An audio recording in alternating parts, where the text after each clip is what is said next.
How to Win Friends and Influence People. By Dale Carnegie. Preface to Revised Edition. How to Win Friends and Influence People was first published in 1937 in an edition of only 5,000 copies. Neither Dale Carnegie nor the publishers, Simon & Schuster, anticipated more than this modest sale. To their amazement, the book became an overnight sensation, and edition after edition rolled off the presses to keep up with the increasing public demand. Now To Win Friends and Influence People took its place in publishing history as one of the all-time international bestsellers. It touched a nerve and filled a human need that was more than a faddish phenomenon of post-Depression days, as evidenced by its continued and uninterrupted sales into the 80s, almost half a century later. Dale Carnegie used to say that it was easier to make $1 million than to put a phrase into the English language. How to Win Friends and Influence People became such a phrase, quoted, paraphrased, parodied, used in innumerable contexts from political cartoon to novels. The book itself was translated into almost every known written language. Each generation has discovered it anew and has found it relevant. Which brings us to the logical question, why revise a book that has proven and continues to prove its vigorous and universal appeal? Why tamper with success? To answer that, we must realize that Dale Carnegie himself was a tireless reviser of his own work during his lifetime. How to Win Friends and Influence People was written to be used as a textbook for his courses in effective speaking and human relations and is still used in those courses today. Until his death in 1955, he constantly improved and revised the course itself to make it applicable to the evolving needs of an ever-growing public. No one was more sensitive to the changing currents of present-day life than Dale Carnegie. He constantly improved and refined his methods of teaching. He updated his book on effective speaking several times. Had he lived longer, he himself would have revised How to Win Friends and Influence People to better reflect the changes that have taken place in the world since the 30s. Many of the names of prominent people in the book, well known at the time of first publication, are no longer recognized by many of today's readers. Certain examples and phrases seem as quaint and dated in our social climate as those in a Victorian novel. The important message and overall impact of the book is weakened to that extent. Our purpose, therefore, in this revision is to clarify and strengthen the book for a modern reader without tampering with the content. We have not changed How to Win Friends and Influence People except to make a few excisions and add a few more contemporary examples. The brash, breezy Carnegie style is intact, even the 30s slang is still there. Dale Carnegie wrote as he spoke, in an intensively exuberant, colloquial, conversational manner. So his voice still speaks as forcefully as ever, in the book and in his work. Thousands of people all over the world are being trained in Carnegie courses in increasing numbers each year. And other thousands are reading and studying How to Win Friends and Influence People and being inspired to use its principles to better their lives. To all of them, we offer this revision in the spirit of the honing and polishing of a finely made tool. Dorothy Carnegie, Mrs. Dale Carnegie, How This Book Was Written and Why by Dale Carnegie. During the first 35 years of the 20th century, the publishing houses of America printed more than 250,000 different books. Most of them were deadly dull, and many were financial failures. Many, did I say? The president of one of the largest publishing houses in the world confessed to me that his company, after 75 years of publishing experience, still lost money on 7 out of every 8 books it published. Why, then, did I have the temerity to write another book? And, after I had written it, why should you bother to read it? Fair questions, both, and I'll try to answer them. I have, since 1912, been conducting educational courses for business and professional men and women in New York. At first, I conducted courses in public speaking only, courses designed to train adults, by actual experience, to think on their feet and express their ideas with more clarity, more effectiveness and more poise, both in business interviews and before groups. But gradually, as the seasons passed, I realized that as sorely as these adults needed training in effective speaking, they needed still more training in the fine art of getting along with people in everyday business and social contacts. I also gradually realized that I was sorely in need of such training myself. As I look back across the years, I am appalled at my own frequent lack of finesse and understanding. How I wish a book such as this had been placed in my hands 20 years ago. What a priceless boon it would have been. Dealing with people is probably the biggest problem you face, especially if you are in business. Yes, and that is also true if you are a housewife, architect or engineer. Research done a few years ago under the auspices of the Carnegie Foundation for the Advancement of Teaching uncovered a most important and significant fact, a fact later confirmed by additional studies made at the Carnegie Institute of Technology. These investigations revealed that even in such technical lines as engineering, about 15% of one's financial success is due to one's technical knowledge and about 85% is due to skill in human engineering to personality and the ability to lead people. For many years, I conducted courses each season at the Engineers Club of Philadelphia, and also courses for the New York chapter of the American Institute of Electrical Engineers. A total of probably more than 1,500 engineers have passed through my classes. They came to me because they had finally realized, after years of observation and experience, that the highest paid personnel in engineering are frequently not those who know the most about engineering. One can, for example, hire mere technical ability in engineering, accountancy, architecture or any other profession at nominal salaries. But the person who has technical knowledge plus the ability to express ideas, to assume leadership, and to arouse enthusiasm among people, that person is headed for higher earning power. In the heyday of his activity, John D. Rockefeller said that the ability to deal with people is as purchasable a commodity as sugar or coffee, and I will pay more for that ability, said John D., than for any other under the sun. Wouldn't you suppose that every college in the land would conduct courses to develop the highest priced ability under the sun? But if there is just one practical, common-sense course of that kind given for adults in even one college in the land, it has escaped my attention up to the present writing. The University of Chicago and the United YMCA. Schools conducted a survey to determine what adults want to study. That survey cost $25,000 and took 2 years. The last part of the survey was made in Meriden, Connecticut. It had been chosen as a typical American town. Every adult in Meriden was interviewed and requested to answer 156 questions. Questions such as, what is your business or profession? Your education? How do you spend your spare time? What is your income? Your hobbies? Your ambitions? Your problems? What subjects are you most interested in studying? And so on. That survey revealed that health is the prime interest of adults and that the second interest is people, how to understand and get along with people, how to make people like you, and how to win others to your way of thinking. So the committee conducting this survey resolved to conduct such a course for adults in Meriden. They searched diligently for a practical textbook on the subject and found not one. Finally, they approached one of the world's outstanding authorities on adult education and asked him if he knew of any book that met the needs of this group. No, he replied, I know what those adults want. But the book they need has never been written. I knew from experience that this statement was true, for I myself had been searching for years to discover a practical, working handbook on human relations. Since no such book existed, I have tried to write one for use in my own courses. And here it is. I hope you like it. In preparation for this book, I read everything that I could find on the subject, everything from newspaper columns, magazine articles, records of the family courts, the writings of the old philosophers and the new psychologists.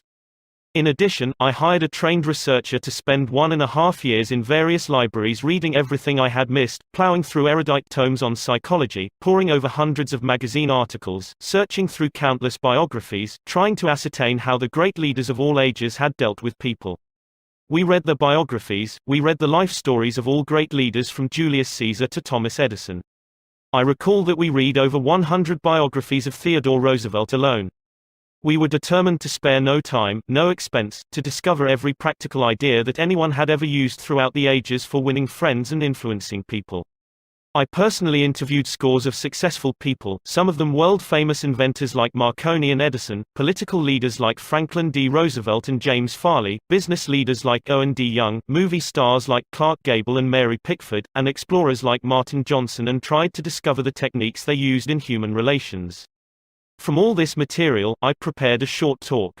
I called it, How to Win Friends and Influence People. I say, short. It was short in the beginning, but it soon expanded to a lecture that consumed 1 hour and 30 minutes. For years, I gave this talk each season to the adults in the Carnegie Institute courses in New York. I gave the talk and urged the listeners to go out and test it in the business and social contacts, and then come back to class and speak about their experiences and the results they had achieved. What an interesting assignment. These men and women, hungry for self-improvement, were fascinated by the idea of working in a new kind of laboratory, the first and only laboratory of human relationships for adults that had ever existed. This book wasn't written in the usual sense of the word. It grew as a child grows. It grew and developed out of that laboratory, out of the experiences of thousands of adults. Years ago, we started with a set of rules printed on a card no larger than a postcard. The next season we printed a larger card, then a leaflet, then a series of booklets, each one expanding in size and scope. After 15 years of experiment and research came this book.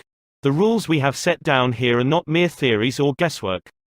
They work like magic. Incredible as it sounds, I have seen the application of these principles literally revolutionize the lives of many people. To illustrate, a man with 314 employees joined one of these courses. For years, he had driven and criticized and condemned his employees without stint or discretion. Kindness, words of appreciation and encouragement were alien to his lips. After studying the principles discussed in this book, this employer sharply altered his philosophy of life. His organization is now inspired with a new loyalty, a new enthusiasm, a new spirit of teamwork. 314 enemies have been turned into 314 friends. As he proudly said in a speech before the class, when I used to walk through my establishment, no one greeted me. My employees actually looked the other way when they saw me approaching. But now they are all my friends and even the janitor calls me by my first name. This employer gained more profit, more leisure and what is infinitely more important, he found far more happiness in his business and in his home.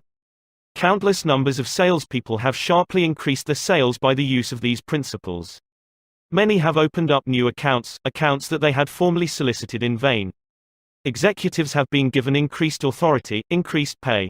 One executive reported a large increase in salary because he applied these truths. Another, an executive in the Philadelphia Gas Works Company, was slated for demotion when he was 65 because of his belligerence, because of his inability to lead people skillfully. This training not only saved him from the demotion but brought him a promotion with increased pay. On innumerable occasions, spouses attending the banquet given at the end of the course have told me that their homes have been much happier since their husbands or wives started this training.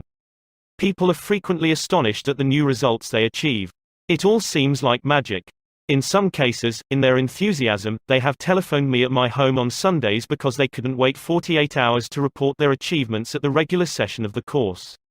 One man was so stirred by a talk on these principles that he Saturday far into the night discussing them with other members of the class. At 3 o'clock in the morning, the others went home. But he was so shaken by a realization of his own mistakes, so inspired by the vista of a new and richer world opening before him, that he was unable to sleep.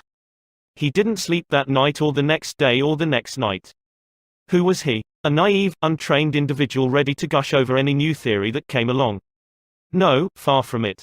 He was a sophisticated dealer in art, very much the man about town, who spoke 3 languages fluently and was a graduate of 2 European universities. While writing this chapter, I received a letter from a German of the old school, an aristocrat whose forebears had served for generations as professional army officers under the Hohenzollerns. His letter, written from a transatlantic steamer, telling about the application of these principles, rose almost to a religious fervor. Another man, an old New Yorker, a Harvard graduate, a wealthy man, the owner of a large carpet factory, declared he had learned more in 14 weeks through this system of training about the fine art of influencing people than he had learned about the same subject during his 4 years in college.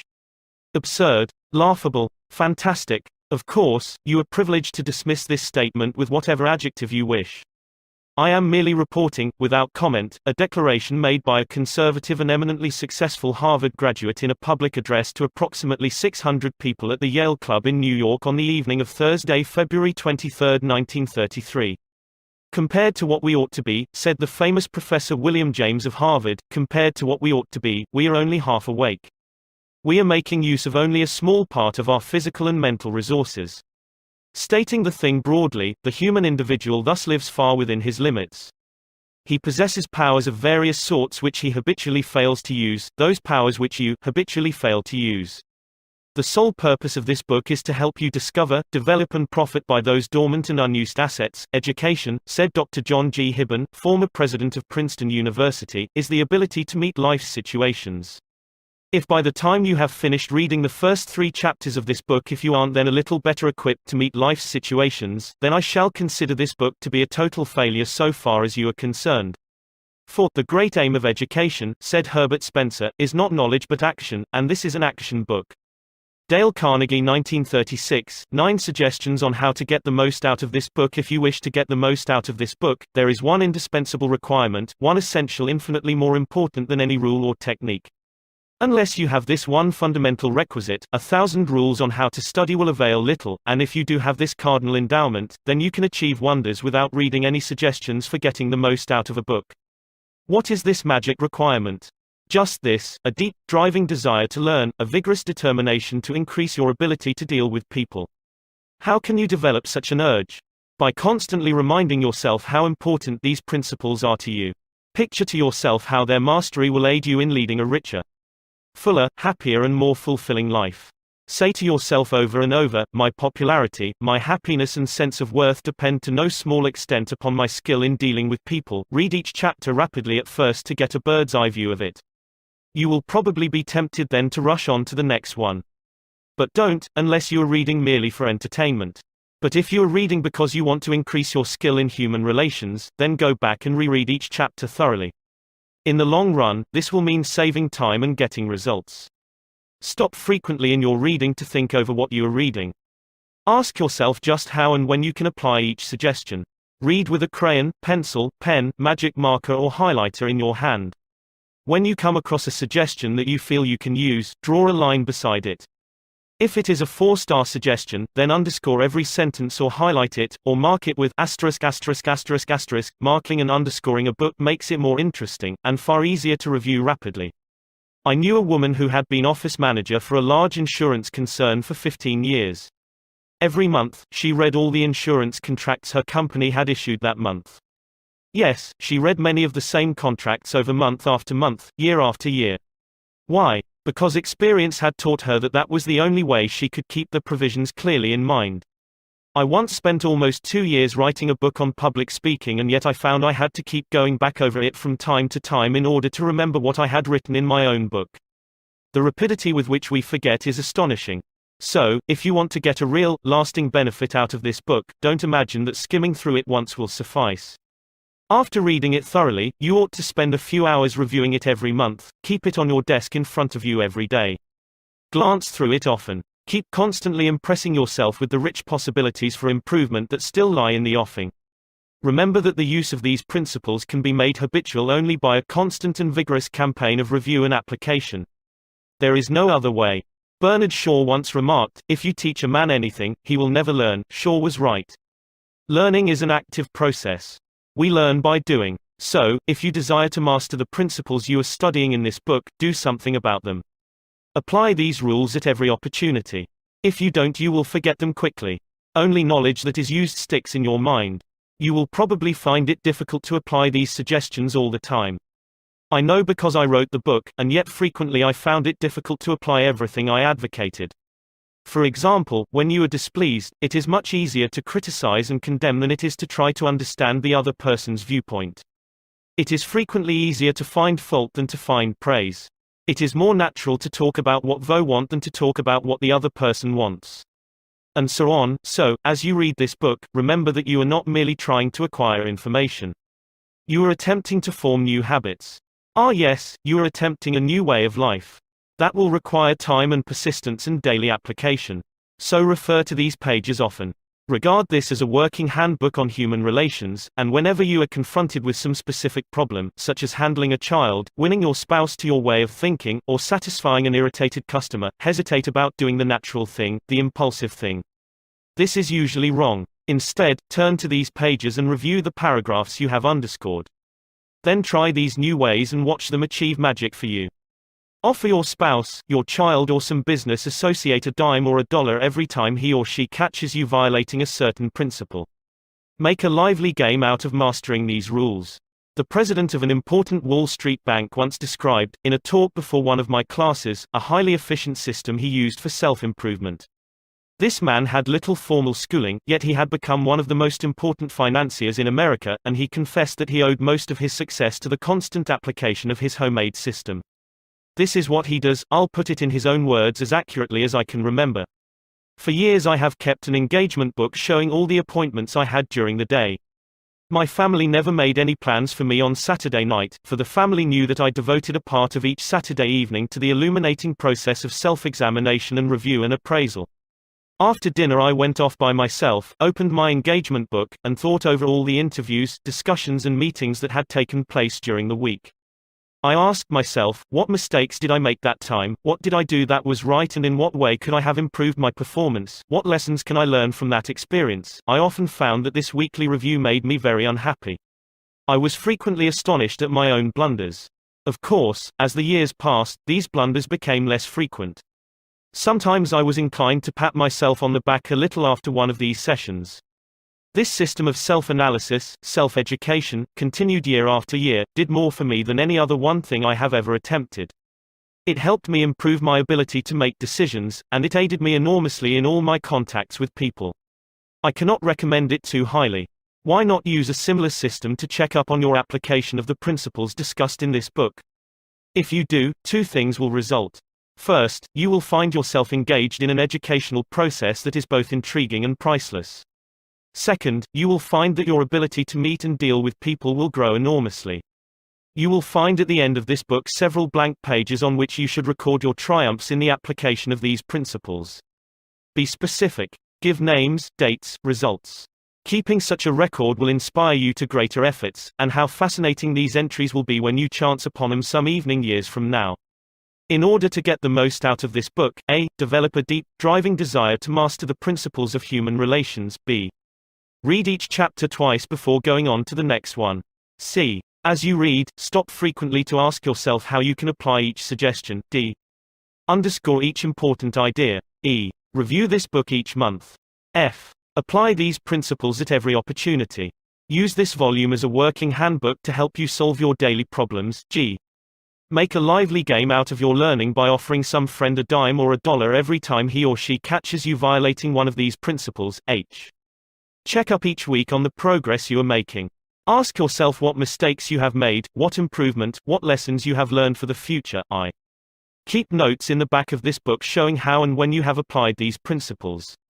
A Shortcut to Distinction by Lowell Thomas. This biographical information about Dale Carnegie was written as an introduction to the original edition of How to Win Friends and Influence People.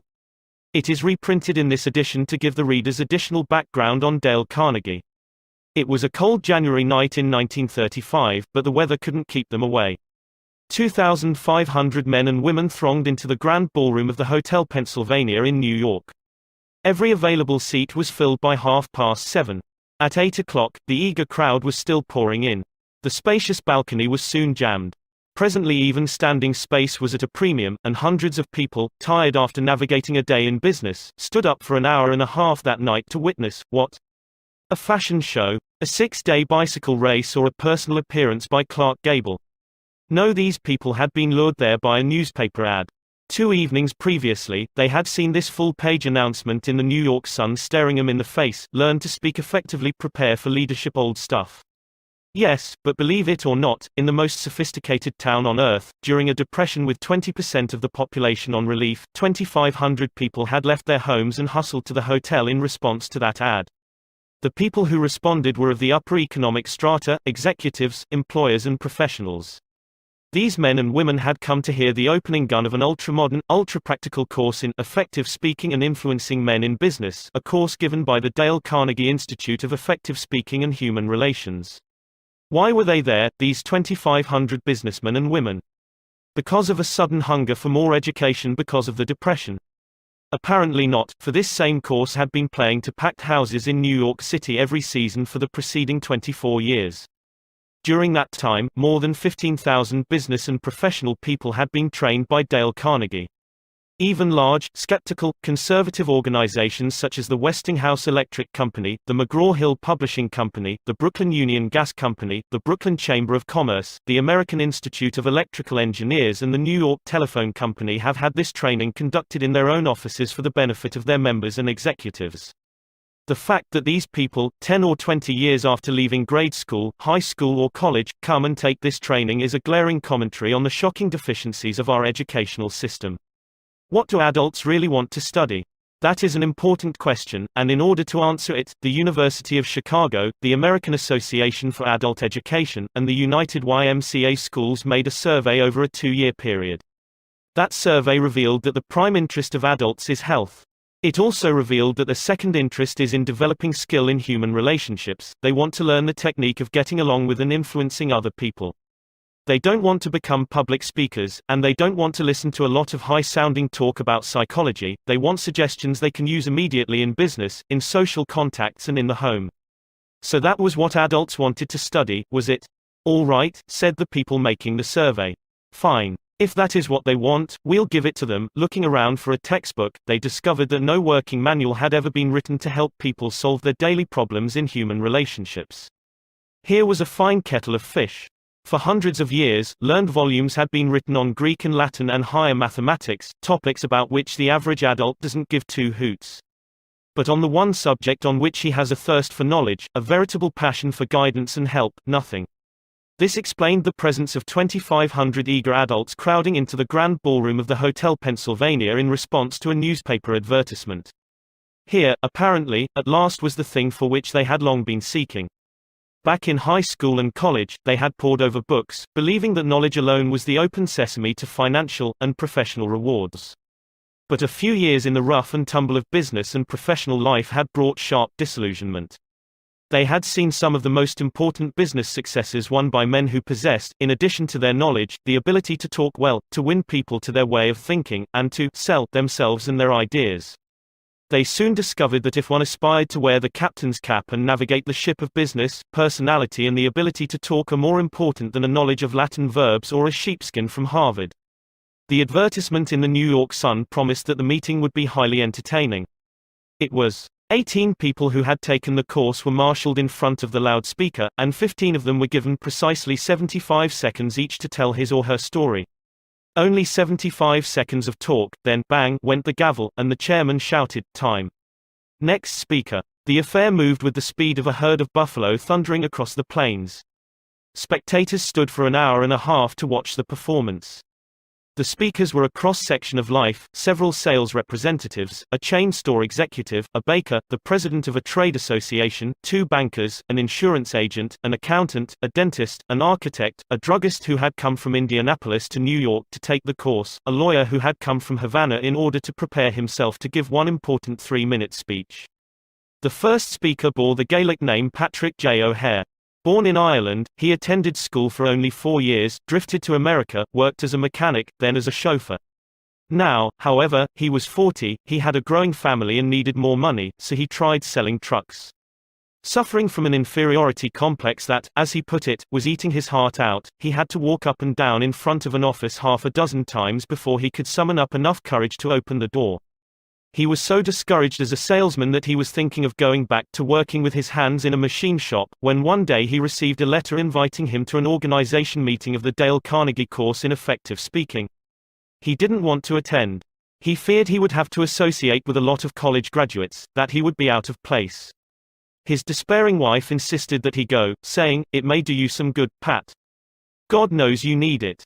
He went down to the place where the meeting was to be held and stood on the sidewalk for 5 minutes before he could generate enough self-confidence to enter the room. The first few times he tried to speak in front of the others, he was dizzy with fear. But as the weeks drifted by, he lost all fear of audiences and soon found that he loved to talk. The bigger the crowd, the better. And he also lost his fear of individuals and of his superiors. He presented his ideas to them, and soon he had been advanced into the sales department. He had become a valued and much liked member of his company. This night, in the Hotel Pennsylvania, Patrick O'Hare stood in front of 2,500 people and told a gay, rollicking story of his achievements. Wave after wave of laughter swept over the audience. Few professional speakers could have equaled his performance. The next speaker, Godfrey Mayer, was a gray-headed banker, the father of 11 children. The first time he had attempted to speak in class, he was literally struck dumb. His mind refused to function. His story is a vivid illustration of how leadership gravitates to the person who can talk. He worked on Wall Street, and for 25 years he had been living in Clifton, New Jersey. During that time, he had taken no active part in community affairs and knew perhaps 500 people. Shortly after he had enrolled in the Carnegie course, he received his tax bill and was infuriated by what he considered unjust charges. Ordinarily, he would have sat a day at home and fumed, or he would have taken it out in grousing to his neighbors. But instead, he put on his hat that night, walked into the town meeting, and blew off steam in public. As a result of that talk of indignation, the citizens of Clifton, New Jersey, urged him to run for the town council. So for weeks he went from one meeting to another, denouncing waste and municipal extravagance. There were 96 candidates in the field. When the ballots were counted, lo, Godfrey Mayer's name led all the rest.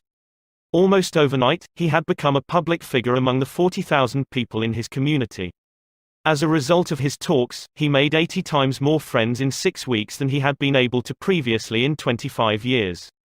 And his salary as councilman meant that he got a return of 1,000% a year on his investment in the Carnegie course.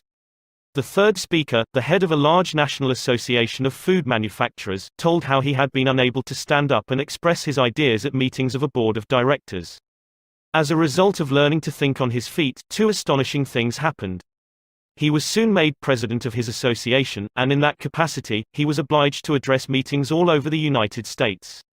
Excerpts from his talks were put on the Associated Press wires and printed in newspapers and trade magazines throughout the country. In 2 years, after learning to speak more effectively, he received more free publicity for his company and its products than he had been able to get previously with $250,000 spent in direct advertising. This speaker admitted that he had formerly hesitated to telephone some of the more important business executives in Manhattan and invite them to lunch with him. But as a result of the prestige he had acquired by his talks, these same people telephoned him and invited him to lunch and apologized to him for encroaching on his time. The ability to speak is a shortcut to distinction. It puts a person in the limelight, raises one head and shoulders above the crowd. And the person who can speak acceptably is usually given credit for an ability out of all proportion to what he or she really possesses. A movement for adult education has been sweeping over the nation, and the most spectacular force in that movement was Dale Carnegie, a man who listened to and critiqued more talks by adults than has any other man in captivity. According to a cartoon by, believe it or not, Ripley, he had criticized 150,000 speeches. If that grand total doesn't impress you, remember that it meant one talk for almost every day that has passed since Columbus discovered America. Or, to put it in other words, if all the people who had spoken before him had used only 3 minutes and had appeared before him in succession, it would have taken 10 months, listening day and night, to hear them all. Dale Carnegie's own career, filled with sharp contrasts, was a striking example of what a person can accomplish when obsessed with an original idea and afire with enthusiasm. Born on a Missouri farm 10 miles from a railway, he never saw a streetcar until he was 12 years old, yet by the time he was 46, he was familiar with the far-flung corners of the earth, everywhere from Hong Kong to Hammerfest, and, at one time, he approached closer to the North Pole than Admiral Byrd's headquarters at Little America was to the South Pole. This Missouri lad who had once picked strawberries and cut cockleburrs for 5 cents an hour became the highly paid trainer of the executives of large corporations in the art of self-expression. This erstwhile cowboy who had once punched cattle and branded calves and ridden fences out in western South Dakota later went to London to put on shows under the patronage of the royal family. This chap who was a total failure the first half dozen times he tried to speak in public later became my personal manager. Much of my success has been due to training under Dale Carnegie. Young Carnegie had to struggle for an education, for hard luck was always battering away at the old farm in northwest Missouri with a flying tackle and a body slam. Year after year, the 102 river rose and drowned the corn and swept away the hay. Season after season, the fat hogs sickened and died from cholera, the bottom fell out of the market for cattle and mules, and the bank threatened to foreclose the mortgage. Sick with discouragement, the family sold out and bought another farm near the State Teachers College at Warrensburg, Missouri.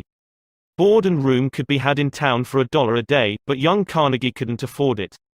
So he stayed on the farm and commuted on horseback 3 miles to college each day. At home, he milked the cows, cut the wood, fed the hogs, and studied his Latin verbs by the light of a coal oil lamp until his eyes blurred and he began to nod. Even when he got to bed at midnight, he set the alarm for 3 o'clock. His father bred pedigreed Durrick Jersey hogs, and there was danger, during the bitter cold nights, that the young pigs would freeze to death, so they were put in a basket, covered with a gunny sack, and set behind the kitchen stove. True to their nature, the pigs demanded a hot meal at 3 a.m. So when the alarm went off, Dale Carnegie crawled out of the blankets, took the basket of pigs out to their mother, waited for them to nurse, and then brought them back to the warmth of the kitchen stove. There were 600 students in State Teachers College, and Dale Carnegie was one of the isolated half-dozen who couldn't afford to board in town. He was ashamed of the poverty that made it necessary for him to ride back to the farm and milk the cows every night. He was ashamed of his coat, which was too tight, and his trousers, which were too short. Rapidly developing an inferiority complex, he looked about for some shortcut to distinction. He soon saw that there were certain groups in college that enjoyed influence and prestige, the football and baseball players and the chaps who won the debating and public speaking contests. Realizing that he had no flair for athletics, he decided to win one of the speaking contests. He spent months preparing his talks. He practiced as he Saturday in the saddle galloping to college and back, he practiced his speeches as he milked the cows, and then he mounted a bale of hay in the barn and with great gusto and gestures harangued the frightened pigeons about the issues of the day. But in spite of all his earnestness and preparation, he met with defeat after defeat. He was 18 at the time, sensitive and proud. He became so discouraged, so depressed, that he even thought of suicide. And then suddenly he began to win, not one contest, but every speaking contest in college. Other students pleaded with him to train them, and they won also.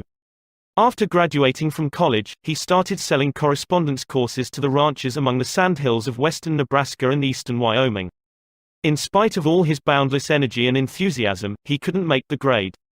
He became so discouraged that he went to his hotel room in Alliance, Nebraska, in the middle of the day, threw himself across the bed, and wept in despair. He longed to go back to college, he longed to retreat from the harsh battle of life, but he couldn't. So he resolved to go to Omaha and get another job.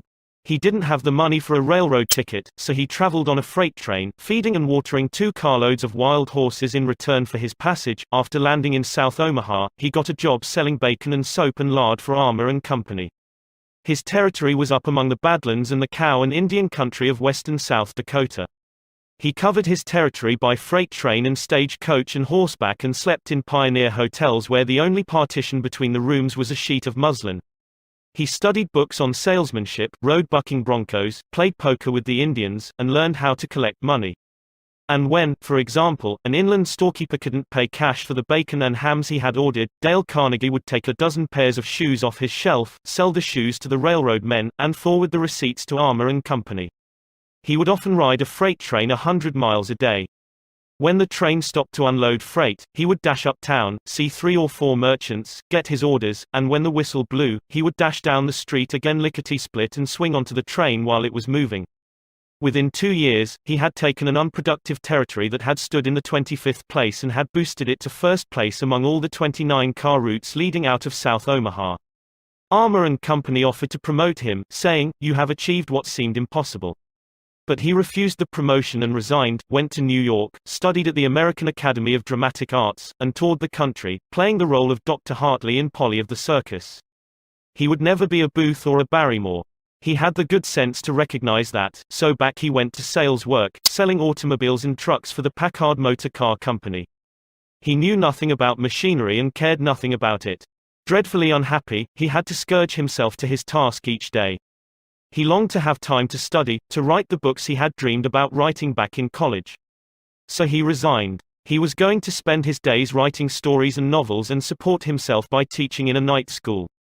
Teaching what? As he looked back and evaluated his college work, he saw that his training in public speaking had done more to give him confidence, courage, poise and the ability to meet and deal with people in business than had all the rest of his college courses put together, so he urged the YMCA schools in New York to give him a chance to conduct courses in public speaking for people in business. What? Make orators out of business people? Absurd. The YMCA people knew. They had tried such courses and they had always failed.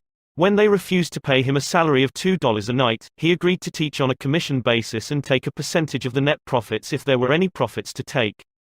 And inside of 3 years they were paying him $30 a night on that basis, instead of $2. The course grew. Other East heard of it, then other cities. Dale Carnegie soon became a glorified circuit rider covering New York, Philadelphia, Baltimore and later London and Paris. All the textbooks were too academic and impractical for the business people who flocked to his courses. Because of this he wrote his own book entitled Public Speaking and Influencing Men in Business. It became the official text of all the YMCAs as well as of the American Bankers Association and the National Credit Men's Association.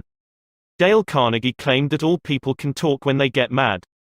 He said that if you hit the most ignorant man in town on the jaw and knock him down, he would get on his feet and talk with an eloquence, heat and emphasis that would have rivaled that world-famous orator William Jennings Bryan at the height of his career.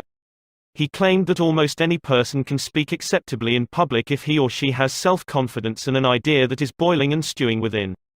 The way to develop self-confidence, he said, is to do the thing you fear to do and get a record of successful experiences behind you. So he forced each class member to talk at every session of the course. The audience is sympathetic. They are all in the same boat, and, by constant practice, they develop a courage, confidence and enthusiasm that carry over into their private speaking. Dale Carnegie would tell you that he made a living all these years, not by teaching public speaking, that was incidental. His main job was to help people conquer their fears and develop courage. He started out at first to conduct merely a course in public speaking, but the students who came were businessmen and women. Many of them hadn't seen the inside of a classroom in 30 years. Most of them were paying their tuition on the installment plan. They wanted results and they wanted them quick, results that they could use the next day in business interviews and in speaking before groups. So he was forced to be swift and practical. Consequently, he developed a system of training that is unique, a striking combination of public speaking, salesmanship, human relations and applied psychology. A slave to no hard and fast rules, he developed a course that is as real as the measles and twice as much fun. When the class is terminated, the graduates formed clubs of their own and continued to meet fortnightly for years afterward. One group of 19 in Philadelphia met twice a month during the winter season for 17 years.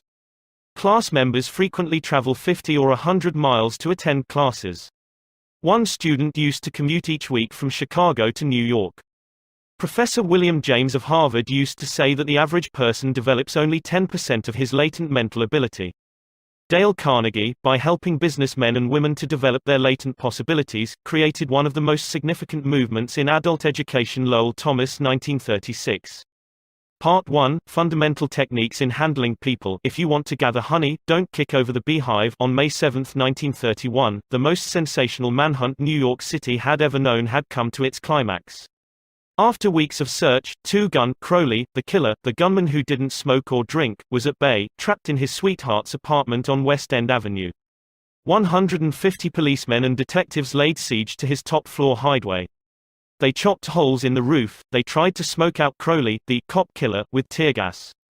Then they mounted their machine guns on surrounding buildings, and for more than an hour one of New York's fine residential areas reverberated with the crack of pistol fire and the rut-tat-tat of machine guns.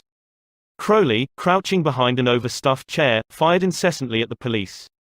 10,000 excited people watched the battle. Nothing like it ever been seen before on the sidewalks of New York.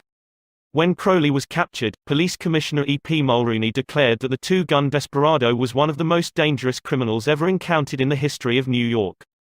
He will kill, said the commissioner, at the drop of a feather. But how did Two-Gun Crowley regard himself? We know, because while the police were firing into his apartment, he wrote a letter addressed to whom it may concern, and, as he wrote, the blood flowing from his wounds left a crimson trail on the paper. In this letter Crowley said, "Under my coat is a weary heart, but a kind one, one that would do nobody any harm." A short time before this, Crowley had been having a necking party with his girlfriend on a country road out on Long Island. Suddenly a policeman walked up to the car and said, "Let me see your license." Without saying a word, Crowley drew his gun and cut the policeman down with a shower of lead. As the dying officer fell, Crowley leaped out of the car, grabbed the officer's revolver, and fired another bullet into the prostrate body. And that was the killer who said, "Under my coat is a weary heart, but a kind one, one that would do nobody any harm." Crowley was sentenced to the electric chair.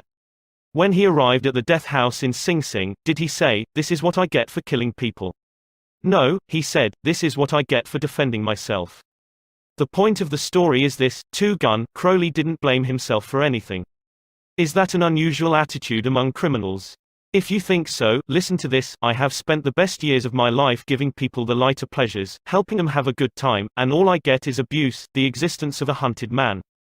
That's Al Capone speaking. Yes, America's most notorious public enemy, the most sinister gang leader who ever shot up Chicago.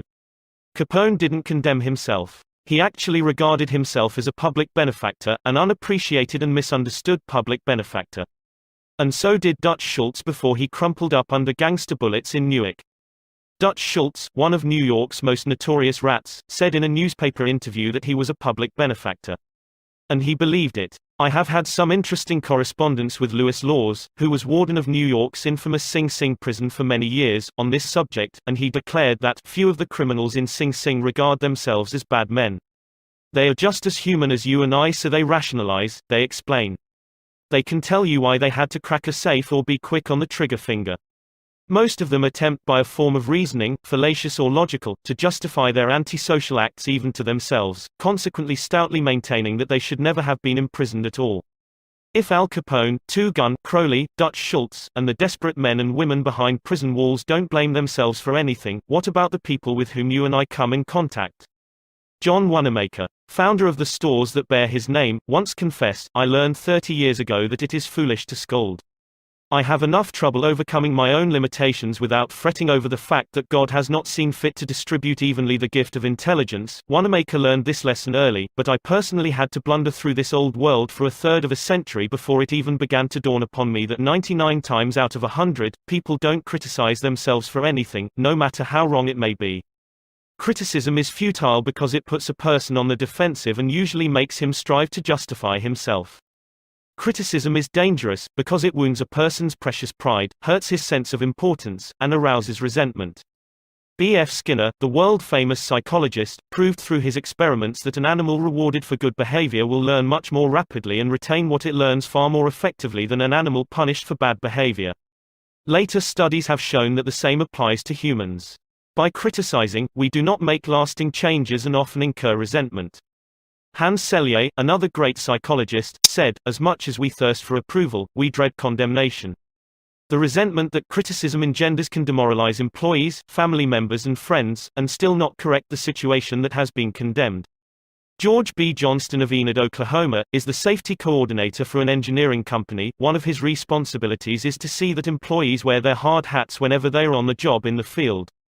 He reported that whenever he came across workers who were not wearing hard hats, he would tell them with a lot of authority of the regulation and that they must comply. As a result, he would get sullen acceptance, and often after he left, the workers would remove the hats. He decided to try a different approach. The next time he found some of the workers not wearing their hard hat, he asked if the hats were uncomfortable or did not fit properly. Then he reminded the men in a pleasant tone of voice that the hat was designed to protect them from injury and suggested that it always be worn on the job. The result was increased compliance with the regulation with no resentment or emotional upset.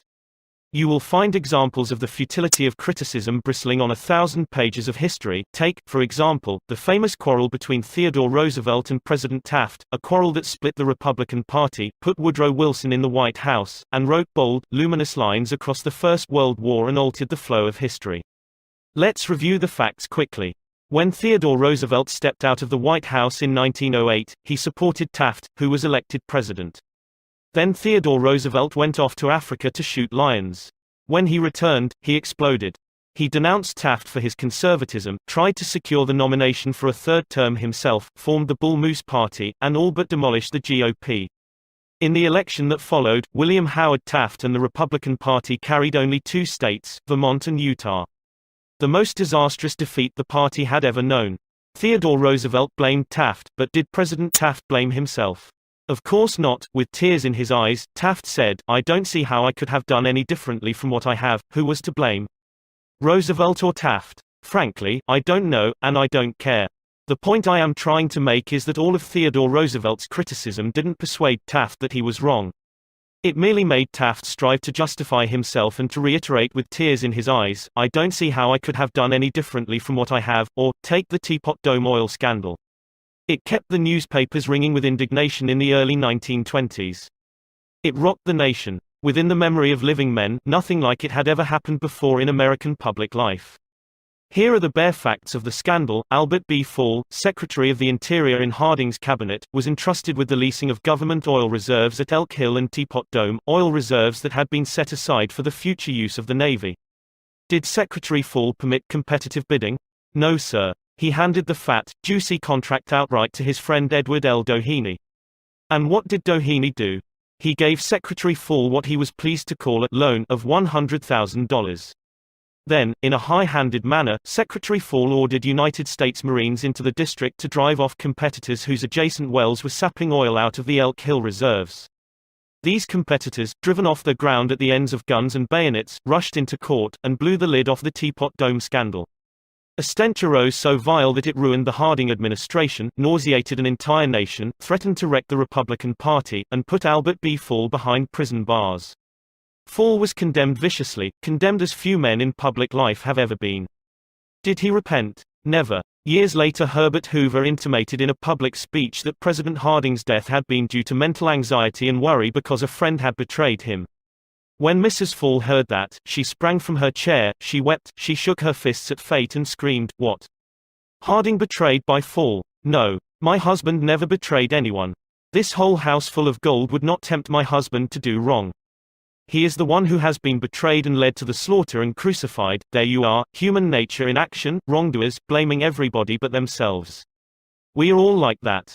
So when you and I are tempted to criticize someone tomorrow, let's remember Al Capone, Two Gun, Crowley and Albert Fall. Let's realize that criticisms are like homing pigeons. They always return home. Let's realize that the person we are going to correct and condemn will probably justify himself or herself, and condemn us in return, or, like the gentle Taft, will say, "I don't see how I could have done any differently from what I have." On the morning of April 15, 1865, Abraham Lincoln lay dying in a hall bedroom of a cheap lodging house directly across the street from Ford's Theater, where John Wilkes Booth had shot him. Lincoln's long body lay stretched diagonally across a sagging bed that was too short for him. A cheap reproduction of Rosa Bonheur's famous painting The Horse Fair hung above the bed, and a dismal gas jet flickered yellow light. As Lincoln lay dying, Secretary of War Stanton said, "There lies the most perfect ruler of men that the world has ever seen." What was the secret of Lincoln's success in dealing with people? I studied the life of Abraham Lincoln for 10 years and devoted all of 3 years to writing and rewriting a book entitled Lincoln the Unknown. I believe I have made as detailed and exhaustive a study of Lincoln's personality and home life as it is possible for any being to make. I made a special study of Lincoln's method of dealing with people. Did he indulge in criticism? Oh, yes. As a young man in the Pigeon Creek Valley of Indiana, he not only criticized but he wrote letters and poems ridiculing people and dropped these letters on the country roads where they were sure to be found. One of these letters aroused resentments that burned for a lifetime. Even after Lincoln had become a practicing lawyer in Springfield, Illinois, he attacked his opponents openly in letters published in the newspapers. But he did this just once too often. In the autumn of 1842 he ridiculed a vain, pugnacious politician by the name of James Shields. Lincoln lammed him through an anonymous letter published in Springfield Journal. The town roared with laughter. Shields, sensitive and proud, boiled with indignation. He found out who wrote the letter, leaped on his horse, started after Lincoln, and challenged him to fight a duel. Lincoln didn't want to fight. He was opposed to dueling, but he couldn't get out of it and save his honor. He was given the choice of weapons. Since he had very long arms, he chose cavalry broadswords and took lessons in sword fighting from a West Point graduate, and, on the appointed day, he and Shields met on a sandbar in the Mississippi River, prepared to fight to the death, but, at the last minute, the seconds interrupted and stopped the duel. That was the most lurid personal incident in Lincoln's life. It taught him an invaluable lesson in the art of dealing with people. Never again did he write an insulting letter. Never again did he ridicule anyone. And from that time on, he almost never criticized anybody for anything. Time after time, during the Civil War, Lincoln put a new general at the head of the Army of the Potomac, and each one in turn, McClellan, Pope, Burnside, Hooker, Meade, blundered tragically and drove Lincoln to pacing the floor in despair. Half the nation savagely condemned these incompetent generals, but Lincoln, with malice toward none, with charity for all, held his peace.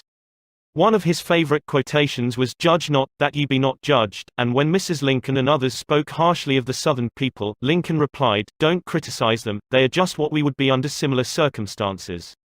Yet if any man ever had occasion to criticize, surely it was Lincoln. Let's take just one illustration. The Battle of Gettysburg was fought during the first 3 days of July 1863. During the night of July 4, Lee began to retreat southward while storm clouds deluged the country with rain. When Lee reached the Potomac with his defeated army, he found a swollen, impassable river in front of him, and a victorious Union army behind him. Lee was in a trap. He couldn't escape. Lincoln saw that. Here was a golden, heaven-sent opportunity, the opportunity to capture Lee's army and end the war immediately. So, with a surge of high hope, Lincoln ordered Meade not to call a council of war but to attack Lee immediately. Lincoln telegraphed his orders and then sent a special messenger to Meade demanding immediate action. And what did General Meade do? He did the very opposite of what he was told to do. He called a council of war in direct violation of Lincoln's orders. He hesitated. He procrastinated. He telegraphed all manner of excuses. He refused point blank to attack Lee. Finally, the waters receded, and Lee escaped over the Potomac with his forces. Lincoln was furious. "What does this mean?" Lincoln cried to his son Robert. "Great God! What does this mean? We had them within our grasp and had only to stretch forth our hands and they were ours, yet nothing that I could say or do could make the army move. Under the circumstances, almost any general could have defeated Lee. If I had gone up there, I could have whipped him myself." In bitter disappointment, Lincoln sat down and wrote Meade this letter. And remember, at this period of his life Lincoln was extremely conservative and restrained in his phraseology. So, this letter coming from Lincoln in 1863 was tantamount to the severest rebuke. "My dear General, I do not believe you appreciate the magnitude of the misfortune involved in Lee's escape. He was within our easy grasp, and to have closed upon him would, in connection with our other late successes, have ended the war. As it is, the war will be prolonged indefinitely. If you could not safely attack Lee last Monday, how can you possibly do so south of the river, when you can take with you very few, no more than 2/3 of the force you then had in hand? It would be unreasonable to expect, and I do not expect that you can now effect much. Your golden opportunity is gone, and I am distressed immeasurably because of it." What do you suppose Meade did when he read the letter? Meade never saw that letter. Lincoln never mailed it. It was found among his papers after his death. My guess is, and this is only a guess, that after writing that letter, Lincoln looked out of the window and said to himself, "Just a minute. Maybe I ought not to be so hasty. It is easy enough for me to sit here in the quiet of the White House and order Meade to attack, but if I had been up at Gettysburg, and if I had seen as much blood as Meade has seen during the last week, and if my ears had been pierced with the screams and shrieks of the wounded and dying, maybe I wouldn't be so anxious to attack either. If I had Meade's timid temperament, perhaps I would have done just what he had done. Anyhow, it is water under the bridge now. If I send this letter, it will relieve my feelings, but it will make Meade try to justify himself. It will make him condemn me. It will arouse hard feelings, impair all his further usefulness as a commander, and perhaps force him to resign from the army." So, as I have already said, Lincoln put the letter aside, for he had learned by bitter experience that sharp criticisms and rebukes almost invariably end in futility. Theodore Roosevelt said that when he, as president, was confronted with a perplexing problem, he used to lean back and look up at a large painting of Lincoln which hung above his desk in the White House and ask himself, what would Lincoln do if he were in my shoes? How would he solve this problem? The next time we attempted to admonish somebody, let's pull a $5 bill out of our pocket, look at Lincoln's picture on the bill, and ask, how would Lincoln handle this problem if he had it? Mark Twain lost his temper occasionally and wrote letters that turned the paper brown.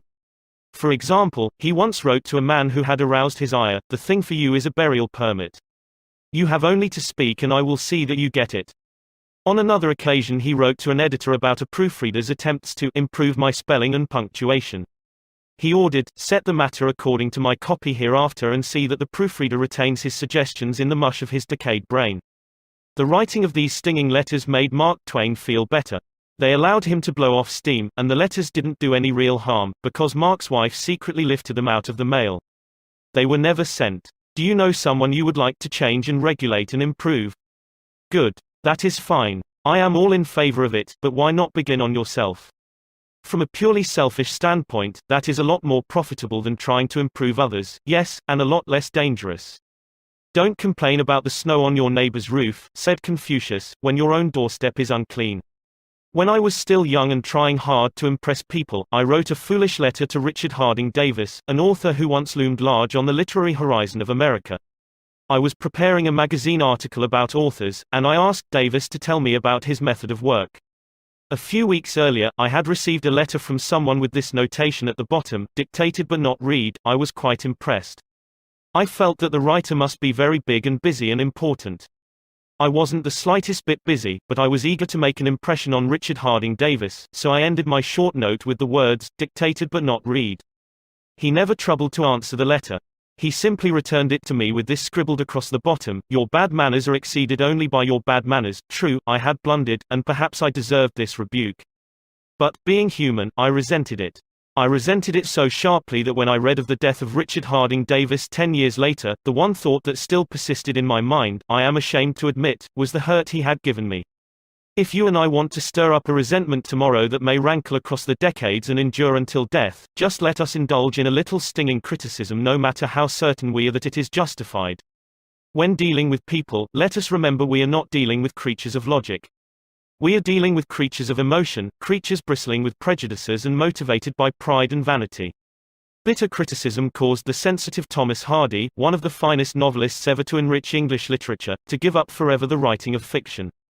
Criticism drove Thomas Chatterton, the English poet, to suicide. Benjamin Franklin, tactless in his youth, became so diplomatic, so adroit at handling people, that he was made American ambassador to France. The secret of his success? "I will speak ill of no man," he said, "and speak all the good I know of everybody. Any fool can criticize, condemn and complain, and most fools do. But it takes character and self-control to be understanding and forgiving. A great man shows his greatness," said Carlyle, "by the way he treats little men." Bob Hoover, a famous test pilot and frequent performer at air shows, was returning to his home in Los Angeles from an air show in San Diego. As described in the magazine Flight Operations, at 300 feet in the air, both engines suddenly stopped. By deft maneuvering he managed to land the plane, but it was badly damaged although nobody was hurt. Hoover's first act after the emergency landing was to inspect the airplane's fuel. Just as he suspected, the World War II propeller plane he had been flying had been fueled with jet fuel rather than gasoline. Upon returning to the airport, he asked to see the mechanic who had serviced his airplane. The young man was sick with the agony of his mistake. Tears streamed down his face as Hoover approached. He had just caused the loss of a very expensive plane and could have caused the loss of 3 lives as well. You can imagine Hoover's anger. One could anticipate the tongue lashing that this proud and precise pilot would unleash for that carelessness. But Hoover didn't scold the mechanic, he didn't even criticize him. Instead, he put his big arm around the man's shoulder and said, "To show you I'm sure that you'll never do this again, I want you to service my F-51 tomorrow." Often parents attempted to criticize their children. You would expect me to say, "Don't." But I will not. I am merely going to say, before you criticize them, read one of the classics of American journalism, Father Forgets. It originally appeared as an editorial in the People's Home Journal. We are reprinting it here with the author's permission, as condensed in the Reader's Digest. Father Forgets is one of those little pieces which, dashed off in a moment of sincere feeling, strikes an echoing chord in so many readers as to become a perennial reprint favorite. Since its first appearance, Father Forgets has been reproduced, writes the author, W. Livingston Land, in hundreds of magazines and house organs, and in newspapers the country over. It has been reprinted almost as extensively in many foreign languages. I have given personal permission to thousands who wish to read it from school, church, and lecture platforms. It has been on the air on countless occasions and programs. Oddly enough, college periodicals have used it, and high school magazines. Sometimes a little piece seems mysteriously to click. This one certainly did. Father Forgets. W. Livingston Land. Listen, son, I am saying this as you lie asleep, one little paw crumpled under your cheek and the blonde curls stickily wet on your damp forehead. I have stolen into your room alone. Just a few minutes ago, as I sat reading my paper in the library, a stifling wave of remorse swept over me. Guiltily I came to your bedside. There are the things I was thinking, son. I had been cross with you. I scolded you as you were dressing for school because you gave your face merely a dab with a towel. I took you to task for not cleaning your shoes. I called out angrily when you threw some of your things on the floor. At breakfast I found fault, too. You spilled things. You gulped down your food. You put your elbows on the table. You spread butter too thick on your bread. And as you started off to play and I made for my train, you turned and waved a hand and called, "Goodbye, Daddy," and I frowned, and said in reply, "Hold your shoulders back." Then it began all over again in the late afternoon. As I came up the road, I spied you, down on your knees, playing marbles. There were holes in your stockings. I humiliated you before your boyfriends by marching you ahead of me to the house. Stockings were expensive, and if you had to buy them you would be more careful. Imagine that, son, from a father. Do you remember, later, when I was reading in the library, how you came in timidly, with a sort of hurt look in your eyes? When I glanced up over my paper, impatient at the interruption, you hesitated at the door. "What is it you want?" I snapped. You said nothing, but ran across in one tempestuous plunge, and threw your arms around my neck and kissed me, and your small arms tightened with an affection that God had set blooming in your heart and which even neglect could not wither. And then you were gone, pattering up the stairs. Well, son, it was shortly afterwards that my paper slipped from my hands and a terrible sickening fear came over me. What has habit been doing to me? The habit of finding fault, of reprimanding. This was my reward to you for being a boy. It was not that I did not love you, it was that I expected too much of youth. I was measuring you by the yardstick of my own years. And there was so much that was good and fine and true in your character. The little heart of you was as big as the dawn itself over the wide hills. This was shown by your spontaneous impulse to rush in and kiss me good night. Nothing else matters tonight, son. I have come to your bedside in the darkness, and I have knelt there, ashamed. It is a feeble atonement. I know you would not understand these things if I told them to you during your waking hours. But tomorrow I will be a real daddy. I will chum with you, and suffer when you suffer, and laugh when you laugh. I will bite my tongue when impatient words come. I will keep saying as if it were a ritual, he is nothing but a boy, a little boy. I am afraid I have visualized you as a man. Yet as I see you now, son, crumpled and weary in your cot, I see that you are still a baby. Yesterday you were in your mother's arms, your head on her shoulder. I have asked too much, too much. Instead of condemning people, let's try to understand them. Let's try to figure out why they do what they do. That's a lot more profitable and intriguing than criticism, and it breeds sympathy, tolerance and kindness. To know all is to forgive all. As Dr. Johnson said, God himself, sir, does not propose to judge man until the end of his days, why should you and I? Principle 1. Don't criticize, condemn or complain with a well thought out and educated way to add a solution. The big secret of dealing with people: there is only one way under high heaven to get anybody to do anything. Did you ever stop to think of that? Yes, just one way. And that is by making the other person want to do it. Remember, there is no other way. Of course, you can make someone want to give you his watch by sticking a revolver in his ribs. You can make your employees give you cooperation, until your back is turned, by threatening to fire them. You can make a child do what you want it to do by a whip or a threat. But these crude methods have sharply undesirable repercussions. The only way I can get you to do anything is by giving you what you want. What do you want? Sigmund Freud said that everything you and I do springs from two motives: the sex urge and the desire to be great. John Dewey, one of America's most profound philosophers, phrased it a bit differently. Dr. Dewey said that the deepest urge in human nature is the desire to be important. Remember that phrase, the desire to be important. It is significant. You are going to hear a lot about it in this book. What do you want? Not many things, but the few that you do wish, you crave with an insistence that will not be denied. Some of the things most people want include: 1. Health and the preservation of life. 2. Food. 3. Sleep. 4. Money and the things money will buy. 5. Life in the hereafter. 6. Sexual gratification. 7. The well-being of our children. 8. A feeling of importance. Almost all these wants are usually gratified, all except one. But there is one longing, almost as deep, almost as imperious, as the desire for food or sleep, which is seldom gratified. It is what Freud calls the desire to be great. It is what Dewey calls the desire to be important. Lincoln once began a letter saying, "Everybody likes a compliment." William James said, "The deepest principle in human nature is the craving to be appreciated." He didn't speak, mind you, of the wish or the desire or the longing to be appreciated. He said the craving to be appreciated. Here is a gnawing and unfaltering human hunger, and the rare individual who honestly satisfies this heart hunger will hold people in the palm of his or her hand, and even the undertaker will be sorry when he dies. The desire for a feeling of importance is one of the chief distinguishing differences between mankind and the animals. To illustrate, when I was a farm boy out in Missouri, my father bred fine Duroc Jersey hogs and pedigreed white-faced cattle. We used to exhibit our hogs and white-faced cattle at the country fairs and livestock shows throughout the Middle West. We won first prizes by the score. My father pinned his blue ribbons on a sheet of white muslin, and when friends or visitors came to the house, he would get out the long sheet of muslin. He would hold one end and I would hold the other while he exhibited the blue ribbons. The hogs didn't care about the ribbons they had won. But father did. These prizes gave him a feeling of importance. If our ancestors hadn't had this flaming urge for a feeling of importance, civilization would have been impossible. Without it, we should have been just about like animals. It was this desire for a feeling of importance that led an uneducated, poverty-stricken grocery clerk to study some law books he found in the bottom of a barrel of household plunder that he had bought for 50 cents.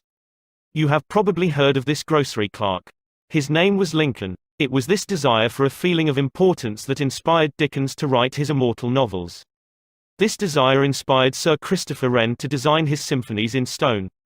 This desire made Rockefeller amass millions that he never spent. And this same desire made the richest family in your town build a house far too large for its requirements.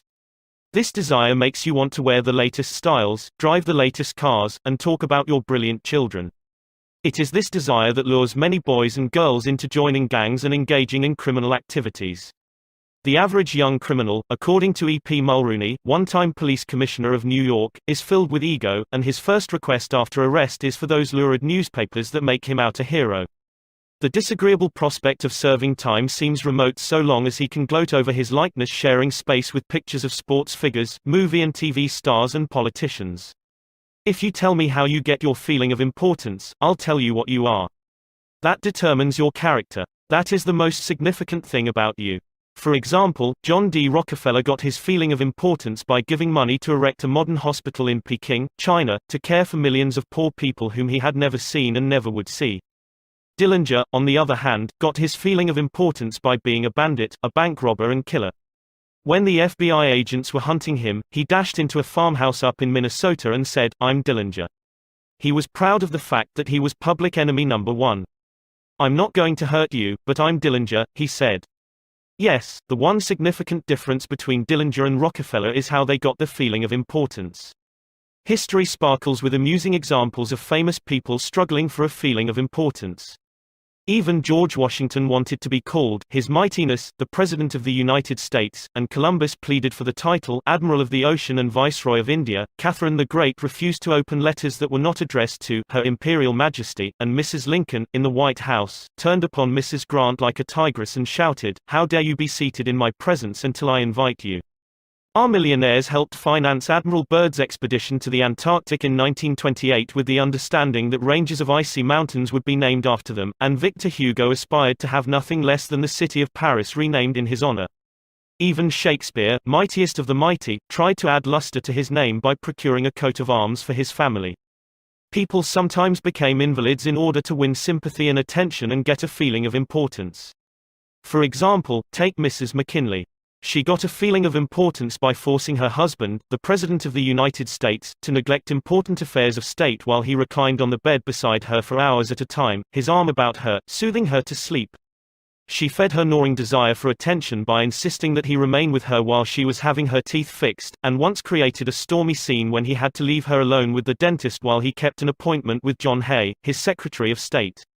The writer Mary Roberts Rinehart once told me of a bright, vigorous young woman who became an invalid in order to get a feeling of importance.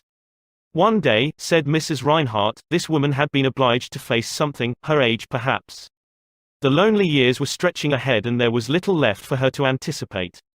She took to her bed, and for 10 years her old mother traveled to the 3rd floor and back, carrying trays, nursing her. Then one day the old mother, weary with service, lay down and died. For some weeks, the invalid languished, then she got up, put on her clothing, and resumed living again. Some authorities declare that people may actually go insane in order to find, in the dreamland of insanity, the feeling of importance that has been denied them in the harsh world of reality. There are more patients suffering from mental diseases in the United States than from all other diseases combined. What is the cause of insanity? Nobody can answer such a sweeping question, but we know that certain diseases, such as syphilis, break down and destroy the brain cells and result in insanity. In fact, about 1/2 of all mental diseases can be attributed to such physical causes as brain lesions, alcohol, toxins and injuries. But the other half, and this is the appalling part of the story, the other half of the people who go insane apparently have nothing organically wrong with their brain cells. In post-mortem examinations, when the brain tissues are studied under the highest-powered microscopes, these tissues are found to be apparently just as healthy as yours and mine. Why do these people go insane? I put that question to the head physician of one of our most important psychiatric hospitals. This doctor, who has received the highest honors and the most coveted awards for his knowledge of this subject, told me frankly that he didn't know why people went insane. Nobody knows for sure, but he did say that many people who go insane find in insanity a feeling of importance that they were unable to achieve in the world of reality. Then he told me this story. I have a patient right now whose marriage proved to be a tragedy. She wanted love, sexual gratification, children and social prestige, but life blasted all her hopes. Her husband didn't love her. He refused even to eat with her and forced her to serve his meals in his room upstairs. She had no children, no social standing. She went insane, and, in her imagination, she divorced her husband and resumed her maiden name. She now believes she has married into English aristocracy, and she insists on being called Lady Smith.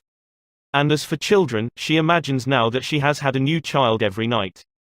Each time I call on her she says, "Doctor, I had a baby last night." Life once wrecked all her dream ships on the sharp rocks of reality, but in the sunny, fantasy isles of insanity, all her barkentines race into port with canvas billowing and wind singing through the masts. Tragic. Oh, I don't know. Her physician said to me, if I could stretch out my hand and restore her sanity, I wouldn't do it. She's much happier as she is. If some people are so hungry for a feeling of importance that they actually go insane to get it, imagine what miracle you and I can achieve by giving people honest appreciation this side of insanity.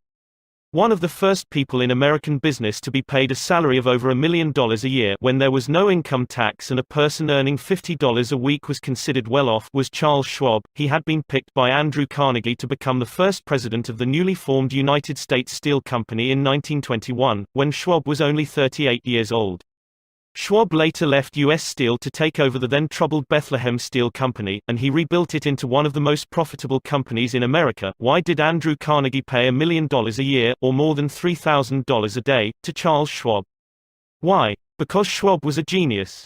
No. Because he knew more about the manufacture of steel than other people.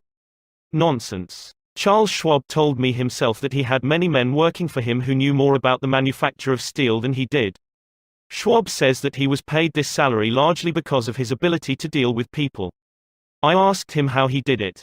Here is his secret set down in his own words, words that ought to be cast in eternal bronze and hung in every home and school, every shop and office in the land, words that children ought to memorize instead of wasting their time memorizing the conjugation of Latin verbs or the amount of the annual rainfall in Brazil, words that will all but transform your life and mine if we will only live them. I consider my ability to arouse enthusiasm among my people, said Schwab, the greatest asset I possess, and the way to develop the best that is in a person is by appreciation and encouragement. There is nothing else that so kills the ambitions of a person as criticisms from superiors. I never criticize anyone. I believe in giving a person incentive to work. So, I am anxious to praise but loath to find fault. If I like anything, I am hearty in my approbation and lavish in my praise. That is what Schwab did. But what do average people do? The exact opposite. If they don't like a thing, they bawl out their subordinates. If they do like it, they say nothing. As the old couplet says, once I did bad and that I heard ever, twice I did good, but that I heard never. In my wide association in life, meeting with many and great people in various parts of the world, Schwab declared, I have yet to find the person, however great or exalted his station, who did not do better work and put forth greater effort under a spirit of approval than he would ever do under a spirit of criticism. That, he said, frankly, was one of the outstanding reasons for the phenomenal success of Andrew Carnegie.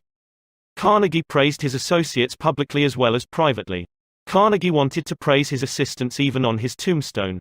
He wrote an epitaph for himself which read, "Here lies one who knew how to get around him men who were cleverer than himself." Sincere appreciation was one of the secrets of the first John D. Rockefeller's success in handling men. For example, when one of his partners, Edward T. Bedford, lost $1 million for the firm by a bad buy in South America, John D. might have criticized, but he knew Bedford had done his best, and the incident was closed. So, Rockefeller found something to praise. He congratulated Bedford because he had been able to save 60% of the money he had invested. "That's splendid," said Rockefeller. "We don't always do as well as that upstairs. I have among my clippings a story that I know never happened, but it illustrates a truth, so I'll repeat it. According to this silly story, a farm woman, at the end of a heavy day's work, set before her menfolks a heaping pile of hay. And when they indignantly demanded whether she had gone crazy, she replied, 'Why, how did I know you'd notice? I've been cooking for you men for the last 20 years and in all that time I ain't heard no word to let me know you wasn't just eating hay.'" When a study was made a few years ago on runaway wives, what do you think was discovered to be the main reason wives ran away? It was lack of appreciation. And I'd bet that a similar study made of runaway husbands would come out the same way. We often take our spouses so much for granted that we never let them know we appreciate them. A member of one of our classes told of a request made by his wife. She and a group of other women in her church were involved in a self-improvement program. She asked her husband to help her by listing 6 things he believed she could do to help her become a better wife. He reported to the class, "I was surprised by such a request. Frankly, it would have been easy for me to list 6 things I would like to change about her. My heavens, she could have listed 1,000 things she would like to change about me, but I didn't. I said to her, let me think about it and give you an answer in the morning. The next morning I got up very early and called the florist and had him send 6 red roses to my wife with a note saying, I can't think of 6 things I would like to change about you. I love you the way you are. When I arrived at home that evening, who do you think greeted me at the door? That's right. My wife. She was almost in tears. Needless to say, I was extremely glad I had not criticized her as she had requested. The following Sunday at church, after she had reported the results of her assignment, several women with whom she had been studying came up to me and said, that was the most considerate thing I have ever heard. It was then I realized the power of appreciation. Florence Ziegfeld, the most spectacular producer who ever dazzled Broadway, gained his reputation by his subtle ability to glorify the American girl. Time after time, he took drab little creatures that no one ever looked at twice and transformed them on the stage into glamorous visions of mystery and seduction. Knowing the value of appreciation and confidence, he made women feel beautiful by the sheer power of his gallantry and consideration. He was practical. He raised the salary of chorus girls from $30 a week to as high as $175. And he was also chivalrous. On opening night at the Follies, he sent telegrams to the stars in the cast, and he deluged every chorus girl in the show with American Beauty roses. I once succumbed to the fad of fasting and went for 6 days and nights without eating. It wasn't difficult. I was less hungry at the end of the 6th day than I was at the end of the 2nd. Yet I know, as you know, people who would think they had committed a crime if they let their families or employees go for 6 days without food, but they will let them go for 6 days, and 6 weeks, and sometimes 60 years without giving them the hearty appreciation that they crave almost as much as they crave food. When Alfred Lunt, one of the great actors of his time, played the leading role in Reunion in Vienna, he said, there is nothing I need so much as nourishment for my self-esteem. We nourish the bodies of our children and friends and employees, but how seldom do we nourish their self-esteem? We provide them with roast beef and potatoes to build energy, but we neglect to give them kind words of appreciation that would sing in their memories for years like the music of the morning stars. Paul Harvey, in one of his radio broadcasts, The Rest of the Story, told how showing sincere appreciation can change a person's life. He reported that years ago a teacher in Detroit asked Stevie Morris to help her find a mouse that was lost in the classroom. You see, she appreciated the fact that nature had given Stevie something no one else in the room had. Nature had given Stevie a remarkable pair of ears to compensate for his blind eyes. But this was really the first time Stevie had been shown appreciation for those talented ears. Now, years later, he says that this act of appreciation was the beginning of a new life. You see, from that time on he developed his gift of hearing and went on to become, under the stage name of Stevie Wonder, one of the great pop singers and songwriters of the 70s. Paul Orant, Paul Harvey's The Rest of the Story, New York, Doubleday, 1977. Edited and compiled by Lynn Harvey. Copyright C by Paulin, Inc. Some readers are saying right now as they read these lines, oh, phooey. Flattery. Bear oil. I've tried that stuff. It doesn't work, not with intelligent people, of course. Flattery seldom works with discerning people. It is shallow, selfish and insincere. It ought to fail and it usually does. True, some people are so hungry, so thirsty, for appreciation that they will swallow anything, just as a starving man will eat grass and fishworms. Even Queen Victoria was susceptible to flattery. Prime Minister Benjamin Disraeli confessed that he put it on thick in dealing with the Queen. To use his exact words, he said he spread it on with a trowel. But Disraeli was one of the most polished, deft and adroit men who ever ruled the far-flung British Empire. He was a genius in his line. What would work for him wouldn't necessarily work for you and me. In the long run, flattery will do you more harm than good. Flattery is counterfeit, and like counterfeit money. It will eventually get you into trouble if you pass it to someone else. The difference between appreciation and flattery. That is simple. One is sincere and the other insincere. One comes from the heart out, the other from the teeth out. One is unselfish, the other selfish. One is universally admired, the other universally condemned. I recently saw a bust of Mexican hero General Alvaro Obregón in the Chapultepec Palace in Mexico City. Below the bust are carved these wise words from General Obregón's philosophy: don't be afraid of enemies who attack you. Be afraid of the friends who flatter you. No, no, no, I am not suggesting flattery. Far from it. I'm talking about a new way of life. Let me repeat. I am talking about a new way of life. King George V had a set of 6 maxims displayed on the walls of his study at Buckingham Palace. One of these maxims said, "Teach me neither to proffer nor receive cheap praise, that's all flattery is, cheap praise." I once read a definition of flattery that may be worth repeating. Flattery is telling the other person precisely what he thinks about himself. Use what language you will, said Ralph Waldo Emerson, you can never say anything but what you are. If all we had to do was flatter, everybody would catch on and we should all be experts in human relations. When we are not engaged in thinking about some definite problem, we usually spend about 95% of our time thinking about ourselves. Now, if we stop thinking about ourselves for a while and begin to think of the other person's good points, we won't have to resort to flattery so cheap and false that it can be spotted almost before it is out of the mouth. One of the most neglected virtues of our daily existence is appreciation. Somehow, we neglect to praise our son or daughter when he or she brings home a good report card, and we fail to encourage our children when they first succeed in baking a cake or building a birdhouse. Nothing pleases children more than this kind of parental interest and approval. The next time you enjoy filet mignon at the club, send word to the chef that it was excellently prepared, and when a tired salesperson shows you unusual courtesy, please mention it. Every minister, lecturer and public speaker knows the discouragement of pouring himself or herself out to an audience and not receiving a single ripple of appreciative comment. What applies to professionals applies doubly to workers in offices, shops and factories and our families and friends. In our interpersonal relations we should never forget that all our associates are human beings and hunger for appreciation. It is the legal tender that all souls enjoy. Try leaving a friendly trail of little sparks of gratitude on your daily trips. You will be surprised how they will set small flames of friendship that will be rose beacons on your next visit. Pamela Dunham of New Fairfield, Connecticut, had among her responsibilities on her job the supervision of a janitor who was doing a very poor job. The other employees would jeer at him and litter the hallways to show him what a bad job he was doing. It was so bad, productive time was being lost in the shop. Without success, Pam tried various ways to motivate this person. She noticed that occasionally he did a particularly good piece of work. She made a point to praise him for it in front of the other people. Each day the job he did all around got better, and pretty soon he started doing all his work efficiently. Now he does an excellent job and other people give him appreciation and recognition. Honest appreciation got results where criticism and ridicule failed. Hurting people not only does not change them, it is never called for. There is an old saying that I have cut out and pasted on my mirror where I cannot help but see it every day: I shall pass this way but once, any good, therefore, that I can do or any kindness that I can show to any human being, let me do it now. Let me not defer nor neglect it, for I shall not pass this way again.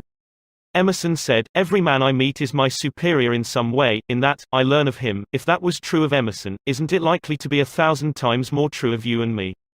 Let's cease thinking of our accomplishments, our wants. Let's try to figure out the other person's good points. Then forget flattery. Give honest, sincere appreciation. Be hearty in your approbation and lavish in your praise, and people will cherish your words and treasure them and repeat them over a lifetime, repeat them years after you have forgotten them. Principle 2: Give honest and sincere appreciation. He who can do this has the whole world with him. He who cannot walks a lonely way. I often went fishing up in Maine during the summer. Personally, I am very fond of strawberries and cream, but I have found that for some strange reason, fish prefer worms. So, when I went fishing, I didn't think about what I wanted. I thought about what they wanted. I didn't bait the hook with strawberries and cream. Rather, I dangled a worm or a grasshopper in front of the fish and said, "Wouldn't you like to have that?" Why not use the same common sense when fishing for people? That is what Lloyd George, Great Britain's Prime Minister during World War I, did. When someone asked him how he managed to stay in power after the other wartime leaders, Wilson, Orlando and Clemenceau, had been forgotten, he replied that if his staying on top might be attributed to any one thing, it would be to his having learned that it was necessary to bait the hook to suit the fish. Why talk about what we want? That is childish. Absurd. Of course, you are interested in what you want. You are eternally interested in it. But no one else is. The rest of us are just like you, we are interested in what we want. So the only way CM Earth to influence other people is to talk about what they want and show them how to get it. Remember that tomorrow when you are trying to get somebody to do something. If, for example, you don't want your children to smoke, don't preach at them, and don't talk about what you want, but show them that cigarettes may keep them from making the basketball team or winning the 100-yard dash. This is a good thing to remember regardless of whether you are dealing with children or calves or chimpanzees. For example, one day Ralph Waldo Emerson and his son tried to get a calf into the barn. But they made the common mistake of thinking only of what they wanted. Emerson pushed, and his son pulled. But the calf was doing just what they were doing, he was thinking only of what he wanted, so, he stiffened his legs and stubbornly refused to leave the pasture. The Irish housemaid saw their predicament. She couldn't write essays and books, but, on this occasion at least, she had more horse sense, or calf sense, than Emerson had. She thought of what the calf wanted, so she put her maternal finger in the calf's mouth and let the calf suck her finger as she gently led him into the barn. Every act you have ever performed since the day you were born was performed because you wanted something. How about the time you gave a large contribution to the Red Cross? Yes, that is no exception to the rule. You gave the Red Cross the donation because you wanted to lend a helping hand, you wanted to do a beautiful, unselfish, divine act, inasmuch as ye have done it unto one of the least of these my brethren, ye have done it unto me. If you hadn't wanted that feeling more than you wanted your money, you would not have made the contribution. Of course, you might have made the contribution because you were ashamed to refuse or because a customer asked you to do it. But one thing is certain. You made the contribution because you wanted something. Harry A. Overstreet in his illuminating book Influencing Human Behavior said, "Action springs out of what we fundamentally desire, and the best piece of advice which can be given to would-be persuaders, whether in business, in the home, in the school, in politics, is, first, arouse in the other person an eager want. He who can do this has the whole world with him. He who cannot walks a lonely way." Andrew Carnegie, the poverty-stricken Scotch lad who started to work at 2 cents an hour and finally gave away $365 million, learned early in life that the only way to influence people is to talk in terms of what the other person wants. He attended school only 4 years, yet he learned how to handle people. To illustrate, his sister-in-law was worried sick over her 2 boys. They were at Yale, and they were so busy with their own affairs that they neglected to write home and paid no attention whatever to their mother's frantic letters. Then Carnegie offered to wager $100 that he could get an answer by return mail, without even asking for it. Someone called his bet, so he wrote his nephews a chatty letter, mentioning casually in a postscript that he was sending each one a $5 bill. He neglected, however, to enclose the money.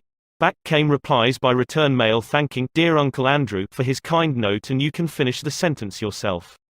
Another example of persuading comes from Stan Novak of Cleveland, Ohio, a participant in our course. Stan came home from work one evening to find his youngest son, Tim, kicking and screaming on the living room floor. He was to start kindergarten the next day and was protesting that he would not go. Stan's normal reaction would have been to banish the child to his room and tell him he'd just better make up his mind to go. He had no choice. But tonight, recognizing that this would not really help Tim start kindergarten in the best frame of mind, Stan Saturday down and thought, if I were Tim, why would I be excited about going to kindergarten? He and his wife made a list of all the fun things Tim would do, such as finger painting, singing songs, making new friends. Then they put them into action. We all started finger painting on the kitchen table, my wife, Lil, my other son Bob, and myself, all having fun. Soon Tim was peeping around the corner. Next he was begging to participate. "Oh, no. You have to go to kindergarten first to learn how to finger paint." With all the enthusiasm I could muster I went through the list, talking in terms he could understand, telling him all the fun he would have in kindergarten. The next morning, I thought I was the first one up. I went downstairs and found Tim sitting sound asleep in the living room chair. "What are you doing here?" I asked. "I'm waiting to go to kindergarten. I don't want to be late." The enthusiasm of our entire family had aroused in Tim an eager want that no amount of discussion or threat could have possibly accomplished. Tomorrow you may want to persuade somebody to do something. Before you speak, pause and ask yourself, how can I make this person want to do it? That question will stop us from rushing into a situation heedlessly, with futile chatter about our desires. At one time I rented the grand ballroom of a certain New York hotel for 20 nights in each season in order to hold a series of lectures. At the beginning of one season, I was suddenly informed that I should have to pay almost 3 times as much rent as formerly.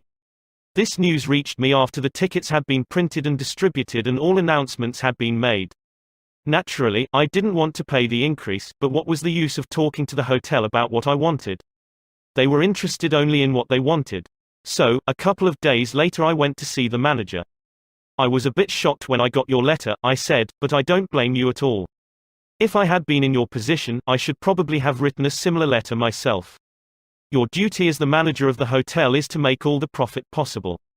If you don't do that, you will be fired, and you ought to be fired. Now, let's take a piece of paper and write down the advantages and the disadvantages that will accrue to you if you insist on this increase in rent. Then I took a letterhead and ran a line through the center and headed one column advantages and the other column disadvantages. I wrote down under the head advantages these words, ballroom free. Then I went on to say, you will have the advantage of having the ballroom free to rent for dances and conventions. That is a big advantage, for affairs like that will pay you much more than you can get for a series of lectures.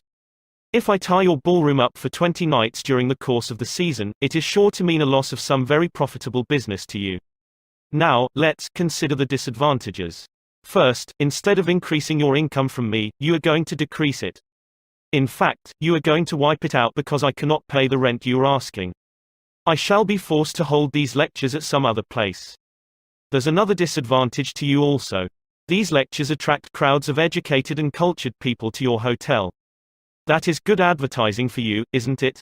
In fact, if you spent $5,000 advertising in the newspapers, you couldn't bring as many people to look at your hotel as I can bring by these lectures. That is worth a lot to a hotel, isn't it? As I talked, I wrote these two disadvantages under the proper heading, and handed the sheet of paper to the manager, saying, I wish you would carefully consider both the advantages and disadvantages that are going to accrue to you and then give me your final decision. I received a letter the next day, informing me that my rent would be increased only 50% instead of 300%. Mind you, I got this reduction without saying a word about what I wanted. I talked all the time about what the other person wanted and how he could get it. Suppose I had done the human, natural thing, suppose I had stormed into his office and said, what do you mean by raising my rent 300% when you know the tickets have been printed and the announcements made? 300%. Ridiculous. Absurd. I won't pay it. What would have happened then? An argument would have begun to steam and boil and sputter, and you know how arguments end. Even if I had convinced him that he was wrong, his pride would have made it difficult for him to back down and give in. Here is one of the best bits of advice ever given about the fine art of human relationships. If there is any one secret of success, said Henry Ford, it lies in the ability to get the other person's point of view and see things from that person's angle as well as from your own. That is so good, I want to repeat it. If there is any one secret of success, it lies in the ability to get the other person's point of view and see things from that person's angle as well as from your own. That is so simple, so obvious, that anyone ought to see the truth of it at a glance, yet 90% of the people on this earth ignore it 90% of the time. An example: look at the letters that come across your desk tomorrow morning, and you will find that most of them violate this important canon of common sense. Take this one, a letter written by the head of the radio department of an advertising agency with offices scattered across the continent. This letter was sent to the managers of local radio stations throughout the country. I have set down, in brackets, my reactions to each paragraph. Mr. John Blank, Blankville, Indiana. Dear Mr. Blank, the company desires to retain its position in advertising agency leadership in the radio field. Who cares what your company desires? I am worried about my own problems. The bank is foreclosing the mortgage on my house, the bugs are destroying the hollyhocks, the stock market tumbled yesterday. I missed the 8:15 this morning, I wasn't invited to the Joneses dance last night, the doctor tells me I have high blood pressure and neuritis and dandruff. And then what happens? I come down to the office this morning worried, open my mail and here is some little whippersnapper off in New York yapping about what his company wants. BAH. If he only realized what sort of impression his letter makes, he would get out of the advertising business and start manufacturing sheep dip. This agency's national advertising accounts were the bulwark of the network. Our subsequent clearances of station time have kept us at the top of agencies year after year. You are big and rich and right at the top, are you? So what? I don't give two whoops in Hades if you are as big as General Motors and General Electric and the general staff of the U.S. Army all combined. If you had as much sense as a half-witted hummingbird, you would realize that I am interested in how big I am, not how big you are. All this talk about your enormous success makes me feel small and unimportant. We desire to service our accounts with the last word on radio station information. You desire, you unmitigated ass. I'm not interested in what you desire or what the President of the United States desires. Let me tell you once and for all that I am interested in what I desire, and you haven't said a word about that yet in this absurd letter of yours. Will you, therefore, put the company on your preferred list for weekly station information, every single detail that will be useful to an agency in intelligently booking time? Preferred list. You have your nerve. You make me feel insignificant by your big talk about your company, and then you ask me to put you on a preferred list, and you don't even say, please, when you ask it. A prompt acknowledgement of this letter, giving us your latest doings, will be mutually helpful. You fool. You mail me a cheap form letter, a letter scattered far and wide like the autumn leaves, and you have the gall to ask me, when I am worried about the mortgage and the hollyhocks and my blood pressure, to sit down and dictate a personal note acknowledging your form letter, and you ask me to do it promptly. What do you mean, promptly? Don't you know I am just as busy as you are, or, at least, I like to think I am. And while we are on the subject, who gave you the lordly right to order me around? You say it will be mutually helpful. At last, you have begun to see my viewpoint. But you are vague about how it will be to my advantage. Very truly yours, John Doe, Manager, Radio Department. P.S. The enclosed reprint from the Blankville Journal will be of interest to you, and you may want to broadcast it over your station. Finally, down here in the postscript, you mention something that may help me solve one of my problems. Why didn't you begin your letter with, but what's the use? Any advertising man who is guilty of perpetrating such drivel as you have sent me has something wrong with his medulla oblongata. You don't need a letter giving our latest doings. What you need is a quart of iodine in your thyroid gland. Now, if people who devote their lives to advertising and who pose as experts in the art of influencing people to buy, if they write a letter like that, what can we expect from the butcher and baker or the auto mechanic? Here is another letter, written by the superintendent of a large freight terminal to a student of this course, Edward Vermeulen. What effect did this letter have on the man to whom it was addressed? Read it and then I'll tell you. A. Zaraga's Sons, Inc., 28 Front Street, Brooklyn, New York, 11201. Attention, Mr. Edward Vermeulen. Gentlemen, the operations at our outbound rail receiving station are handicapped because a material percentage of the total business is delivered us in the late afternoon.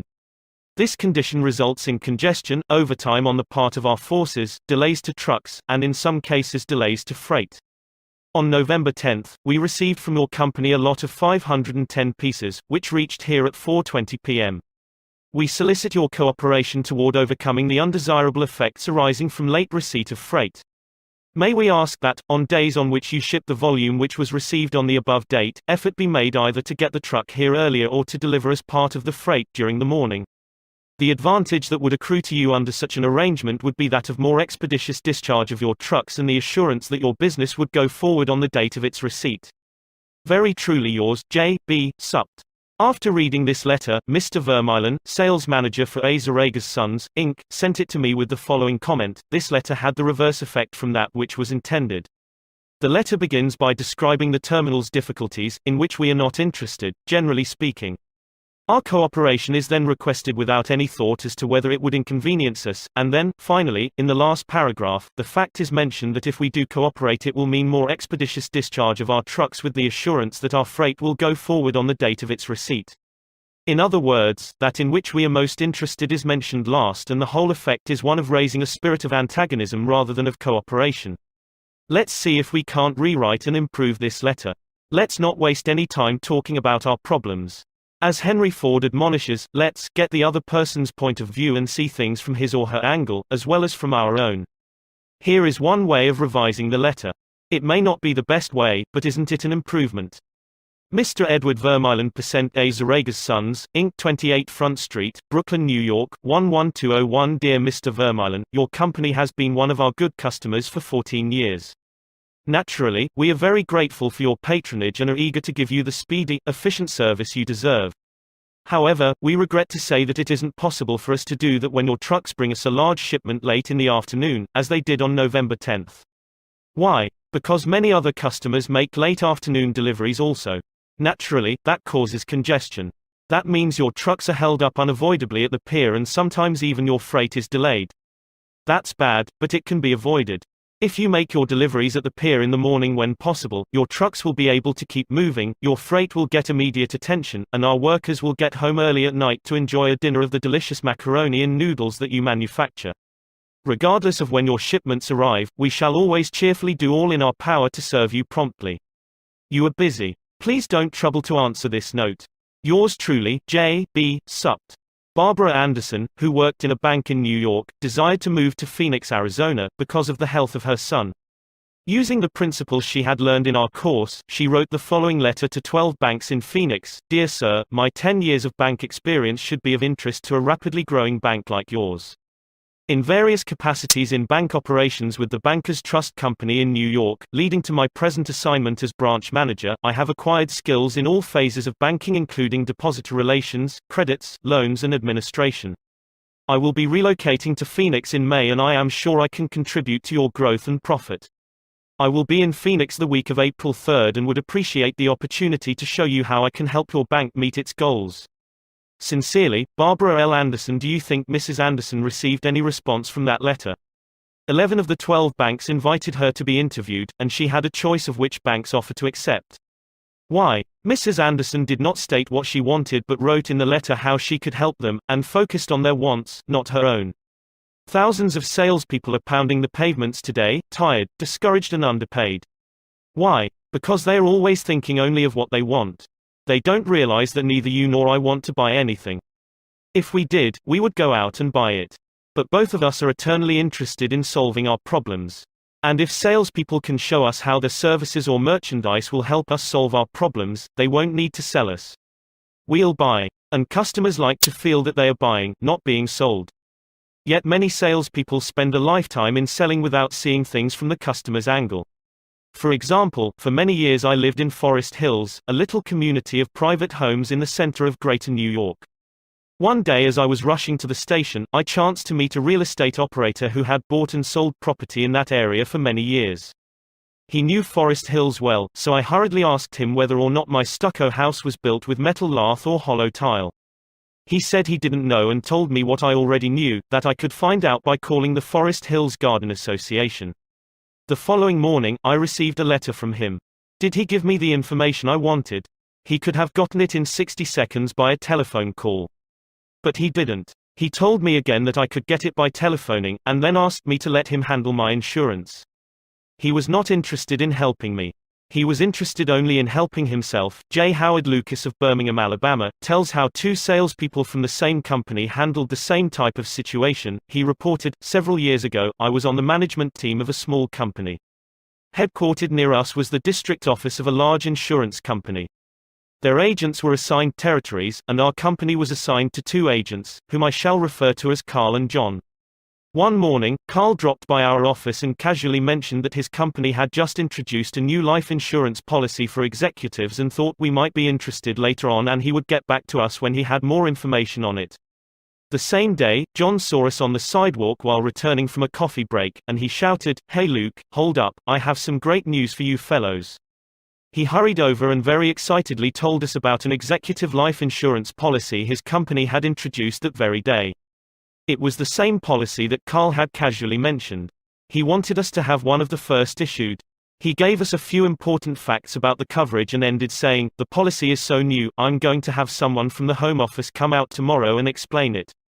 Now, in the meantime, let's get the application signed and on the way, so he can have more information to work with." His enthusiasm aroused in us an eager want for this policy even though we still did not have details. When they were made available to us, they confirmed John's initial understanding of the policy, and he not only sold each of us a policy, but later doubled our coverage.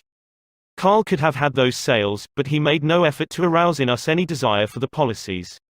The world is full of people who are grabbing and self-seeking. So, the rare individual who unselfishly tries to serve others has an enormous advantage. He has little competition. Owen D. Young, a noted lawyer and one of America's great business leaders, once said, "People who can put themselves in the place of other people who can understand the workings of their minds, need never worry about what the future has in store for them."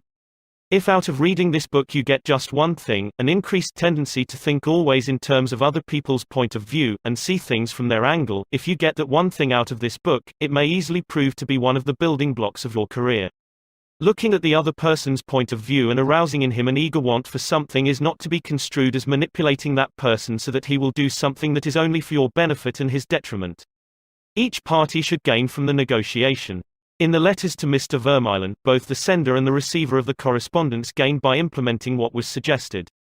Both the bank and Mrs. Anderson won by her letter in that the bank obtained a valuable employee and Mrs. Anderson a suitable job. And in the example of John's sale of insurance to Mr. Lucas, both gained through this transaction. Another example in which everybody gains through this principle of arousing an eager want comes from Michael E. Whiddon of Warwick, Rhode Island, who is a territory salesman for the Shell Oil Company. Mike wanted to become the #1 salesperson in his district, but one service station was holding him back. It was run by an older man who could not be motivated to clean up his station. It was in such poor shape that sales were declining significantly. This manager would not listen to any of Mike's pleas to upgrade the station. After many exhortations and heart-to-heart talks, all of which had no impact, Mike decided to invite the manager to visit the newest Shell station in his territory. The manager was so impressed by the facilities at the new station that when Mike visited him the next time, his station was cleaned up and had recorded a sales increase. This enabled Mike to reach the #1 spot in his district. All his talking and discussion hadn't helped, but by arousing an eager want in the manager, by showing him the modern station, he had accomplished his goal, and both the manager and Mike benefited. Most people go through college and learn to read Virgil and master the mysteries of calculus without ever discovering how their own minds function. For instance, I once gave a course in effective speaking for the young college graduates who were entering the employ of the Carrier Corporation, the large air conditioner manufacturer. One of the participants wanted to persuade the others to play basketball in their free time, and this is about what he said: "I want you to come out and play basketball. I like to play basketball, but the last few times I've been to the gymnasium there haven't been enough people to get up a game. 2 or 3 of us got to throwing the ball around the other night, and I got a black eye. I wish all of you would come down tomorrow night. I want to play basketball." Did he talk about anything you want? You don't want to go to a gymnasium that no one else goes to, do you? You don't care about what he wants. You don't want to get a black eye. Could he have shown you how to get the things you want by using the gymnasium? Surely. More pep, keener edge to the appetite, clearer brain, fun, games, basketball. To repeat Professor Overstreet's wise advice, first, arouse in the other person an eager want. He who can do this has the whole world with him. He who cannot walks a lonely way. One of the students in the author's training course was worried about his little boy. The child was underweight and refused to eat properly. His parents used the usual method. They scolded and nagged. "Mother wants you to eat this and that, father wants you to grow up to be a big man." Did the boy pay any attention to these pleas? Just about as much as you pay to one fleck of sand on a sandy beach. No one with a trace of horse sense would expect a child 3 years old to react to the viewpoint of a father 30 years old. Yet that was precisely what that father had expected. It was absurd. He finally saw that. So he said to himself, "What does that boy want? How can I tie up what I want to what he wants?" It was easy for the father when he started thinking about it. His boy had a tricycle that he loved to ride up and down the sidewalk in front of the house in Brooklyn. A few doors down the street lived a bully, a bigger boy who would pull the little boy off his tricycle and ride it himself. Naturally, the little boy would run screaming to his mother, and she would have to come out and take the bully off the tricycle and put her little boy on again. This happened almost every day. What did the little boy want? It didn't take a Sherlock Holmes to answer that one. His pride, his anger, his desire for a feeling of importance, all the strongest emotions in his makeup, goaded him to get revenge, to smash the bully in the nose. And when his father explained that the boy would be able to wallop the daylights out of the bigger kid someday if he would only eat the things his mother wanted him to eat, when his father promised him that there was no longer any problem of dietetics, that boy would have eaten spinach, sauerkraut, salt mackerel, anything in order to be big enough to whip the bully who had humiliated him so often.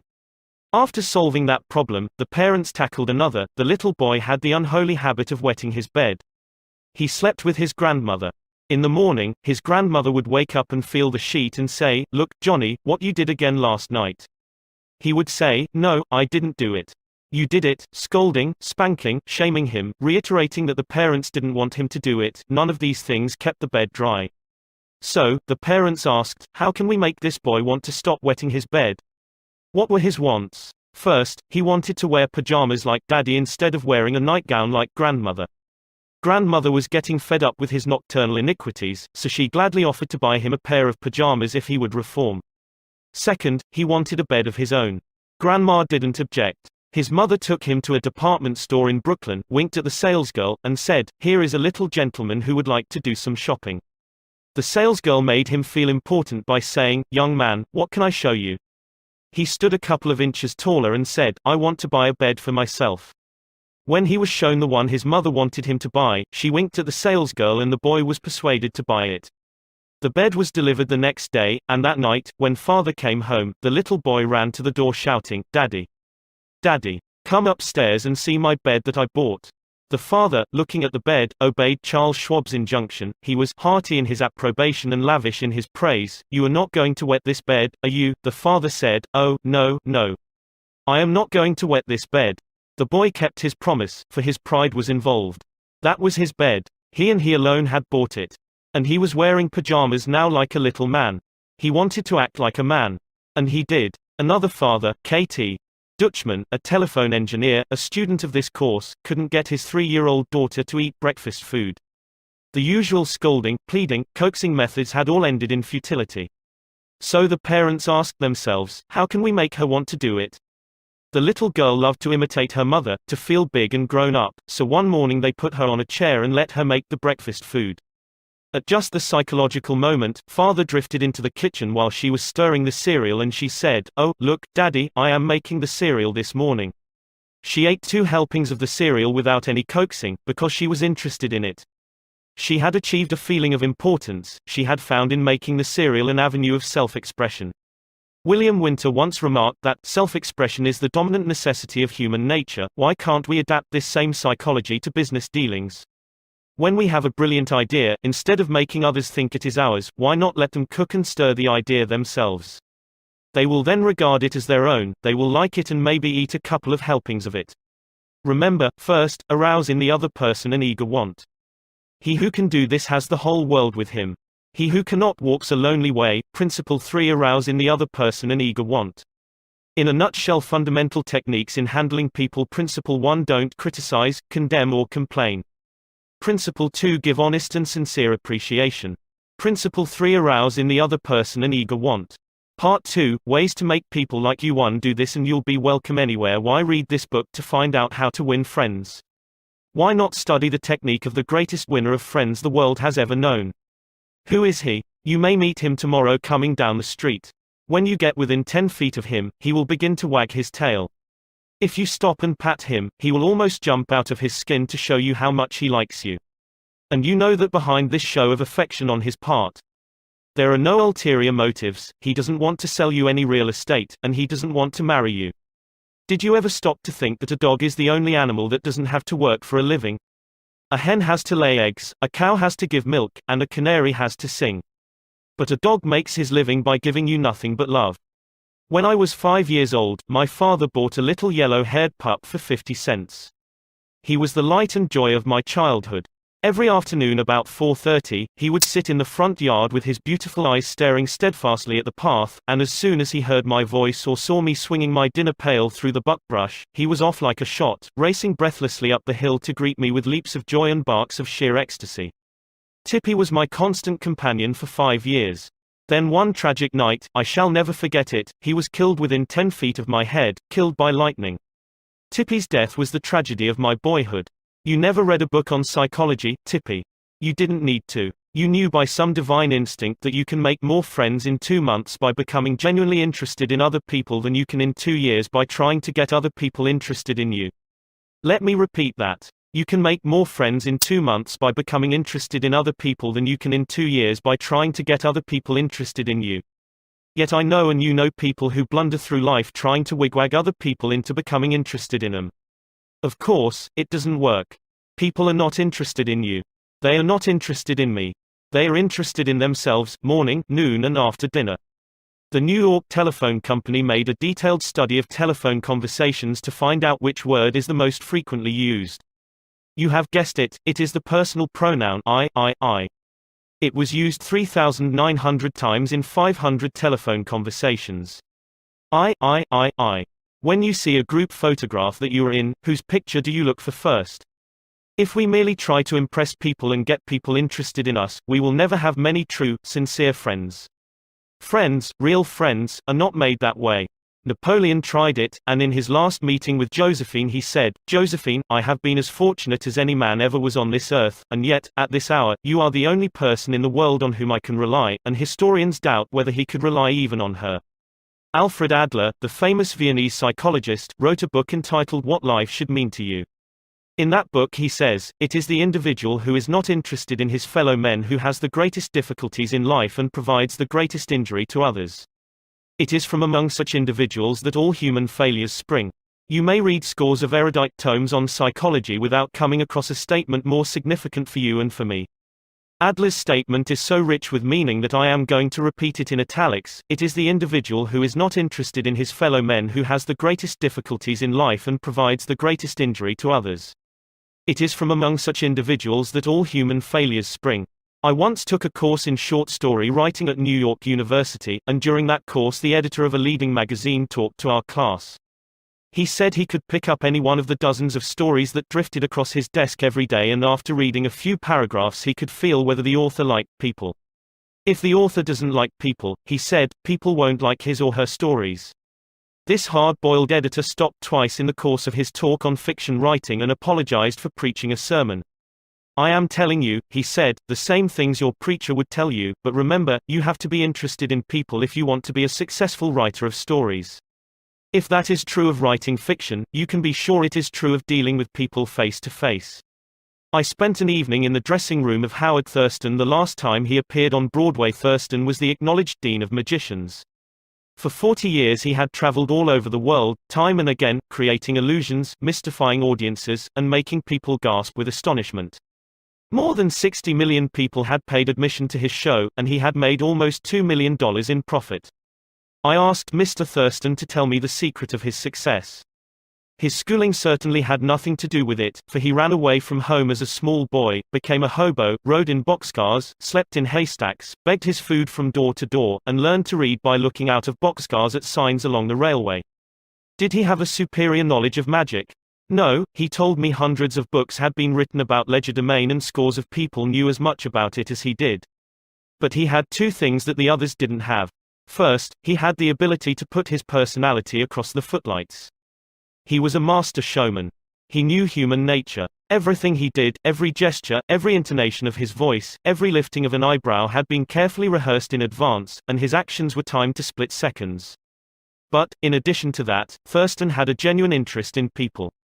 He told me that many magicians would look at the audience and say to themselves, "Well, there is a bunch of suckers out there, a bunch of hicks, I'll fool them all right." But Thurston's method was totally different. He told me that every time he went on stage, he said to himself, "I am grateful because these people come to see me, they make it possible for me to make my living in a very agreeable way. I'm going to give them the very best I possibly can." He declared he never stepped in front of the footlights without first saying to himself over and over, "I love my audience. I love my audience." Ridiculous. Absurd. You are privileged to think anything you like. I am merely passing it on to you without comment as a recipe used by one of the most famous magicians of all time.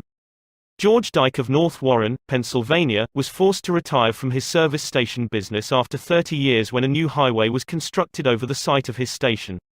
It wasn't long before the idle days of retirement began to bore him, so he started filling in his time trying to play music on his old fiddle. Soon he was traveling the area to listen to music and talk with many of the accomplished fiddlers. In his humble and friendly way he became generally interested in learning the background and interests of every musician he met. Although he was not a great fiddler himself, he made many friends in this pursuit. He attended competitions and soon became known to the country music fans in the eastern part of the United States as Uncle George, the fiddle scraper from Kinzua County. When we heard Uncle George, he was 72 and enjoying every minute of his life. By having a sustained interest in other people, he created a new life for himself at a time when most people consider their productive years over. That, too, was one of the secrets of Theodore Roosevelt's astonishing popularity. Even his servants loved him. His valet, James E. Amos, wrote a book about him entitled Theodore Roosevelt, Hero to His Valet. In that book Amos relates this illuminating incident: "My wife one time asked the president about a bobwhite. She had never seen one and he described it to her fully. Sometime later, the telephone at our cottage rang. Amos and his wife lived in a little cottage on the Roosevelt estate at Oyster Bay. My wife answered it and it was Mr. Roosevelt himself. He had called her, he said, to tell her that there was a bobwhite outside her window and that if she would look out she might see it. Little things like that were so characteristic of him. Whenever he went by our cottage, even though we were out of sight, we would hear him call out, "Ooh ooh ooh, Annie," or "Ooh ooh ooh, James." It was just a friendly greeting as he went by. How could employees keep from liking a man like that? How could anyone keep from liking him? Roosevelt called at the White House one day when the President and Mrs. Taft were away. His honest liking for humble people was shown by the fact that he greeted all the old White House servants by name, even the scullery maids. When he saw Alice, the kitchen maid, writes Archie Butt, he asked her if she still made cornbread. Alice told him that she sometimes made it for the servants, but no one ate it upstairs. They show bad taste, Roosevelt boomed, and I'll tell the president so when I see him. Alice brought a piece to him on a plate, and he went over to the office eating it as he went and greeting gardeners and laborers as he passed. He addressed each person just as he had addressed them in the past.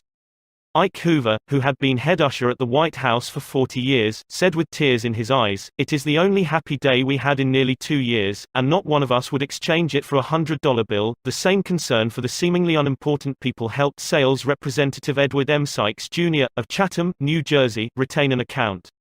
Many years ago, he reported, "I called on customers for Johnson & Johnson in the Massachusetts area. One account was a drug store in Hingham. Whenever I went into this store, I would always talk to the soda clerk and sales clerk for a few minutes before talking to the owner to obtain his order. One day I went up to the owner of the store, and he told me to leave as he was not interested in buying J&J products anymore because he felt they were concentrating their activities on food and discount stores to the detriment of the small drugstore. I left with my tail between my legs and drove around the town for several hours. Finally, I decided to go back and try at least to explain our position to the owner of the store. When I returned, I walked in and as usual said hello to the soda clerk and sales clerk. When I walked up to the owner, he smiled at me and welcomed me back. He then gave me double the usual order. I looked at him with surprise and asked him what had happened since my visit only a few hours earlier. He pointed to the young man at the soda fountain and said that after I had left, the boy had come over and said that I was one of the few salespeople that called on the store that even bothered to say hello to him and to the others in the store. He told the owner that if any salesperson deserved his business, it was I. The owner agreed and remained a loyal customer. I never forgot that to be genuinely interested in other people is a most important quality for a salesperson to possess, for any person, for that matter. I have discovered from personal experience that one can win the attention and time and cooperation of even the most sought-after people by becoming genuinely interested in them. Let me illustrate. Years ago I conducted a course in fiction writing at the Brooklyn Institute of Arts and Sciences, and we wanted such distinguished and busy authors as Kathleen Norris, Fannie Hurst, Ida Tarbell, Albert Payson Terhune and Rupert Hughes to come to Brooklyn and give us the benefit of their experiences. So we wrote them, saying we admired their work and were deeply interested in getting their advice and learning the secrets of their success. Each of these letters was signed by about 150 students. We said we realized that these authors were busy, too busy to prepare a lecture. So we enclosed a list of questions for them to answer about themselves and their methods of work. They liked that. Who wouldn't like it? So they left their homes and traveled to Brooklyn to give us a helping hand. By using the same method, I persuaded Leslie M. Shaw, Secretary of the Treasury in Theodore Roosevelt's cabinet, George W. Wickersham, Attorney General in Taft's cabinet, William Jennings Bryan, Franklin D. Roosevelt and many other prominent men to come to talk to the students of my courses in public speaking. All of us, be we workers in a factory, clerks in an office or even a king upon his throne, all of us like people who admire us. Take the German Kaiser, for example. At the close of World War I he was probably the most savagely and universally despised man on this earth. Even his own nation turned against him when he fled over into Holland to save his neck. The hatred against him was so intense that millions of people would have loved to tear him limb from limb or burn him at the stake. In the midst of all this forest fire of fury, one little boy wrote the Kaiser a simple, sincere letter glowing with kindliness and admiration. This little boy said that no matter what the others thought, he would always love Wilhelm as his emperor. The Kaiser was deeply touched by his letter and invited the little boy to come to see him. The boy came, so did his mother, and the Kaiser married her. That little boy didn't need to read a book on how to win friends and influence people. He knew how instinctively. If we want to make friends, let's put ourselves out to do things for other people, things that require time, energy, unselfishness and thoughtfulness. When the Duke of Windsor was Prince of Wales, he was scheduled to tour South America, and before he started out on that tour he spent months studying Spanish so that he could make public talks in the language of the country, and the South Americans loved him for it. For years I made it a point to find out the birthdays of my friends. How? Although I haven't the foggiest bit of faith in astrology, I began by asking the other party whether he believed the date of one's birth has anything to do with character and disposition. I then asked him or her to tell me the month and day of birth. If he or she said November 24th, for example, I kept repeating to myself, November 24th, November 24th. The minute my friend's back was turned, I wrote down the name and birthday and later would transfer it to a birthday book. At the beginning of each year, I had these birthday dates scheduled in my calendar pad so that they came to my attention automatically. When the natal day arrived, there was my letter or telegram. What a hit it made. I was frequently the only person on earth who remembered. If we want to make friends, let's greet people with animation and enthusiasm. When somebody calls you on the telephone, use the same psychology. Say, hello, in tones that bespeak how pleased you are to have the person call. Many companies train their telephone operators to greet all callers in a tone of voice that radiates interest and enthusiasm. The caller feels the company is concerned about them. Let's remember that when we answer the telephone tomorrow. Showing a genuine interest in others not only wins friends for you but may develop in its customers a loyalty to your company.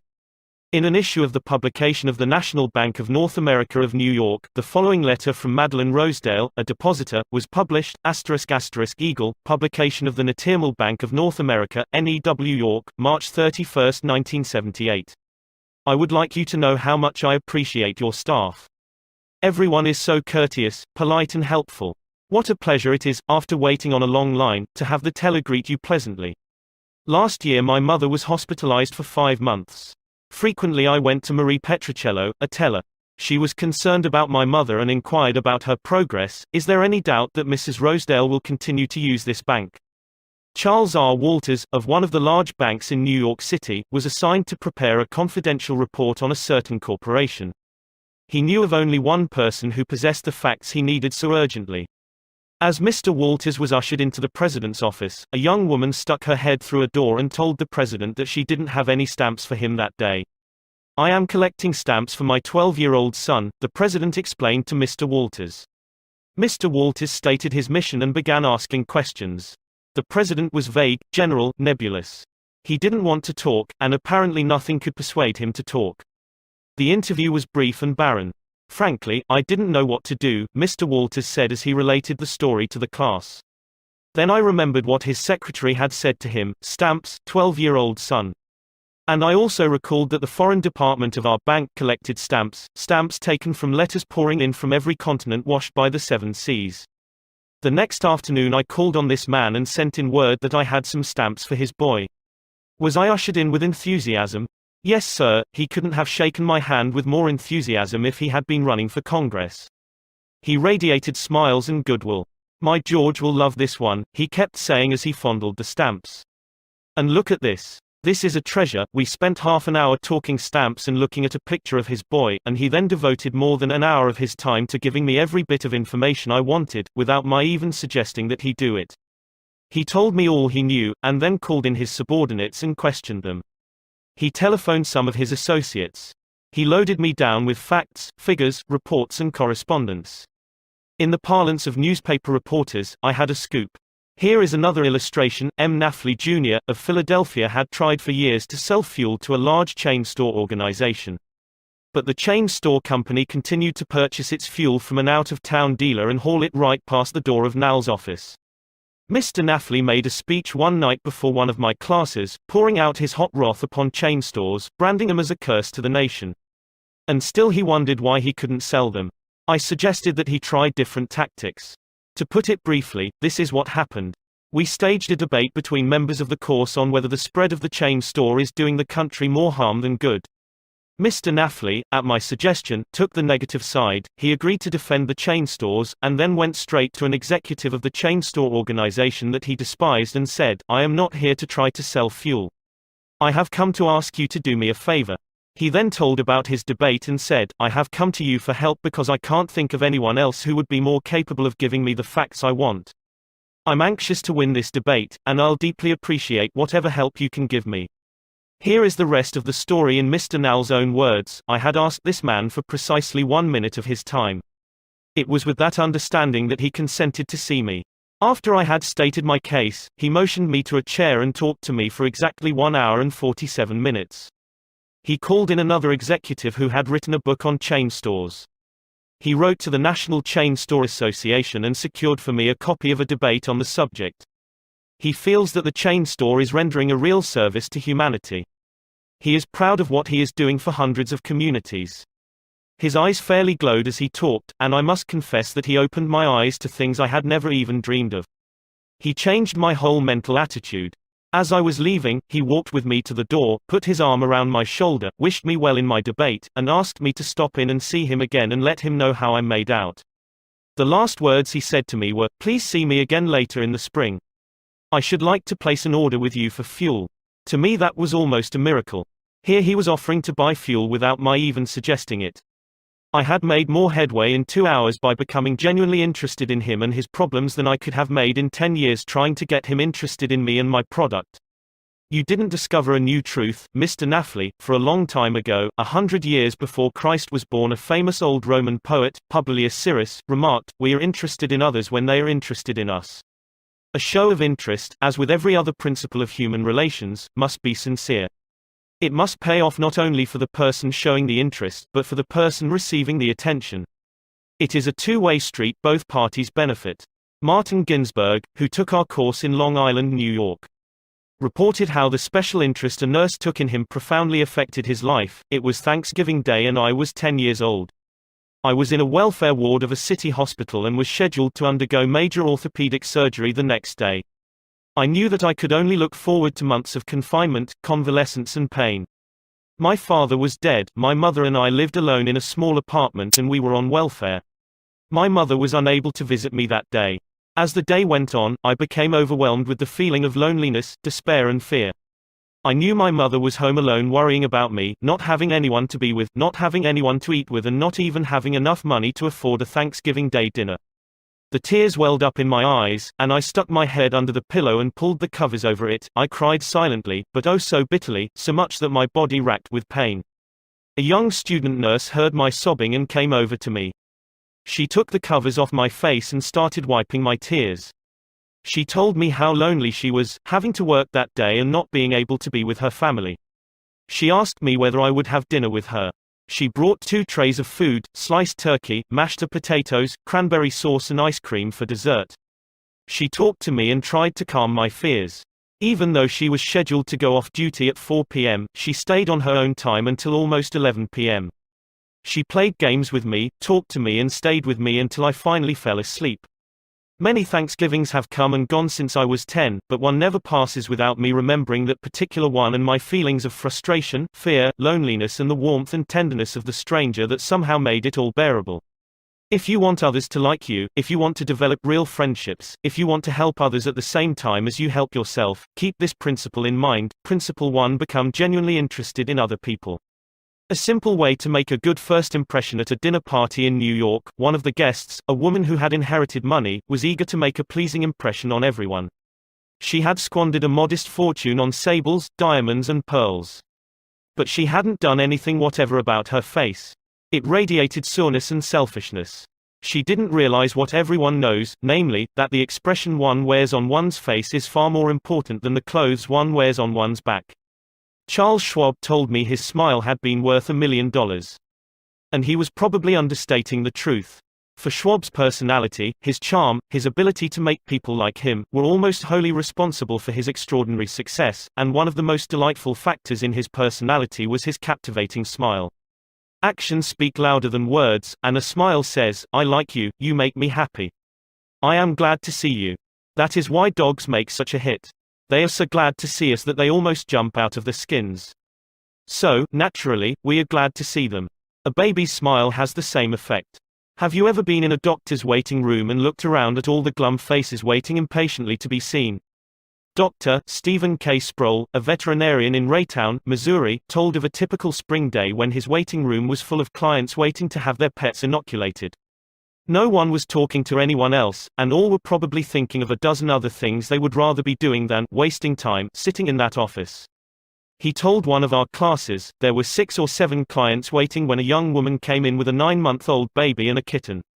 As luck would have it, she sat down next to a gentleman who was more than a little distraught about the long wait for service.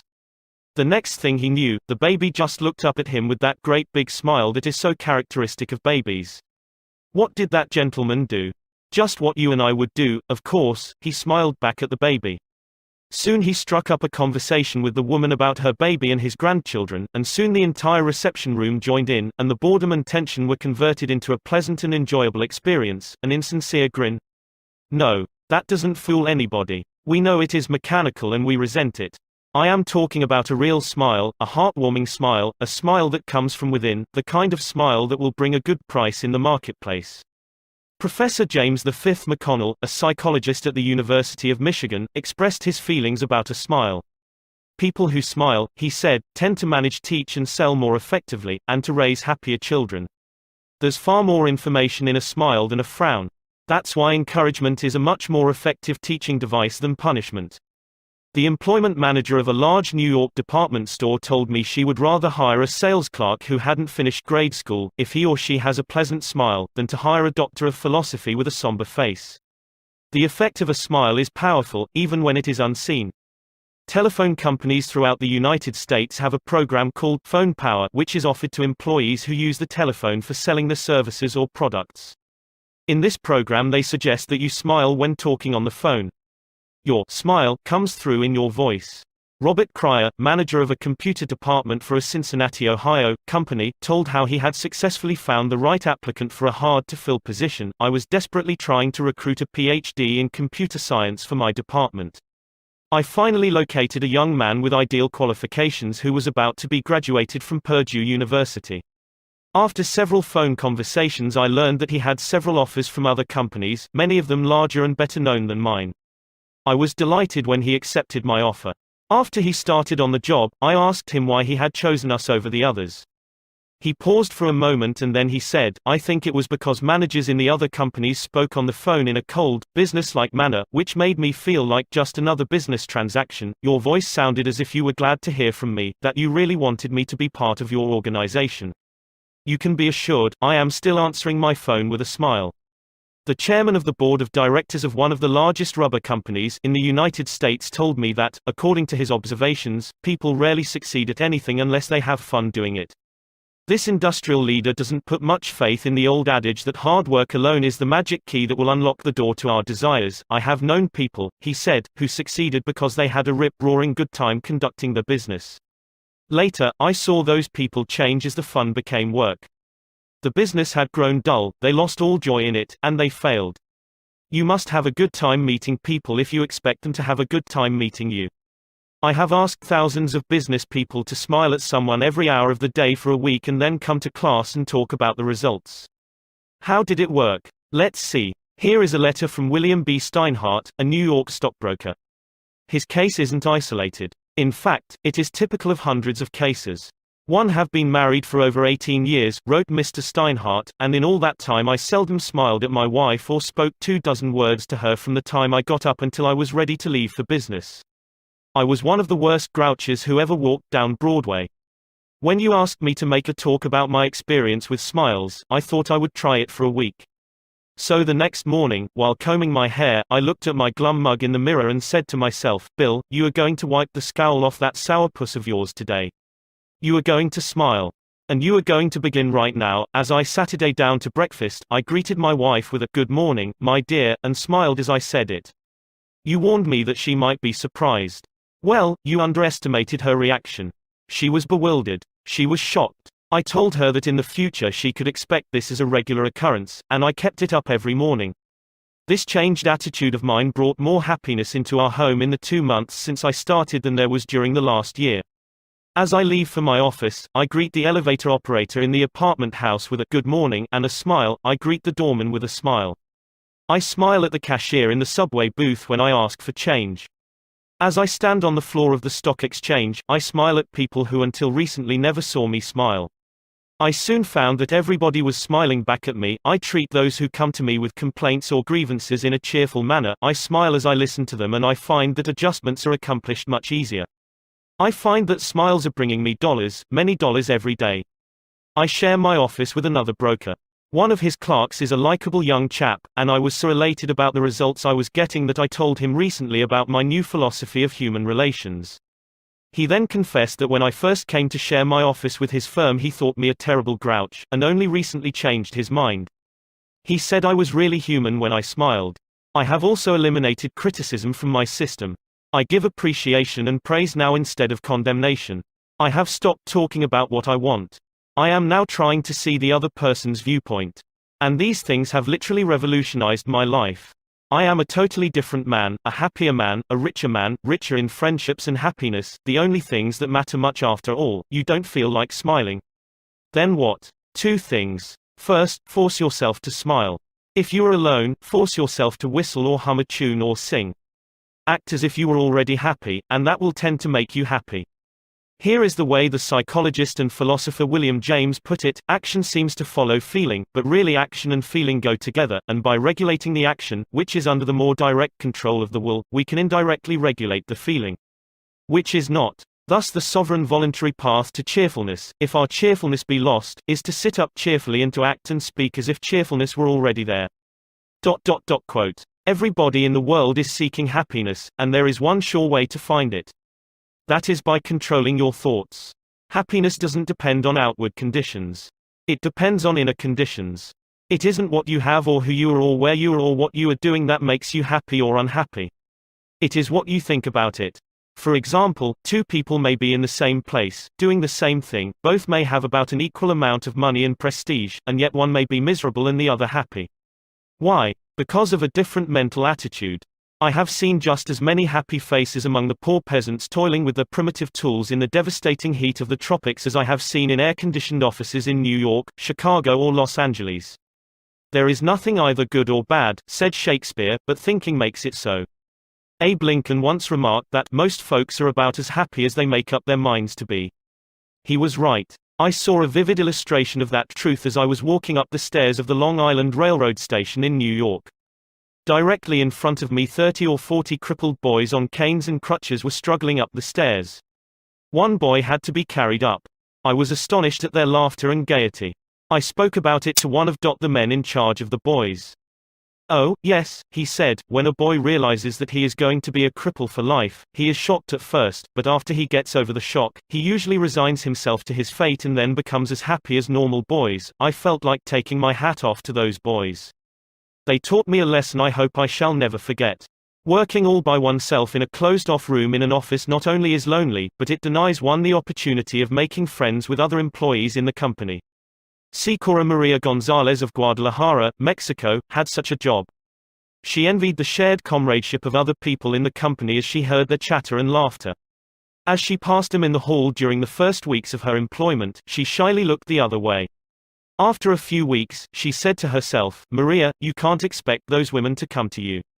You have to go out and meet them." The next time she walked to the water cooler, she put on her brightest smile and said, "Hi, how are you today?" to each of the people she met. The effect was immediate. Smiles and hellos were returned, the hallway seemed brighter, the job friendlier. Acquaintanceships developed and some ripened into friendships. Her job and her life became more pleasant and interesting. Peruse this bit of sage advice from the essayist and publisher Elbert Hubbard, but remember, perusing it won't do you any good unless you apply it. Whenever you go out of doors, draw the chin in, carry the crown of the head high, and fill the lungs to the utmost, drink in the sunshine, greet your friends with a smile, and put soul into every handclasp. Do not fear being misunderstood and do not waste a minute thinking about your enemies. Try to fix firmly in your mind what you would like to do, and then, without veering off direction, you will move straight to the goal. Keep your mind on the great and splendid things you would like to do, and then, as the days go gliding away, you will find yourself unconsciously seizing upon the opportunities that are required for the fulfillment of your desire, just as the coral insect takes from the running tide the element it needs. Picture in your mind the able, earnest, useful person you desire to be, and the thought you hold is hourly transforming you into that particular individual. Thought is supreme. Preserve a right mental attitude, the attitude of courage, frankness, and good cheer. To think rightly is to create. All things come through desire and every sincere prayer is answered. We become like that on which our hearts are fixed. Carry your chin in and the crown of your head high. We are gods in the chrysalis. The ancient Chinese were a wise lot, wise in the ways of the world, and they had a proverb that you and I ought to cut out and paste inside our hats. It goes like this: a man without a smiling face must not open a shop. Your smile is a messenger of your goodwill. Your smile brightens the lives of all who see it. To someone who has seen a dozen people frown, scowl or turn their faces away, your smile is like the sun breaking through the clouds. Especially when that someone is under pressure from his bosses, his customers, his teachers or parents or children, a smile can help him realize that all is not hopeless, that there is joy in the world. Some years ago, a department store in New York City, in recognition of the pressures its sales clerks were under during the Christmas rush, presented the readers of its advertisements with the following homely philosophy: the value of a smile, it costs nothing, but creates much. It enriches those who receive, without impoverishing those who give. It happens in a flash and the memory of it sometimes lasts forever. None are so rich they can get along without it, and none so poor but are richer for its benefits. It creates happiness in the home, fosters goodwill in a business, and is the countersign of friends. It is rest to the weary, daylight to the discouraged, sunshine to the sad, and nature's best antidote for trouble.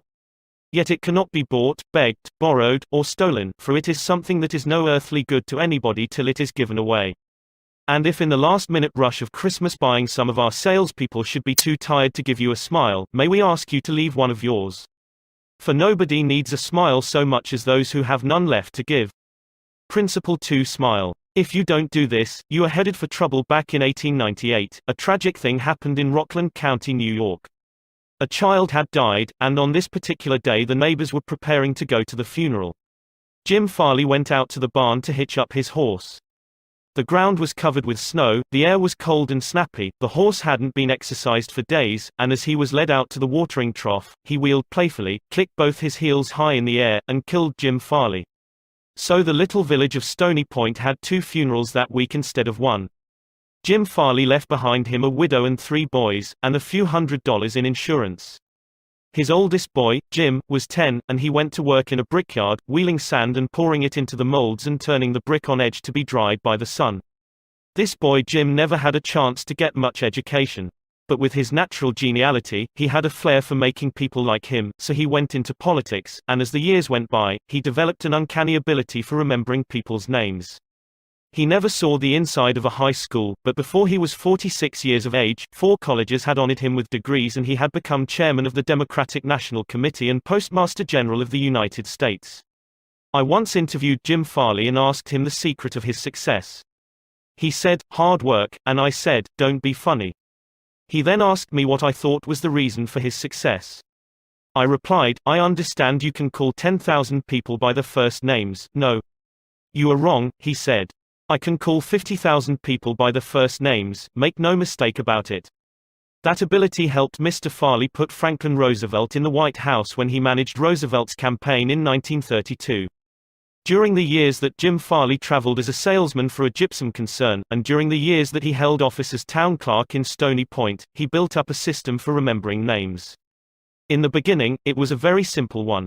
Whenever he met a new acquaintance, he found out his or her complete name and some facts about his or her family, business and political opinions. He fixed all these facts well in mind as part of the picture, and the next time he met that person, even if it was a year later, he was able to shake hands, inquire after the family, and ask about the hollyhocks in the backyard. No wonder he developed a following. For months before Roosevelt's campaign for president began, Jim Farley wrote hundreds of letters a day to people all over the western and northwestern states. Then he hopped onto a train and in 19 days covered 20 states and 12,000 miles, traveling by buggy, train, automobile and boat. He would drop into town, meet his people at lunch or breakfast, tea or dinner, and give them a heart-to-heart talk, then he'd dash off again on another leg of his journey. As soon as he arrived back east, he wrote to one person in each town he had visited, asking for a list of all the guests to whom he had talked. The final list contained thousands and thousands of names, yet each person on that list was paid the subtle flattery of getting a personal letter from James Farley. These letters began, "Dear Bill" or "Dear Jane," and they were always signed, Jim. Jim Farley discovered early in life that the average person is more interested in his or her own name than in all the other names on earth put together. Remember that name and call it easily, and you have paid a subtle and very effective compliment. But forget it or misspell it, and you have placed yourself at a sharp disadvantage. For example, I once organized a public speaking course in Paris and sent form letters to all the American residents in the city. French typists with apparently little knowledge of English filled in the names and naturally they made blunders. One man, the manager of a large American bank in Paris, wrote me a scathing rebuke because his name had been misspelled. Sometimes it is difficult to remember a name, particularly if it is hard to pronounce. Rather than even try to learn it, many people ignore it or call the person by an easy nickname. Sid Levy called on a customer for some time whose name was Nicodemus Papadoulos. Most people just called him Nick. Levy told us, I made a special effort to say his name over several times to myself before I made my call. When I greeted him by his full name, "Good afternoon, Mr. Nicodemus Papadoulos," he was shocked. For what seemed like several minutes there was no reply from him at all. Finally, he said with tears rolling down his cheeks, "Mr. Levy, in all the 15 years I have been in this country, nobody has ever made the effort to call me by my right name." What was the reason for Andrew Carnegie's success? He was called the Steel King, yet he himself knew little about the manufacture of steel. He had hundreds of people working for him who knew far more about steel than he did. But he knew how to handle people, and that is what made him rich. Early in life, he showed a flair for organization, a genius for leadership. By the time he was 10, he too had discovered the astounding importance people place on their own name. And he used that discovery to win cooperation. To illustrate, when he was a boy back in Scotland, he got hold of a rabbit, a mother rabbit. Presto! He soon had a whole nest of little rabbits, and nothing to feed them. But he had a brilliant idea. He told the boys and girls in the neighborhood that if they would go out and pull enough clover and dandelions to feed the rabbits, he would name the bunnies in their honor. The plan worked like magic, and Carnegie never forgot it. Years later, he made millions by using the same psychology in business. For example, he wanted to sell steel rails to the Pennsylvania Railroad. J. Edgar Thomson was the president of the Pennsylvania Railroad then. So Andrew Carnegie built a huge steel mill in Pittsburgh and called it the Edgar Thomson Steel Works. Here is a riddle. See if you can guess it. When the Pennsylvania Railroad needed steel rails, where do you suppose J. Edgar Thomson bought them? From Sears, Roebuck? No, you're wrong. Guess again. When Carnegie and George Pullman were battling each other for supremacy in the railroad sleeping car business, the Steel King again remembered the lesson of the rabbits. The Central Transportation Company, which Andrew Carnegie controlled, was fighting with the company that Pullman owned. Both were struggling to get the sleeping car business of the Union Pacific Railroad, bucking each other, slashing prices, and destroying all chance of profit. Both Carnegie and Pullman had gone to New York to see the board of directors of the Union Pacific. Meeting one evening in the St. Nicholas Hotel, Carnegie said, "Good evening, Mr. Pullman, aren't we making a couple of fools of ourselves?" "What do you mean?" Pullman demanded. Then Carnegie expressed what he had on his mind, a merger of their two interests. He pictured in glowing terms the mutual advantages of working with, instead of against, each other. Pullman listened attentively, but he was not wholly convinced. Finally he asked, "What would you call the new company?" And Carnegie replied promptly, "Why, the Pullman Palace Car Company, of course." Pullman's face brightened. "Come into my room," he said. "Let's talk it over." That talk made industrial history. This policy of remembering and honoring the names of his friends and business associates was one of the secrets of Andrew Carnegie's leadership. He was proud of the fact that he could call many of his factory workers by their first names, and he boasted that while he was personally in charge, no strike ever disturbed his flaming steel mills. Benton Love, chairman of Texas Commerce Bank Shares, believes that the bigger a corporation gets, the colder it becomes. One way to warm it up, he said, is to remember people's names. The executive who tells me he can't remember names is at the same time telling me he can't remember a significant part of his business and is operating on quicksand. Karen Kersick of Rancho Palos Verdes, California, a flight attendant for TWA, made it a practice to learn the names of as many passengers in her cabin as possible and use the name when serving them. This resulted in many compliments on her service expressed both to her directly and to the airline. One passenger wrote, "I haven't flown TWA for some time, but I'm going to start flying nothing but TWA from now on. You make me feel that your airline has become a very personalized airline, and that is important to me. People are so proud of their names that they strive to perpetuate them at any cost." Even blustering, hard-boiled old P.T. Barnum, the greatest showman of his time, disappointed because he had no sons to carry on his name, offered his grandson, C.H. Seeley, $25,000 if he would call himself Barnum Seeley. For many centuries, nobles and magnates supported artists, musicians and authors so that their creative works would be dedicated to them. Libraries and museums owe their richest collections to people who cannot bear to think that their names might perish from the memory of the race. The New York Public Library has its Astor and Lenox collections. The Metropolitan Museum perpetuates the names of Benjamin Altman and J.P. Morgan. And nearly every church is beautified by stained glass windows commemorating the names of their donors. Many of the buildings on the campus of most universities bear the names of donors who contributed large sums of money for this honor. Most people don't remember names, for the simple reason that they don't take the time and energy necessary to concentrate and repeat and fix names indelibly in their minds. They make excuses for themselves, they are too busy. But they were probably no busier than Franklin D. Roosevelt, and he took time to remember and recall even the names of mechanics with whom he came into contact. To illustrate, the Chrysler organization built a special car for Mr. Roosevelt, who could not use a standard car because his legs were paralyzed. W. F. Chamberlain and a mechanic delivered it to the White House. I have in front of me a letter from Mr. Chamberlain relating his experiences. I taught President Roosevelt how to handle a car with a lot of unusual gadgets, but he taught me a lot about the fine art of handling people. When I called at the White House, Mr. Chamberlain writes, the president was extremely pleasant and cheerful. He called me by name, made me feel very comfortable, and particularly impressed me with the fact that he was vitally interested in things I had to show him and tell him. The car was so designed that it could be operated entirely by hand. A crowd gathered around to look at the car, and he remarked, I think it is marvelous.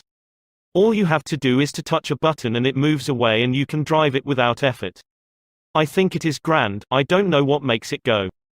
I'd love to have the time to tear it down and see how it works. When Roosevelt's friends and associates admired the machine, he said in their presence, Mr. Chamberlain, I certainly appreciate all the time and effort you have spent in developing this car. It is a mighty fine job. He admired the radiator, the special rear vision mirror and clock, the special spotlight, the kind of upholstery, the sitting position of the driver's seat, the special suitcases in the trunk with his monogram on each suitcase. In other words, he took notice of every detail to which he knew I had given considerable thought. He made a point of bringing these various pieces of equipment to the attention of Mrs. Roosevelt, Miss Perkins, the Secretary of Labor, and his secretary. He even brought the old White House porter into the picture by saying, George, you want to take particularly good care of the suitcases. When the driving lesson was finished, the president turned to me and said, well, Mr. Chamberlain, I have been keeping the Federal Reserve Board waiting 30 minutes. I guess I had better get back to work. I took a mechanic with me to the White House. He was introduced to Roosevelt when he arrived. He didn't talk to the president, and Roosevelt heard his name only once. He was a shy chap, and he kept in the background. But before leaving us, the president looked for the mechanic, shook his hand, called him by name, and thanked him for coming to Washington. And there was nothing perfunctory about his thanks. He meant what he said. I could feel that. A few days after returning to New York, I got an autographed photograph of President Roosevelt and a little note of thanks again expressing his appreciation for my assistance. How he found time to do it is a mystery to me. Franklin D. Roosevelt knew that one of the simplest, most obvious and most important ways of gaining goodwill was by remembering names and making people feel important, yet how many of us do it? Half the time we are introduced to a stranger, we chat a few minutes and can't even remember his or her name by the time we say goodbye. One of the first lessons a politician learns is this: to recall a voter's name is statesmanship. To forget it is oblivion, and the ability to remember names is almost as important in business and social contacts as it is in politics. Napoleon III, Emperor of France and nephew of the great Napoleon, boasted that in spite of all his royal duties he could remember the name of every person he met. His technique? Simple. If he didn't hear the name distinctly, he said, "So sorry. I didn't get the name clearly." Then, if it was an unusual name, he would say, "How is it spelled?" During the conversation, he took the trouble to repeat the name several times and tried to associate it in his mind with the person's features, expression and general appearance. If the person was someone of importance, Napoleon went to even further pains. As soon as His Royal Highness was alone, he wrote the name down on a piece of paper, looked at it, concentrated on it, fixed it securely in his mind, and then tore up the paper. In this way, he gained an eye impression of the name as well as an ear impression. All this takes time, but good manners, said Emerson, are made up of petty sacrifices. The importance of remembering and using names is not just the prerogative of kings and corporate executives. It works for all of us. Ken Nottingham, an employee of General Motors in Indiana, usually had lunch at the company cafeteria. He noticed that the woman who worked behind the counter always had a scowl on her face. She had been making sandwiches for about 2 hours and I was just another sandwich to her. I told her what I wanted. She weighed out the ham on a little scale, then she gave me 1 leaf of lettuce, a few potato chips and handed them to me. The next day I went through the same line. Same woman, same scowl. The only difference was I noticed her name tag. I smiled and said, "Hello, Eunice," and then told her what I wanted. Well, she forgot the scale, piled on the ham, gave me 3 leaves of lettuce and heaped on the potato chips until they fell off the plate. We should be aware of the magic contained in a name and realize that this single item is wholly and completely owned by the person with whom we are dealing and nobody else. The name sets the individual apart, it makes him or her unique among all others. The information we are imparting or the request we are making takes on a special importance when we approach the situation with the name of the individual. From the waitress to the senior executive, the name will work magic as we deal with others. Principle 3. Remember that a person's name is to that person the sweetest and most important sound in any language. An easy way to become a good conversationalist. Some time ago, I attended a bridge party. I don't play bridge, and there was a woman there who didn't play bridge either. She had discovered that I had once been Lowell Thomas's manager before he went on the radio and that I had traveled in Europe a great deal while helping him prepare the illustrated travel talks he was then delivering. So she said, "Oh, Mr. Carnegie, I do want you to tell me about all the wonderful places you have visited and the sights you have seen." As we sat down on the sofa, she remarked that she and her husband had recently returned from a trip to Africa. "Africa," I exclaimed. "How interesting. I've always wanted to see Africa, but I never got there except for a 24-hour stay once in Algiers." "Tell me, did you visit the big game country?" "Yes. How fortunate. I envy you. Do tell me about Africa." That kept her talking for 45 minutes. She never again asked me where I had been or what I had seen. She didn't want to hear me talk about my travels. All she wanted was an interested listener, so she could expand her ego and tell about where she had been.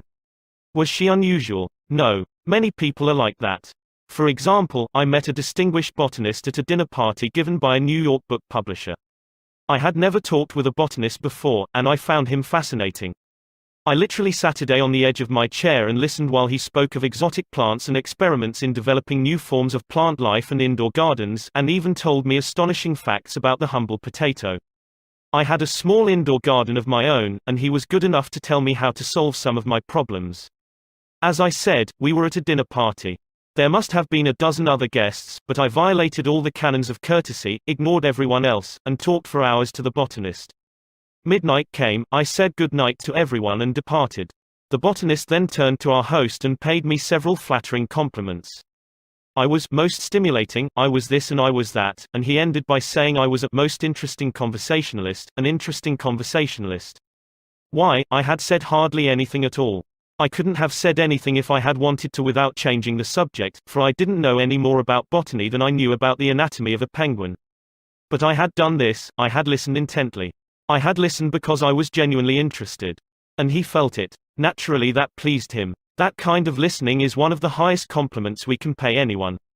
"Few human beings," wrote Jack Woodford in Strangers in Love, "few human beings are proof against the implied flattery of rapt attention." I went even further than giving him rapt attention. I was hearty in my approbation and lavish in my praise. I told him that I had been immensely entertained and instructed, and I had. I told him I wished I had his knowledge, and I did. I told him that I should love to wander the fields with him, and I have. I told him I must see him again, and I did. And so I had him thinking of me as a good conversationalist when, in reality, I had been merely a good listener and had encouraged him to talk. What is the secret, the mystery, of a successful business interview? Well, according to former Harvard President Charles W. Eliot, there is no mystery about successful business intercourse. Exclusive attention to the person who is speaking to you is very important. Nothing else is so flattering as that. Eliot himself was a past master of the art of listening. Henry James, one of America's first great novelists, recalled, "Dr. Eliot's listening was not mere silence, but a form of activity. Sitting very erect on the end of his spine with hands joined in his lap. Making no movement except that he revolved his thumbs around each other faster or slower, he faced his interlocutor and seemed to be hearing with his eyes as well as his ears. He listened with his mind and attentively considered what you had to say while you said it. At the end of an interview, the person who had talked to him felt that he had had his say. Self-evident, isn't it? You don't have to study for 4 years in Harvard to discover that. Yet I know and you know department store owners who will rent expensive space, buy their goods economically, dress their windows appealingly, spend thousands of dollars in advertising and then hire clerks who haven't the sense to be good listeners, clerks who interrupt customers, contradict them, irritate them, and all but drive them from the store. A department store in Chicago almost lost a regular customer who spent several $1,000s each year in that store because a sales clerk wouldn't listen. Mrs. Henrietta Douglas, who took our course in Chicago, had purchased a coat at a special sale. After she had brought it home, she noticed that there was a tear in the lining. She came back the next day and asked the sales clerk to exchange it. The clerk refused even to listen to her complaint. "You bought this at a special sale," she said. She pointed to a sign on the wall. "Read that," she exclaimed, "all sales are final, once you bought it, you have to keep it. Sew up the lining yourself." "But this was damaged merchandise," Mrs. Douglas complained. "Makes no difference," the clerk interrupted. "Final's final." Mrs. Douglas was about to walk out indignantly, swearing never to return to that store ever, when she was greeted by the department manager, who knew her from her many years of patronage. Mrs. Douglas told her what had happened. The manager listened attentively to the whole story, examined the coat and then said, "Special sales are final, so we can dispose of merchandise at the end of the season. But this no return policy does not apply to damaged goods. We will certainly repair or replace the lining, or if you prefer, give you your money back." What a difference in treatment. If that manager had not come along and listened to the customer, a long-term patron of that store could have been lost forever. Listening is just as important in one's home life as in the world of business.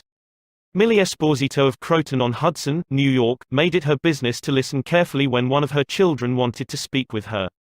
One evening she was sitting in the kitchen with her son, Robert, and after a brief discussion of something that was on his mind, Robert said, "Mom, I know that you love me very much." Mrs. Esposito was touched and said, "Of course I love you very much. Did you doubt it?" Robert responded, "No, but I really know you love me because whenever I want to talk to you about something you stop whatever you are doing and listen to me." The chronic clicker, even the most violent critic, will frequently soften and be subdued in the presence of a patient, sympathetic listener, a listener who will be silent while the irate fault-finder dilates like a king cobra and spews the poison out of his system. To illustrate, the New York Telephone Company discovered a few years ago that it had to deal with one of the most vicious customers who ever cursed a customer service representative. And he did curse. He raved. He threatened to tear the phone out by its roots. He refused to pay certain charges that he declared were false. He wrote letters to the newspapers. He filed innumerable complaints with the Public Service Commission, and he started several suits against the telephone company. At last, one of the company's most skillful troubleshooters was sent to interview this stormy petrel. This troubleshooter listened and let the cantankerous customer enjoy himself pouring out his tirade. The telephone representative listened and said yes and sympathized with his grievance. He raved on and I listened for nearly 3 hours, the troubleshooter said as he related his experiences before one of the author's classes. Then I went back and listened some more. I interviewed him 4 times, and before the 4th visit was over I had become a charter member of an organization he was starting. He called it the Telephone Subscribers Protective Association. I am still a member of this organization, and, so far as I know, I'm the only member in the world today besides Mr. I listened and sympathized with him on every point that he made during these interviews. He had never had a telephone representative talk with him that way before, and he became almost friendly. The point on which I went to see him was not even mentioned on the first visit, nor was it mentioned on the second or third, but upon the 4th interview, I closed the case completely. He paid all his bills in full, and for the first time in the history of his difficulties with the telephone company he voluntarily withdrew his complaints from the Public Service Commission. Doubtless Mr. had considered himself a holy crusader, defending the public rights against callous exploitation. But in reality, what he had really wanted was a feeling of importance. He got this feeling of importance at first by kicking and complaining. But as soon as he got his feeling of importance from a representative of the company, his imagined grievances vanished into thin air. One morning years ago, an angry customer stormed into the office of Julian F. Detmer, founder of the Detmer Woolen Company, which later became the world's largest distributor of woolens to the tailoring trade. "This man owed us a small sum of money," Mr. Detmer explained to me. "The customer denied it, but we knew he was wrong. So our credit department had insisted that he pay. After getting a number of letters from our credit department, he packed his grip, made a trip to Chicago, and hurried into my office to inform me not only that he was not going to pay that bill, but that he was never going to buy another dollar's worth of goods from the Detmer Woolen Company. I listened patiently to all he had to say. I was tempted to interrupt, but I realized that would be bad policy, so I let him talk himself out. When he finally simmered down and got in a receptive mood, I said quietly, "I want to thank Vo for coming to Chicago to tell me about this. You have done me a great favor, for if our credit department has annoyed you, it may annoy other good customers, and that would be just too bad. Believe me, I am far more eager to hear this than you are to tell it." That was the last thing in the world he expected me to say. I think he was a trifle disappointed, because he had come to Chicago to tell me a thing or two, but here I was thanking him instead of scrapping with him. I assured him we would wipe the charge off the books and forget it, because he was a very careful man with only one account to look after, while our clerks had to look after thousands. Therefore, he was less likely to be wrong than we were. I told him that I understood exactly how he felt and that, if I were in his shoes, I should undoubtedly feel precisely as he did.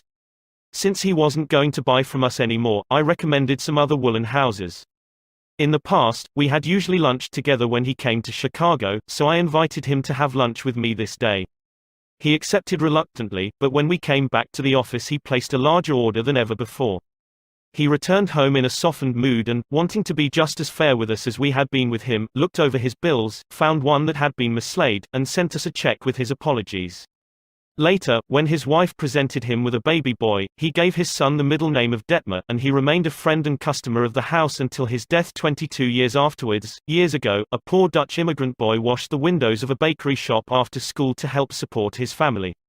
His people were so poor that in addition he used to go out in the street with a basket every day and collect stray bits of coal that had fallen in the gutter where the coal wagons had delivered fuel. That boy, Edward Bock, never got more than 6 years of schooling in his life, yet eventually he made himself one of the most successful magazine editors in the history of American journalism. How did he do it? That is a long story, but how he got his start can be told briefly. He got his start by using the principles advocated in this chapter. He left school when he was 13 and became an office boy for Western Union, but he didn't for one moment give up the idea of an education. Instead, he started to educate himself. He saved his car fares and went without lunch until he had enough money to buy an encyclopedia of American biography, and then he did an unheard of thing. He read the lives of famous people and wrote them asking for additional information about their childhoods. He was a good listener. He asked famous people to tell him more about themselves. He wrote General James A. Garfield, who was then running for president, and asked if it was true that he was once a towboy on a canal, and Garfield replied. He wrote General Grant asking about a certain battle, and Grant drew a map for him and invited this 14-year-old boy to dinner and spent the evening talking to him. Soon our Western Union messenger boy was corresponding with many of the most famous people in the nation: Ralph Waldo Emerson, Oliver Wendell Holmes, Longfellow, Mrs. Abraham Lincoln, Louisa May Alcott, General Sherman and Jefferson Davis. Not only did he correspond with these distinguished people, but as soon as he got a vacation, he visited many of them as a welcome guest in their homes. This experience imbued him with a confidence that was invaluable. These men and women fired him with a vision and ambition that shaped his life. And all this, let me repeat, was made possible solely by the application of the principles we are discussing here. Isaac F. Marcosson, a journalist who interviewed hundreds of celebrities, declared that many people fail to make a favorable impression because they don't listen attentively. They have been so much concerned with what they are going to say next that they do not keep their ears open. Very important people have told me that they prefer good listeners to good talkers, but the ability to listen seems rarer than almost any other good trait, and not only important personages crave a good listener, but ordinary folk do too. As the Reader's Digest once said, many persons call a doctor when all they want is an audience. During the darkest hours of the Civil War, Lincoln wrote to an old friend in Springfield, Illinois, asking him to come to Washington. Lincoln said he had some problems he wanted to discuss with him. The old neighbor called at the White House, and Lincoln talked to him for hours about the advisability of issuing a proclamation freeing the slaves. Lincoln went over all the arguments for and against such a move, and then read letters and newspaper articles, some denouncing him for not freeing the slaves and others denouncing him for fear he was going to free them. After talking for hours, Lincoln shook hands with his old neighbor, said good night, and sent him back to Illinois without even asking for his opinion. Lincoln had done all the talking himself. That seemed to clarify his mind. He seemed to feel easier after that talk, the old friend said. Lincoln hadn't wanted advice, he had wanted merely a friendly, sympathetic listener to whom he could unburden himself. That's what we all want when we are in trouble. That is frequently all the irritated customer wants, and the dissatisfied employee or the hurt friend. One of the great listeners of modern times was Sigmund Freud. A man who met Freud described his manner of listening. It struck me so forcibly that I shall never forget him. He had qualities which I had never seen in any other man. Never had I seen such concentrated attention. There was none of that piercing, soul-penetrating gaze business. His eyes were mild and genial. His voice was low and kind. His gestures were few, but the attention he gave me, his appreciation of what I said, even when I said it badly, was extraordinary. You've no idea what it meant to be listened to like that. If you want to know how to make people shun you and laugh at you behind your back and even despise you, here is the recipe: never listen to anyone for long. Talk incessantly about yourself. If you have an idea while the other person is talking, don't wait for him or her to finish, bust right in and interrupt in the middle of a sentence. Do you know people like that? I do, unfortunately, and the astonishing part of it is that some of them are prominent. Bores, that is all they are, bores intoxicated with their own egos, drunk with a sense of their own importance. People who talk only of themselves think only of themselves. And those people who think only of themselves, Dr. Nicholas Murray Butler, longtime president of Columbia University, said, are hopelessly uneducated. They are not educated, said Dr. Butler, no matter how instructed they may be, so if you aspire to be a good conversationalist, be an attentive listener. To be interesting, be interested. Ask questions that other persons will enjoy answering. Encourage them to talk about themselves and their accomplishments. Remember that the people you are talking to are 100 times more interested in themselves and their wants and problems than they are in you and your problems. A person's toothache means more to that person than a famine in China which kills 1 million people. A boil on one's neck interests one more than 40 earthquakes in Africa. Think of that the next time you start a conversation. Principle 4: Be a good listener. How to interest people. Everyone who was ever a guest of Theodore Roosevelt was astonished at the range and diversity of his knowledge. Whether his visitor was a cowboy or a rough rider, a New York politician or a diplomat, Roosevelt knew what to say. And how was it done? The answer was simple. Whenever Roosevelt expected a visitor, he sat up late the night before, reading up on the subject in which he knew his guest was particularly interested. For Roosevelt knew, as all leaders know, that the royal road to a person's heart is to talk about the things he or she treasures most. The genial William Leon Phelps, essayist and professor of literature at Yale, learned this lesson early in life. When I was 8 years old and was spending a weekend visiting my Aunt Libby Lindsley at her home in Stratford on the Housatonic, he wrote in his essay on human nature, a middle-aged man called one evening, and after a polite skirmish with my aunt, he devoted his attention to me. At that time, I happened to be excited about boats, and the visitor discussed the subject in a way that seemed to me particularly interesting. After he left, I spoke of him with enthusiasm. What a man! My aunt informed me he was a New York lawyer, that he cared nothing whatever about boats, that he took not the slightest interest in the subject. But why then did he talk all the time about boats? Because he is a gentleman. He saw you were interested in boats, and he talked about the things he knew would interest and please you. He made himself agreeable, and William Leon Phelps added, first never forgot my aunt's remark. As I write this chapter, I have before me a letter from Edward L. Challiff, who was active in Boy Scout work. One day I found I needed a favor, wrote Mr. Challiff. A big Scout jamboree was coming off in Europe. And I wanted the president of one of the largest corporations in America to pay the expenses of one of my boys for the trip. Fortunately, just before I went to see this man, I heard that he had drawn a check for $1 million, and that after it was cancelled, he had had it framed. So the first thing I did when I entered his office was to ask to see the check. A check for $1 million. I told him I never knew that anybody had ever written such a check, and that I wanted to tell my boys that I had actually seen a check for $1 million. He gladly showed it to me, I admired it and asked him to tell me all about how it happened to be drawn. You notice, don't you, that Mr. Challiff didn't begin by talking about the Boy Scouts, or the jamboree in Europe, or what it was he wanted. He talked in terms of what interested the other man. Here's the result. Presently, the man I was interviewing said, "Oh, by the way, what was it you wanted to see me about?" So I told him. To my vast surprise, Mr. Challiff continues, he not only granted immediately what I asked for, but much more. I had asked him to send only one boy to Europe, but he sent 5 boys and myself, gave me a letter of credit for $1,000 and told us to stay in Europe for 7 weeks. He also gave me letters of introduction to his branch presidents, putting them at our service, and he himself met us in Paris and showed us the town. Since then, he has given jobs to some of the boys whose parents were in want, and he is still active in our group. Yet I know if I hadn't found out what he was interested in, and got him warmed up first, I wouldn't have found him 1/10 as easy to approach. Is this a valuable technique to use in business? Is it? Let's see. Take Henry G. Duvernoy of Duvernoy & Sons, a wholesale baking firm in New York. Mr. Duvernoy had been trying to sell bread to a certain New York hotel. He had called on the manager every week for 4 years. He went to the same social affairs the manager attended. He even took rooms in the hotel and lived there in order to get the business. But he failed. Then, said Mr. Duvernoy, after studying human relations, I resolved to change my tactics. I decided to find out what interested this man, what caught his enthusiasm. I discovered he belonged to a society of hotel executives called the Hotel Greeters of America. He not only belonged, but his bubbling enthusiasm had made him president of the organization, and president of the International Greeters. No matter where its conventions were held, he would be there. So when I saw him the next day, I began talking about the greeters. What a response I got! What a response! He talked to me for half an hour about the greeters, his tones vibrant with enthusiasm. I could plainly see that this society was not only his hobby, it was the passion of his life. Before I left his office, he had sold me a membership in his organization. In the meantime, I had said nothing about bread. But a few days later, the steward of his hotel phoned me to come over with samples and prices. I don't know what you did to the old boy, the steward greeted me, but he sure is sold on you, think of it.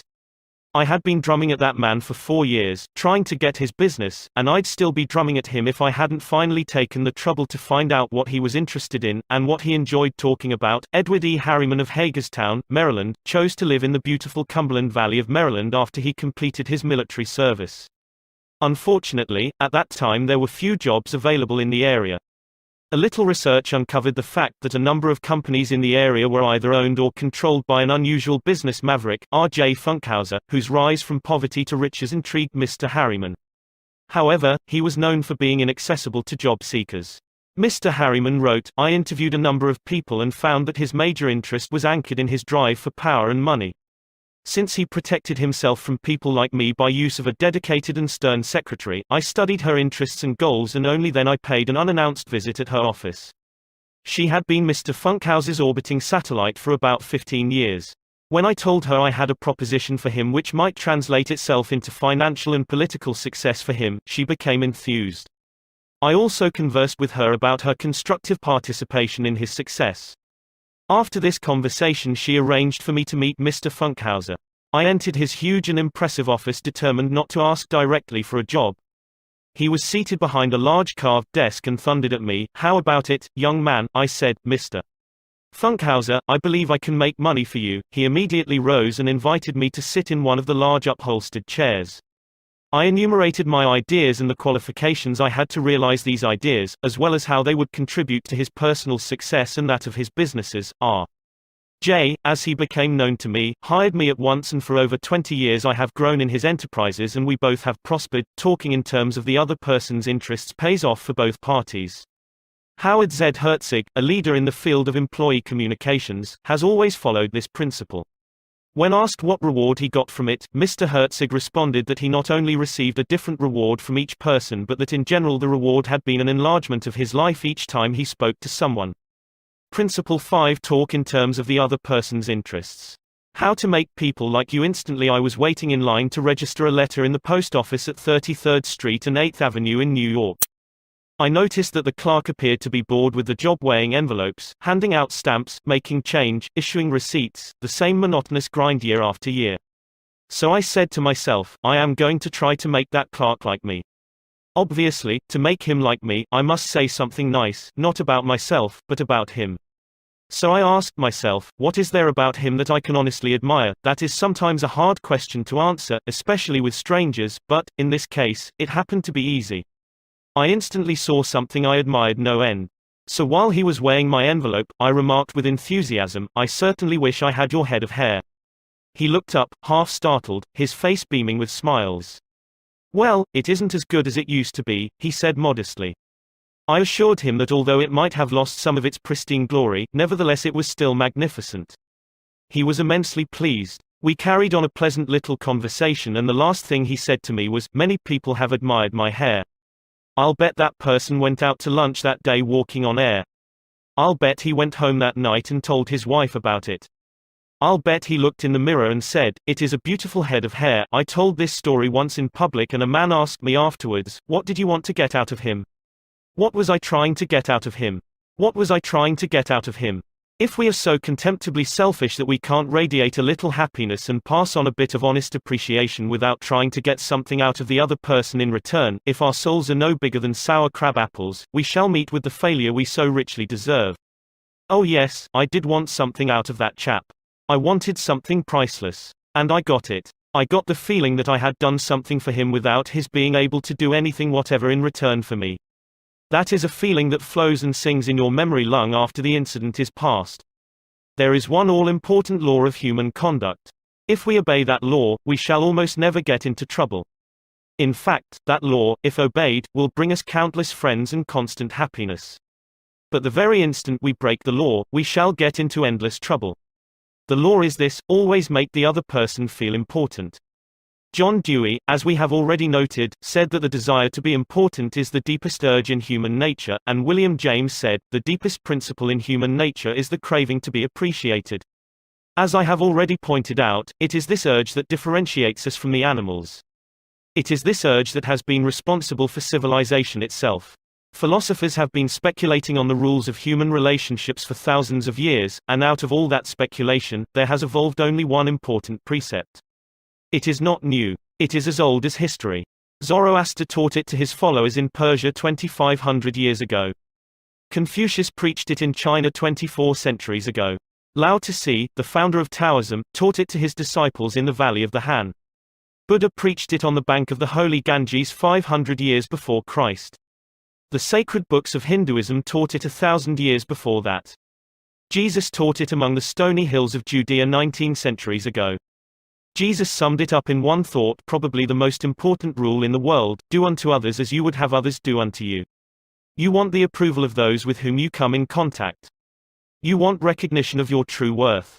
You want a feeling that you are important in your little world.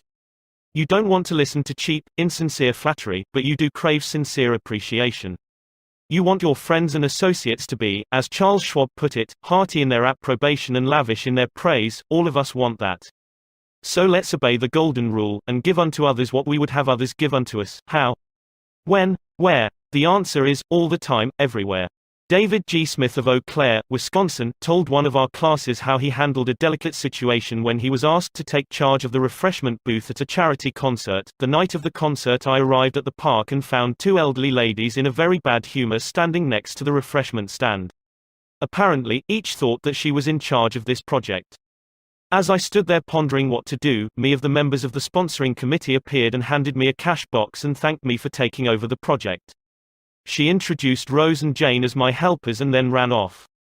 A great silence ensued. Realizing that the cash box was a symbol of authority, of sorts, I gave the box to Rose and explained that I might not be able to keep the money straight and that if she took care of it I would feel better. I then suggested to Jane that she show two teenagers who had been assigned to refreshments how to operate the soda machine. And I asked her to be responsible for that part of the project.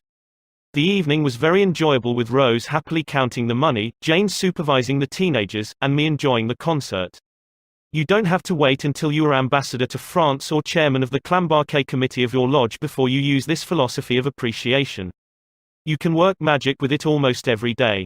If, for example, the waitress brings us mashed potatoes when we have ordered French fried, let's say, "I'm sorry to trouble you, but I prefer French fried," she'll probably reply, "No trouble at all," and will be glad to change the potatoes, because we have shown respect for her. Little phrases such as, "I'm sorry to trouble you, would you be so kind as to? Won't you please, would you mind? Thank you." Little courtesies like these oil the cogs of the monotonous grind of everyday life, and, incidentally, they are the hallmark of good breeding.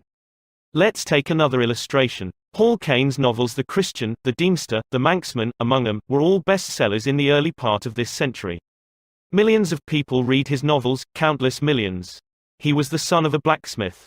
He never had more than 8 years schooling in his life, yet when he died he was the richest literary man of his time. The story goes like this: Hall Caine loved sonnets and ballads, so he devoured all of Dante Gabriel Rossetti's poetry.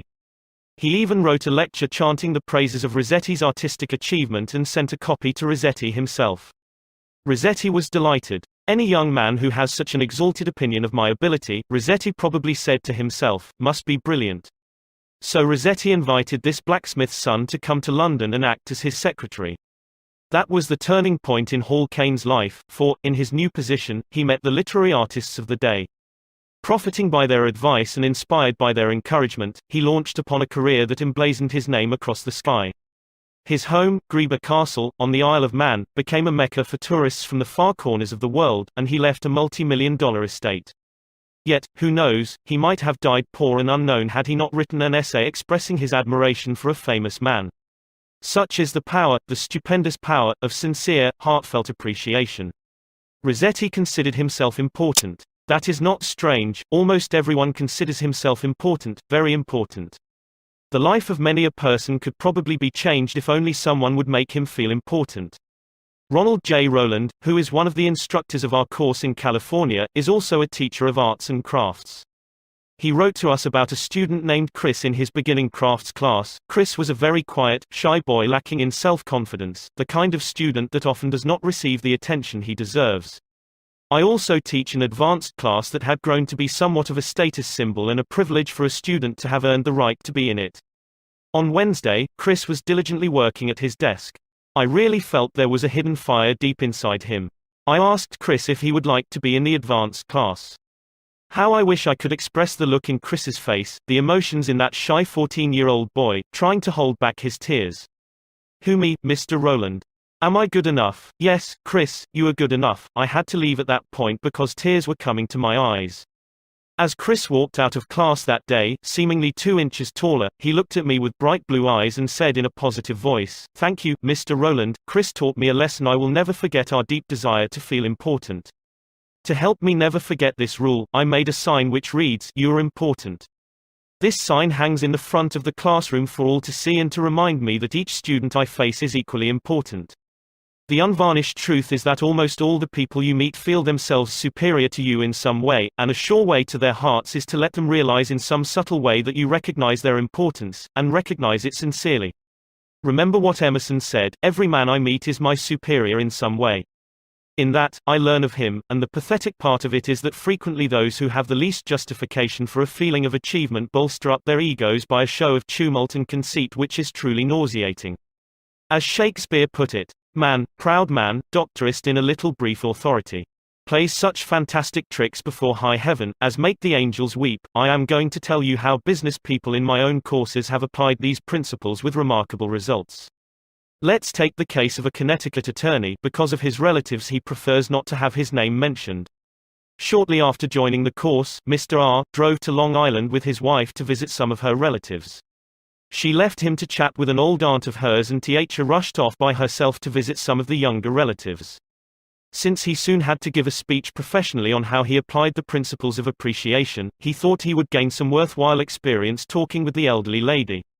So he looked around the house to see what he could honestly admire. "This house was built about 1890, wasn't it?" he inquired. "Yes," she replied, "that is precisely the year it was built. It reminds me of the house I was born in," he said. "It's beautiful. Well built. Roomy. You know, they don't build houses like this anymore." "You're right," the old lady agreed. "The young folks nowadays don't care for beautiful homes. All they want is a small apartment, and then they go off gadding about in their automobiles." "This is a dream house," she said in a voice vibrating with tender memories. "This house was built with love. My husband and I dreamed about it for years before we built it. We didn't have an architect. We planned it all ourselves." She showed Mr. R. about the house, and he expressed his hearty admiration for the beautiful treasures she had picked up in her travels and cherished over a lifetime: paisley shawls, an old English tea set, Wedgwood china, French beds and chairs, Italian paintings, and silk draperies that had once hung in a French chateau. After showing Mr. R. through the house, she took him out to the garage. There, jacked up on blocks, was a Packard car, in mint condition. "My husband bought that car for me shortly before he passed on," she said softly. "I have never ridden in it since his death. You appreciate nice things, and I'm going to give this car to you." "Why, Auntie," he said, "you overwhelm me. I appreciate your generosity, of course, but I couldn't possibly accept it. I'm not even a relative of yours. I have a new car, and you have many relatives that would like to have that Packard." "Relatives," she exclaimed. "Yes, I have relatives who are just waiting till I die so they can get that car. But they are not going to get it. If you don't want to give it to them, you can very easily sell it to a second-hand dealer," he told her. "Sell it?" she cried. "Do you think I would sell this car?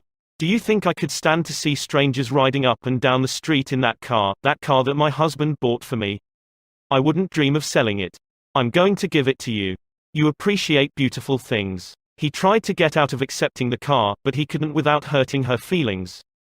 This lady, left all alone in a big house with her paisley shawls, her French antiques, and her memories, was starving for a little recognition. She had once been young and beautiful and sought after. She had once built a house warm with love and had collected things from all over Europe to make it beautiful.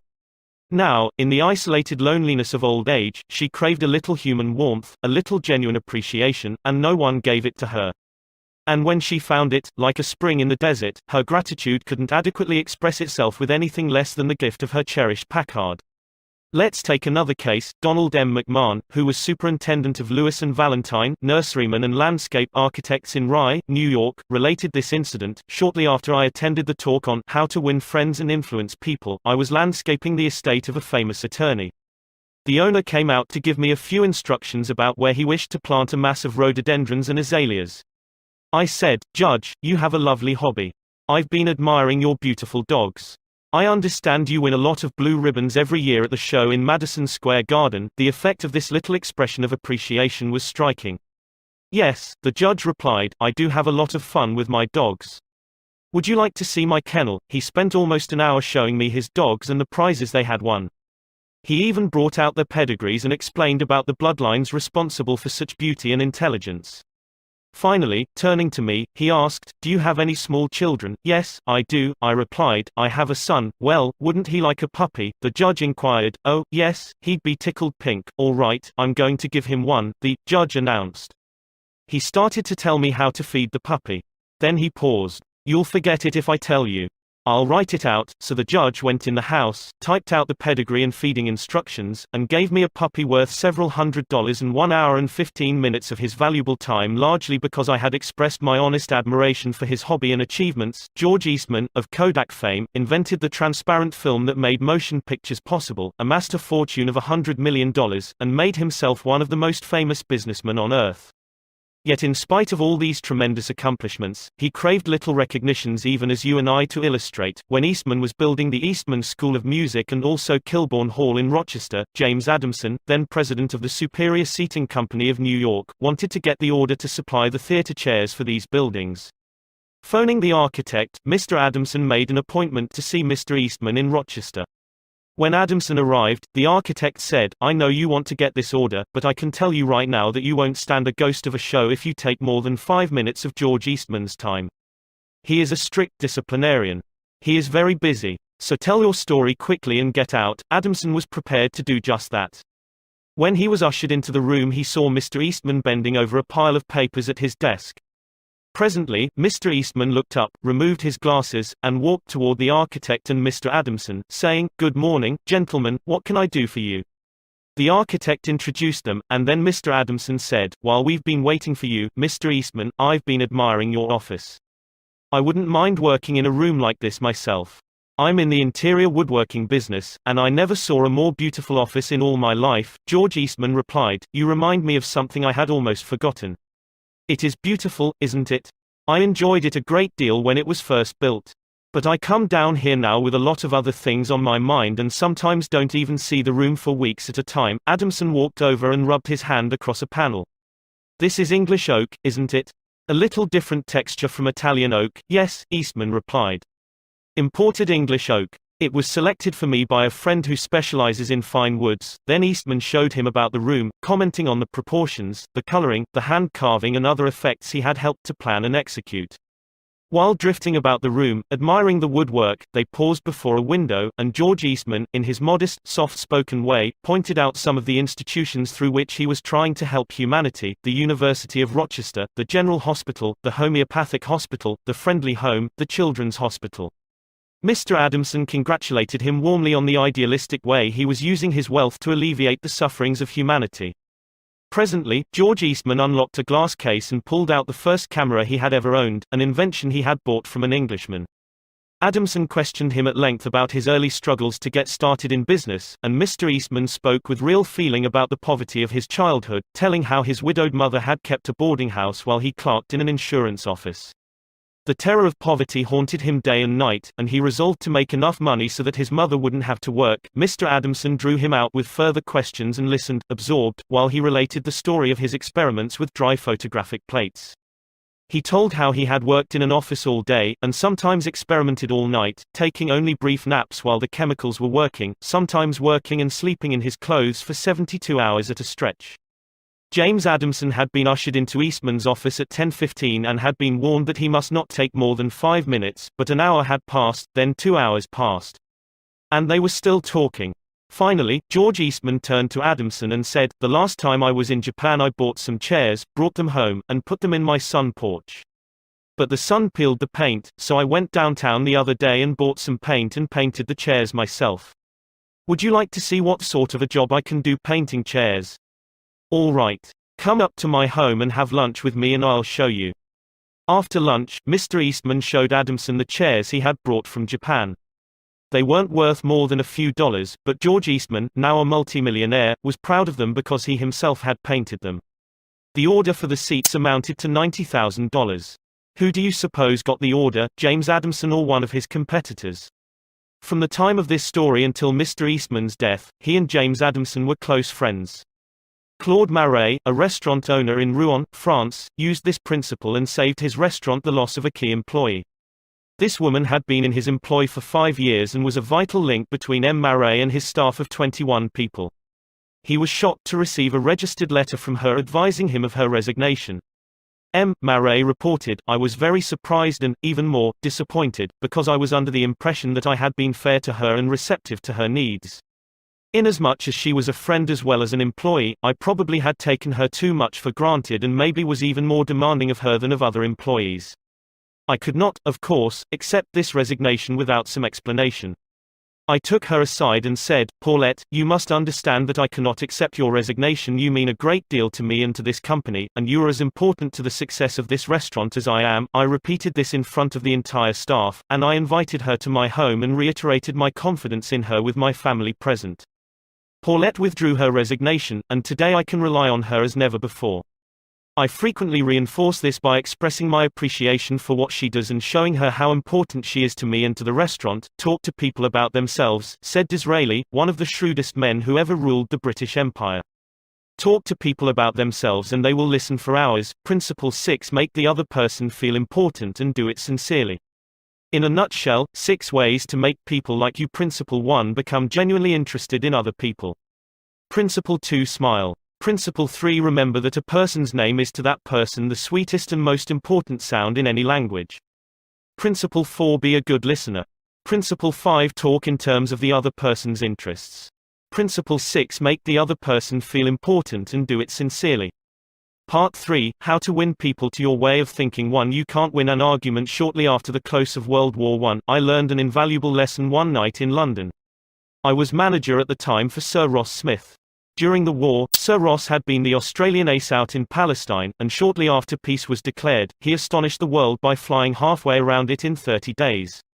No such feat had ever been attempted before. It created a tremendous sensation. The Australian government awarded him $50,000, the King of England knighted him, and, for a while, he was the most talked about man under the Union Jack.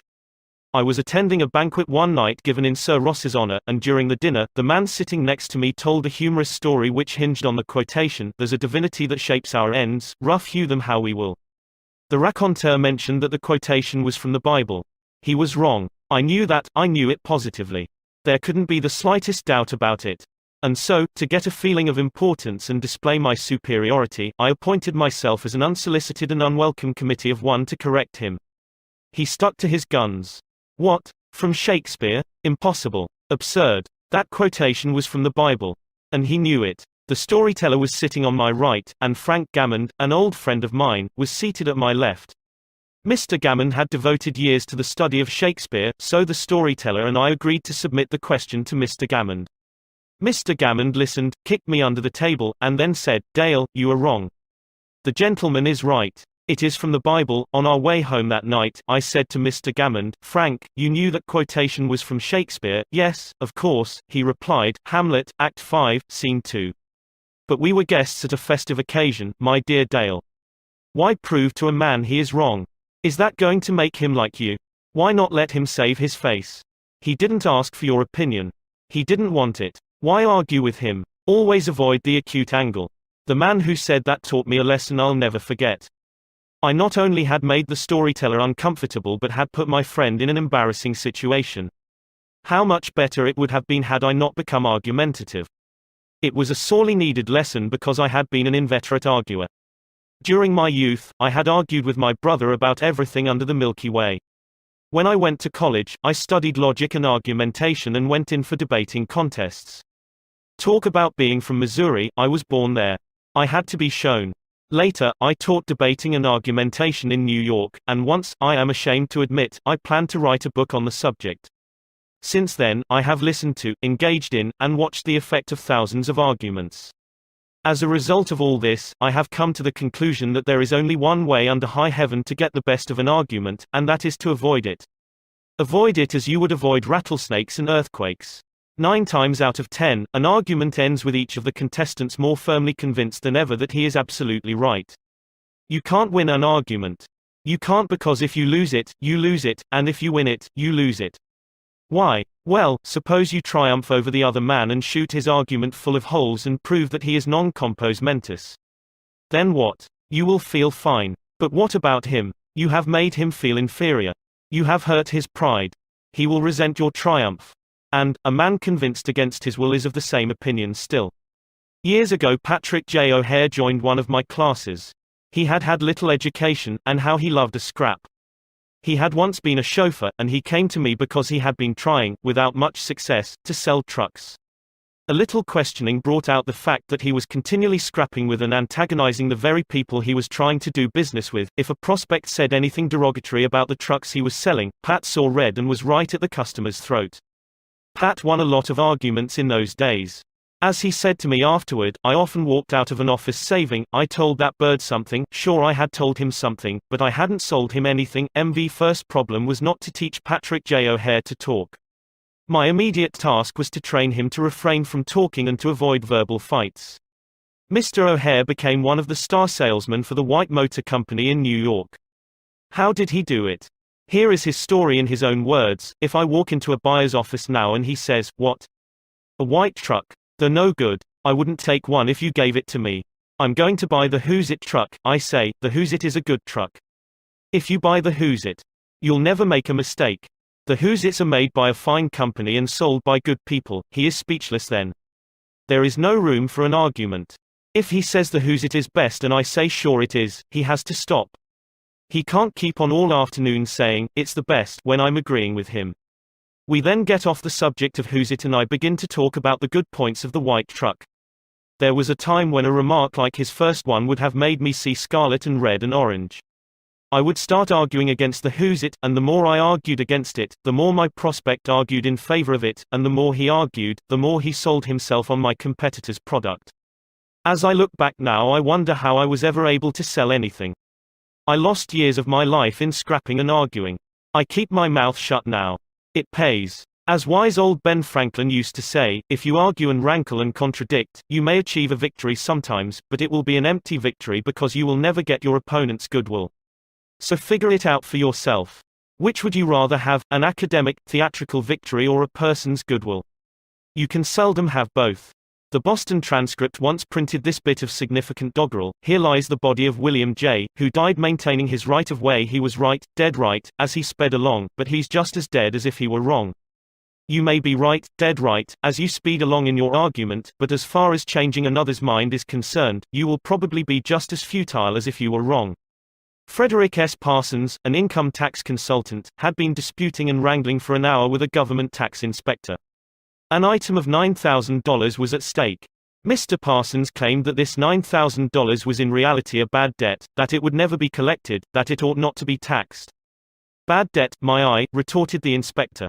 It must be taxed. This inspector was cold, arrogant and stubborn, Mr. Parsons said as he told the story to the class. Reason was wasted and so were facts.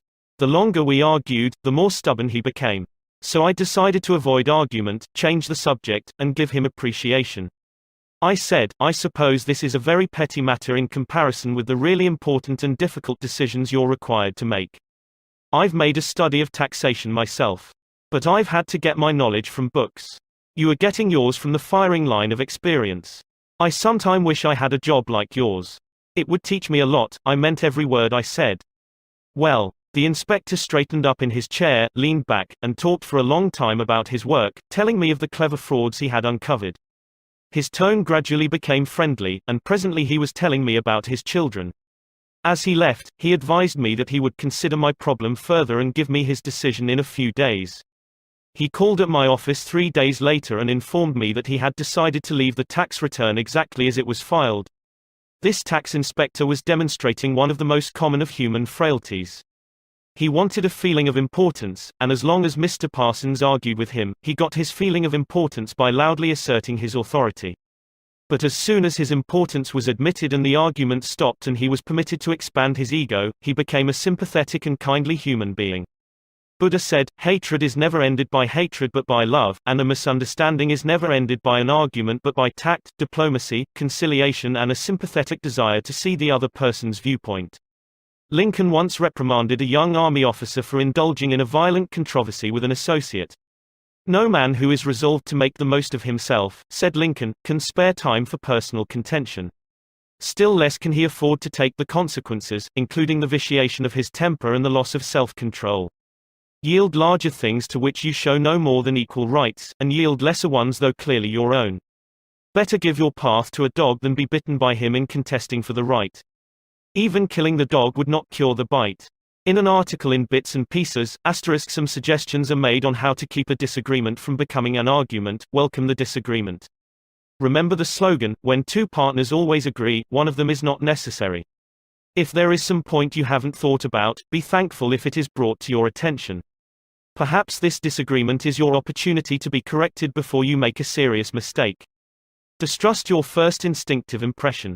Our first natural reaction in a disagreeable situation is to be defensive. Be careful. Keep calm and watch out for your first reaction. It may be you at your worst, not your best. Control your temper. Remember, you can measure the size of a person by what makes him or her angry. Listen first. Give your opponents a chance to talk. Let them finish. Do not resist, defend or debate. This only raises barriers. Try to build bridges of understanding. Don't build higher barriers of misunderstanding. Look for areas of agreement. When you have heard your opponents out, dwell first on the points and areas on which you agree. Be honest, look for areas where you can admit error and say so. Apologize for your mistakes. It will help disarm your opponents and reduce defensiveness. Promise to think over your opponent's ideas and study them carefully. And mean it. Your opponents may be right. It is a lot easier at this stage to agree to think about the points than to move rapidly ahead and find yourself in a position where your opponents can say, "We tried to tell you, but you wouldn't listen." Thank your opponents sincerely for their interest. Anyone who takes the time to disagree with you is interested in the same things you are. Think of them as people who really want to help you, and you may turn your opponents into friends. Postpone action to give both sides time to think through the problem. Suggest that a new meeting be held later that day or the next day, when all the facts may be brought to bear. In preparation for this meeting, ask yourself some hard questions. Could my opponents be right? Partly right? Is there truth or merit in their position or argument? Is my reaction one that will relieve the problem, or will it just relieve any frustration? Will my reaction drive my opponents further away or draw them closer to me?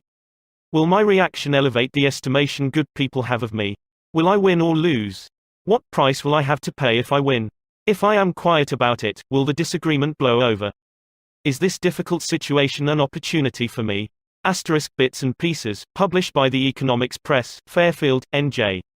Opera tenor Jan Pearce, after he was married nearly 50 years, once said, "My wife and I made a pact a long time ago, and we've kept it no matter how angry we've grown with each other." When one yells, the other should listen, because when two people yell, there is no communication, just noise and bad vibrations. Principle 1. The only way to get the best of an argument is to avoid it. A sure way of making enemies and how to avoid it. When Theodore Roosevelt was in the White House, he confessed that if he could be right 75% of the time, he would reach the highest measure of his expectation. If that was the highest rating that one of the most distinguished men of the 20th century could hope to obtain, what about you and me? If you can be sure of being right only 55% of the time, you can go down to Wall Street and make $1 million a day. If you can't be sure of being right even 55% of the time, why should you tell other people they are wrong? You can tell people they are wrong by a look or an intonation or a gesture just as eloquently as you can in words, and if you tell them they are wrong, do you make them want to agree with you? Never. For you have struck a direct blow at their intelligence, judgment, pride and self-respect. That will make them want to strike back. But it will never make them want to change their minds. You may then hurl at them all the logic of a Plato or an Immanuel Kant, but you will not alter their opinions, for you have hurt their feelings. Never begin by announcing, "I am going to prove so and so to you." That's bad. That's tantamount to saying, "I'm smarter than you are, I'm going to tell you a thing or two and make you change your mind." That is a challenge. It arouses opposition and makes the listener want to battle with you before you even start.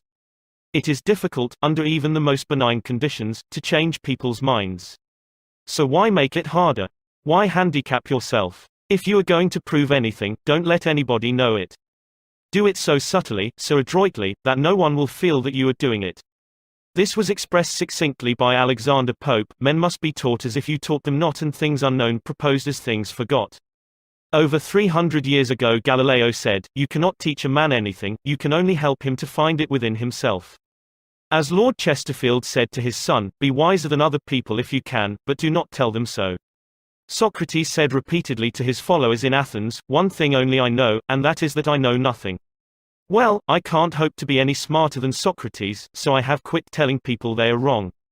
And I find that it pays. If a person makes a statement that you think is wrong, yes, even that you know is wrong, isn't it better to begin by saying, "Well, now, look, I thought otherwise, but I may be wrong. I frequently am. And if I am wrong, I want to be put right. Let's examine the facts." There's magic, positive magic, in such phrases as, "I may be wrong. I frequently am." Let's examine the facts. Nobody in the heavens above or on earth beneath or in the waters under the earth will ever object to your saying, "I may be wrong." Let's examine the facts. One of our class members who used this approach in dealing with customers was Harold Reinke, a Dodge dealer in Billings, Montana. He reported that because of the pressures of the automobile business, he was often hard-boiled and callous when dealing with customers' complaints. This caused flared tempers, loss of business and general unpleasantness. He told his class, "Recognizing that this was getting me nowhere fast, I tried a new tack. I would say something like this: our dealership has made so many mistakes that I am frequently ashamed. We may have erred in your case. Tell me about it." This approach becomes quite disarming, and by the time the customer releases his feelings, he is usually much more reasonable when it comes to settling the matter. In fact, several customers have thanked me for having such an understanding attitude. And 2 of them have even brought in friends to buy new cars. In this highly competitive market, we need more of this type of customer, and I believe that showing respect for all customers' opinions and treating them diplomatically and courteously will help beat the competition. You will never get into trouble by admitting that you may be wrong. That will stop all argument and inspire your opponent to be just as fair and open and broad-minded as you are. It will make him want to admit that he, too, may be wrong. If you know positively that a person is wrong, and you bluntly tell him or her so, what happens? Let me illustrate. Mr. S., a young New York attorney, once argued a rather important case before the United States Supreme Court, Lustgarten v. Fleet Corporation 280 U.S. 320. The case involved a considerable sum of money and an important question of law. During the argument, one of the Supreme Court justices said to him, "The statute of limitations in admiralty law is 6 years, is it not?" Mr. S. stopped, stared at the justice for a moment, and then said bluntly, "Your Honor, there is no statute of limitations in admiralty." A hush fell on the court, said Mr. S., as he related his experience to one of the author's classes, and the temperature in the room seemed to drop to 0. I was right. Justice was wrong. And I had told him so. But did that make him friendly? No. I still believe that I had the law on my side. And I know that I spoke better than I ever spoke before. But I didn't persuade. I made the enormous blunder of telling a very learned and famous man that he was wrong. Few people are logical. Most of us are prejudiced and biased. Most of us are blighted with preconceived notions, with jealousy, suspicion, fear, envy and pride. And most citizens don't want to change their minds about their religion or their haircut or communism or their favorite movie star. So, if you are inclined to tell people they are wrong, please read the following paragraph every morning before breakfast. It is from James Harvey Robinson's enlightening book The Mind in the Making. We sometimes find ourselves changing our minds without any resistance or heavy emotion, but if we are told we are wrong, we resent the imputation and harden our hearts. We are incredibly heedless in the formation of our beliefs but find ourselves filled with an illicit passion for them when anyone proposes to rob us of their companionship. It is obviously not the ideas themselves that are dear to us, but our self-esteem which is threatened. The little word my is the most important one in human affairs, and properly to reckon with it is the beginning of wisdom. It has the same force whether it is my dinner, my dog, and my house, or my father, my country, and my God. We not only resent the imputation that our watch is wrong, or our car shabby, but that our conception of the canals of Mars, of the pronunciation of Epictetus, of the medicinal value of salicin, or of the date of Sargon I is subject to revision. We like to continue to believe what we have been accustomed to accept as true, and the resentment aroused when doubt is cast upon any of our assumptions leads us to seek every manner of excuse for clinging to it. The result is that most of our so-called reasoning consists in finding arguments for going on believing as we already do. Carl Rogers, the eminent psychologist, wrote in his book On Becoming a Person, I have found it of enormous value when I can permit myself to understand the other person. The way in which I have worded this statement may seem strange to you. Is it necessary to permit oneself to understand another? I think it is. Our first reaction to most of the statements which we hear from other people is an evaluation or judgment, rather than an understanding of it. When someone expresses some feeling, attitude or belief, our tendency is almost immediately to feel, that's right, or that's stupid, that's abnormal, that's unreasonable, that's incorrect, that's not nice. Very rarely do we permit ourselves to understand precisely what the meaning of the statement is to the other person. Adapted from Carl R. Rogers, On Becoming a Person, Boston, Houghton Mifflin, 1961, pp. 18 ff. I once employed an interior decorator to make some draperies for my home. When the bill arrived, I was dismayed. A few days later, a friend dropped in and looked at the draperies. The price was mentioned, and she exclaimed with a note of triumph, "What? That's awful. I am afraid he put one over on you." True. Yes, she had told the truth, but few people like to listen to truths that reflect on their judgment. So, being human, I tried to defend myself. I pointed out that the best is eventually the cheapest, that one can't expect to get quality and artistic taste at bargain basement prices, and so on and on. The next day another friend dropped in, admired the draperies, bubbled over with enthusiasm, and expressed a wish that she could afford such exquisite creations for her home. My reaction was totally different. Well, to tell the truth, I said, I can't afford them myself. I paid too much. I'm sorry I ordered them. When we are wrong, we may admit it to ourselves. And if we are handled gently and tactfully, we may admit it to others and even take pride in our frankness and broad-mindedness. But not if someone else is trying to ram the unpalatable fact down our esophagus. Horace Greeley, the most famous editor in America during the time of the Civil War, disagreed violently with Lincoln's policies. He believed that he could drive Lincoln into agreeing with him by a campaign of argument, ridicule and abuse. He waged this bitter campaign month after month, year after year. In fact, he wrote a brutal, bitter, sarcastic and personal attack on President Lincoln the night Booth shot him. But did all this bitterness make Lincoln agree with Greeley? Not at all. Ridicule and abuse never do. If you want some excellent suggestions about dealing with people and managing yourself and improving your personality, read Benjamin Franklin's autobiography, one of the most fascinating life stories ever written, one of the classics of American literature. Ben Franklin tells how he conquered the iniquitous habit of argument and transformed himself into one of the most able, suave and diplomatic men in American history. One day, when Ben Franklin was a blundering youth, an old Quaker friend took him aside and lashed him with a few stinging truths, something like this: "Ben, you are impossible. Your opinions have a slap in them for everyone who differs with you. They have become so offensive that nobody cares for them. Your friends find they enjoy themselves better when you are not around. You know so much that no man can tell you anything. Indeed, no man is going to try, for the effort would lead only to discomfort and hard work. So you are not likely ever to know any more than you do now, which is very little. One of the finest things I know about Ben Franklin is the way he accepted that smarting rebuke. He was big enough and wise enough to realize that it was true, to sense that he was headed for failure and social disaster. So he made a right about face. He began immediately to change his insolent, opinionated ways.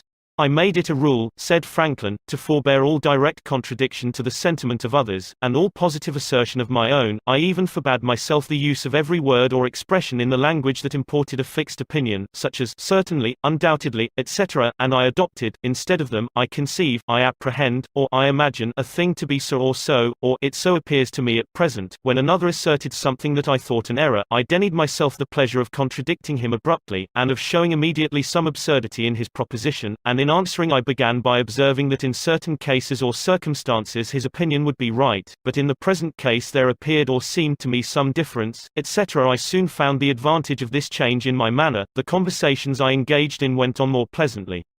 The modest way in which I proposed my opinions procured them a readier reception and less contradiction. I had less mortification when I was found to be in the wrong, and I more easily prevailed with others to give up their mistakes and join with me when I happened to be in the right. And this mode, which I at first put on with some violence to natural inclination, became at length so easy, and so habitual to me, that perhaps for these 50 years past no one has ever heard a dogmatical expression escape me.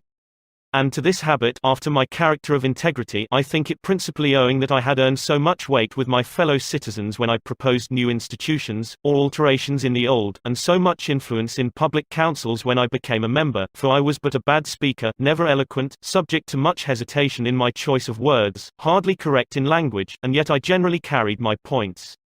How do Ben Franklin's methods work in business? Let's take two examples. Catherine A. Allred of Kings Mountain, North Carolina, is an industrial engineering supervisor for a yarn processing plant. She told one of our classes how she handled a sensitive problem before and after taking our training. Part of my responsibility, she reported, deals with setting up and maintaining incentive systems and standards for our operators so they can make more money by producing more yarn. The system we were using had worked fine when we had only 2 or 3 different types of yarn, but recently we had expanded our inventory and capabilities to enable us to run more than 12 different varieties. The present system was no longer adequate to pay the operators fairly for the work being performed and give them an incentive to increase production. I had worked up a new system which would enable us to pay the operator by the class of yam she was running at any one particular time. With my new system in hand, I entered the meeting determined to prove to the management that my system was the right approach. I told them in detail how they were wrong and showed where they were being unfair and how I had all the answers they needed. To say the least, I failed miserably. I had become so busy defending my position on the new system that I had left them no opening to graciously admit the problems on the old one.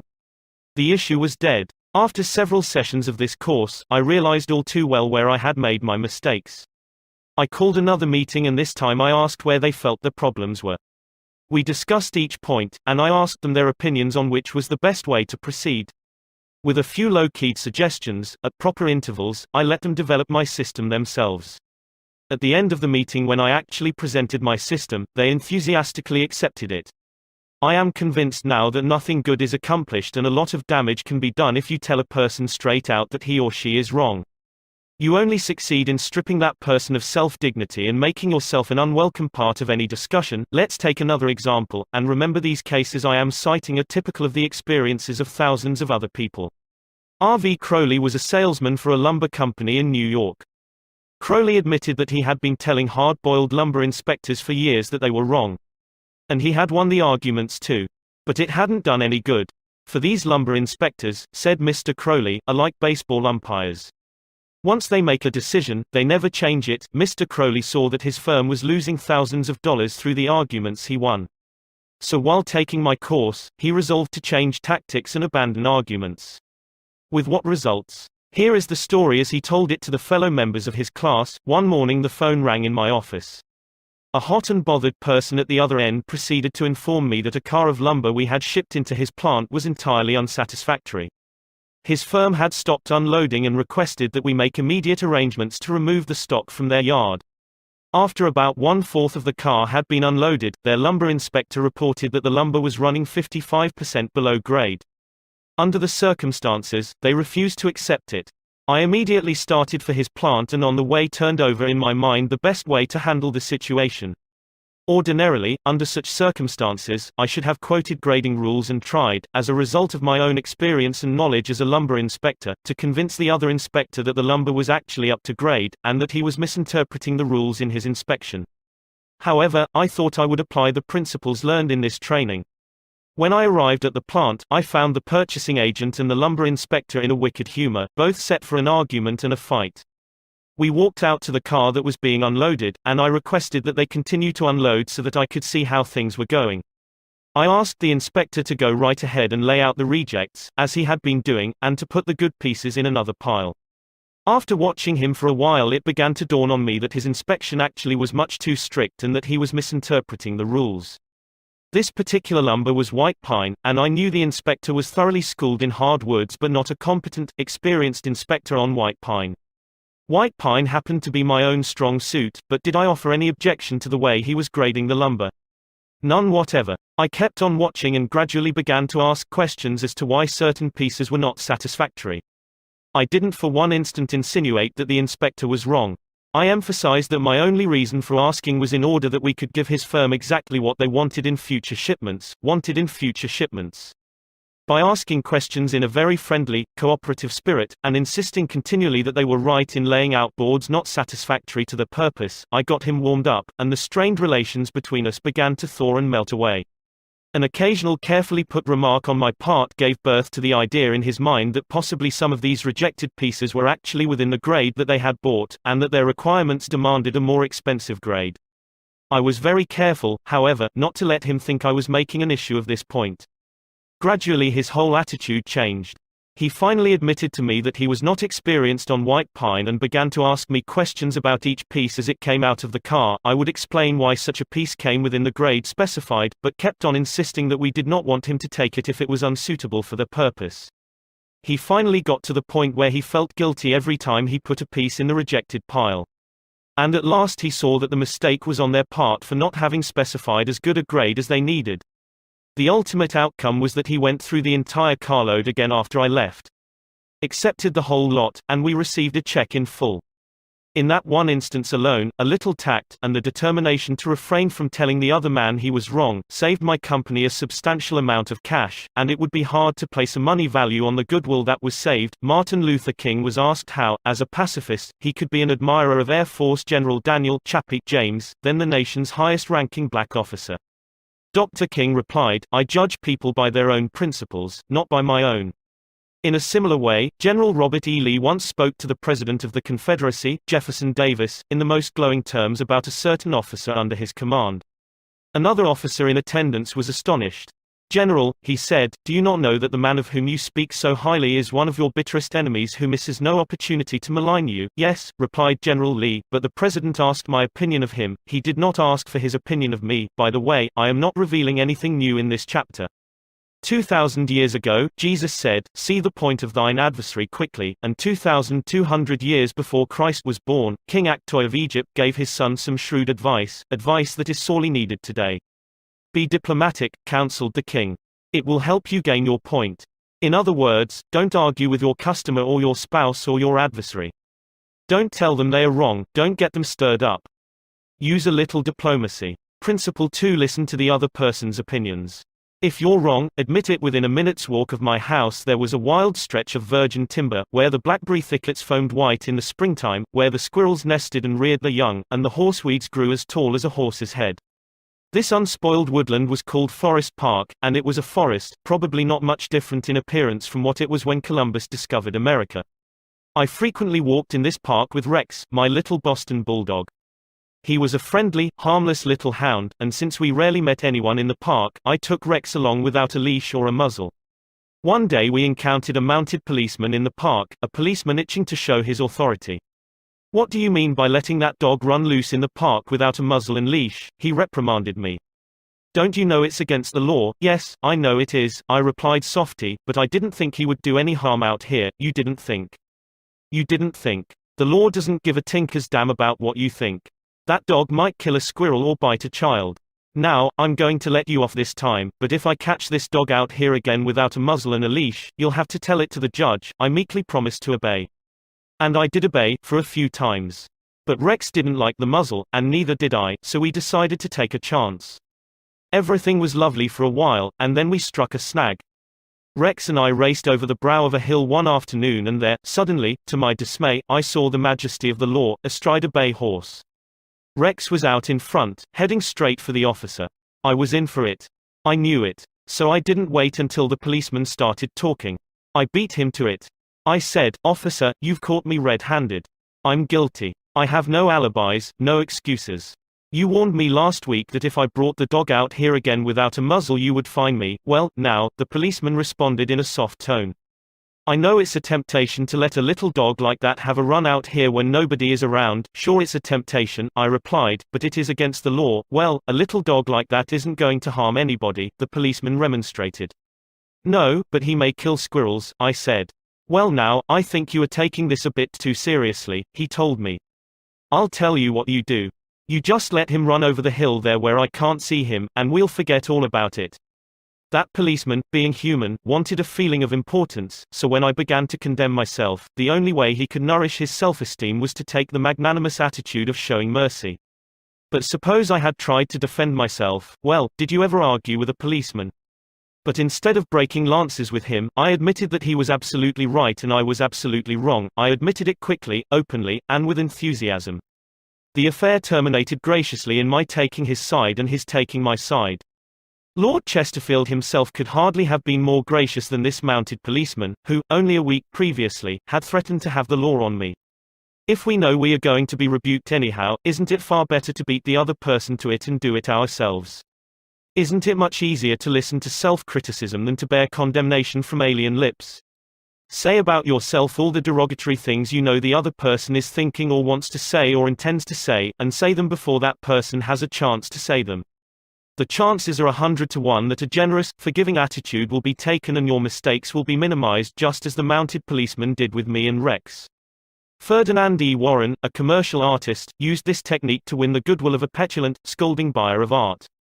It is important, in making drawings for advertising and publishing purposes, to be precise and very exact, Mr. Warren said as he told the story.